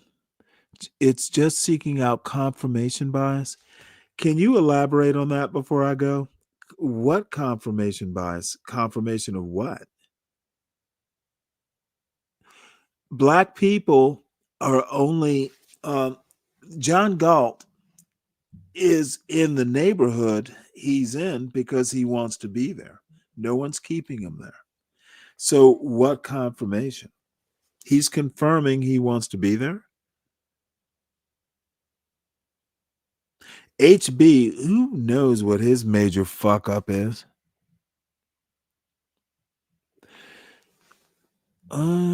John and the team and their content.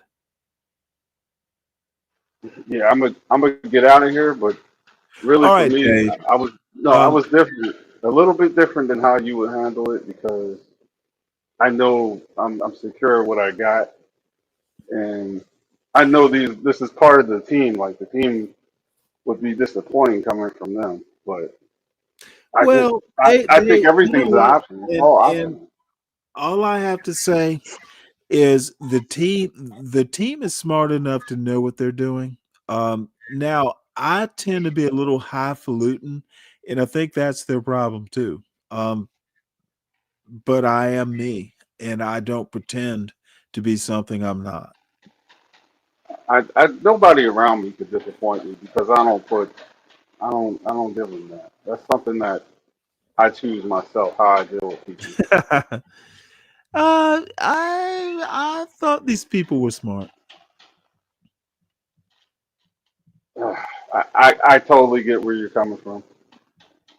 Hey, hey, you didn't say nothing I could disagree with. It would be disappointing. If, you know, for me, I would have took it as like, yeah, my son is he's that nigga, like you guys been saying. But Well, here's the difference is I'm on YouTube, but I'm not of YouTube, to paraphrase my mother. Um, I expect standards even though I'm in a jungle. So you know what? It could be, some weird paradigm. Maybe I shouldn't have expected better. But I also know these people, off the panels. Um, so I'll leave it at that. They yeah, could you do place your better. faith where I They could- probably would Hey, not have. and here's the odd thing: they could do better and still be as successful. It wouldn't be meteoric, but eventually the success will be there. Keeping it classy. You don't have to do videos about scraping up your clients. Uh, you don't have to do that weird shit, that ghetto bullshit. You don't have to do it. You'll be okay. None of us need the money. Um, so you can do it several ways, and John's way is quickly not my way. Right, So right, right. I can see that too. Well, Stanley, it's been good, man. Dave, I will more than likely be here tomorrow. Sir, certainly appreciate your company. You're a good guy, dude. So hug. I was gonna say hug that son for me, but that would be presumptuous. But um, I remember that feeling, and it just makes your damn day. So may Yes, your it does. son scream for you one day, Did you? Daddy. Ah! Oh, Hey, it was so funny. did you take pride in him preferring you over the wife or the missus? No, he didn't prefer me. I just hadn't. Hey, look, It's a that's silent another competition. weird thing. I used to come home and my wife would go, "Well, guess what your son did today?" And I would tell her, "Tell me what you did to solve the problem." The problem with a stay-at-home wife is it's a form of cabin fever. They are look, kids and their mothers, if they're together, it's just gonna be like you and your wife. Dude, I remember this snowstorm we had up on the mountain, and we were snowed in for damn near a week. Okay, the only thing was that we knew it was coming, so we had food, and no one was starving. But motherfucker, the cable went out. And it was what year did it was the New Orleans Saints in the Super Bowl. Uh that fucking cable went out, and we only had like Winnie the Pooh movies and Up, I think was the name of the movie. Well, does it sound Believe like me. 2006 or 2016? Is that about right? Oh, it's probably no, it wasn't 2006. It was probably more like 2011, maybe. Okay. No, it wasn't 2011, 2009, 2010. Because my son wasn't in school, so it might have been around 2010, maybe 11. So it was either 10 or 11. The bottom line is that we were there. It was not you're going to jump in the car and all that stuff. Wives, it's not that your kid prefers you over your wife. It's more like, well, goddamn, I'm here day to day with this woman, and daddy comes home. It's fresh meat. Someone else to annoy. Yeah, exactly. So enjoy the pretense as well. I take it as, oh, you're glad to see daddy. I didn't ask why. Oh man, when I come to the door, he's already locked in and with a big smile on his face. So I'm the same way. Yeah, don't ask questions, just enjoy. Yeah, yeah, definitely. All right, All right, Stanley, dude. you take it easy, man. You too. And CK, not quite sure. But John is a man of mystery, but not that mysterious. So I think John also enjoys the abuse. Confirmation bias is I know what confirmation bias is, Kelvin. So y'all, we'll probably be back in the morning, 3:05 or 3:30, something like that. So I enjoyed it. At least I got to get my piece out, and make sure you hit the like button on the way out. Subscribe to the John Galt Urban Landlord channel. Stanley Cross 3000. I put out a new video yesterday. Check it out. We'll put out one because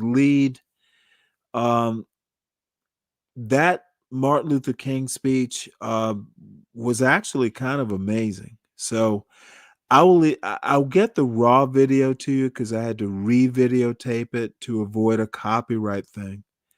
And I will do a video, but Lead, you're on my mind. I will make sure and get you that raw video. It's a really good. Oh, by the way, it was to school kids, like I think it was middle school little kids. So that's what actually makes it really cool. So see y'all later. Enjoyed it.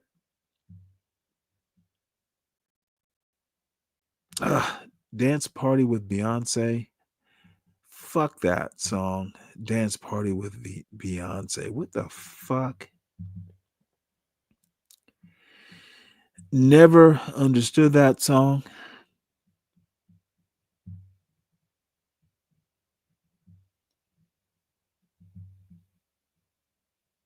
Let's put on something better. If I can find it.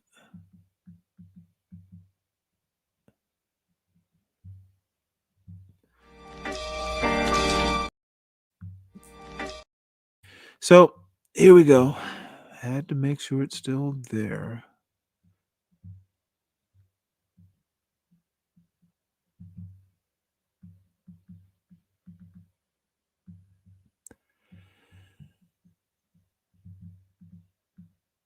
You know, one of these days I'm gonna have to put up a song that I made.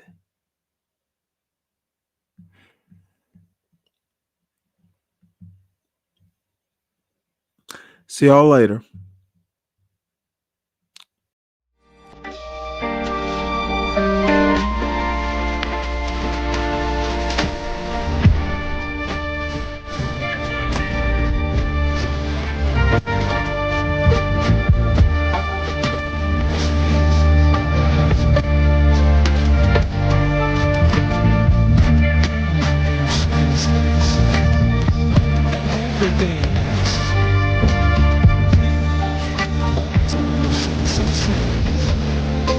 And I did what I did,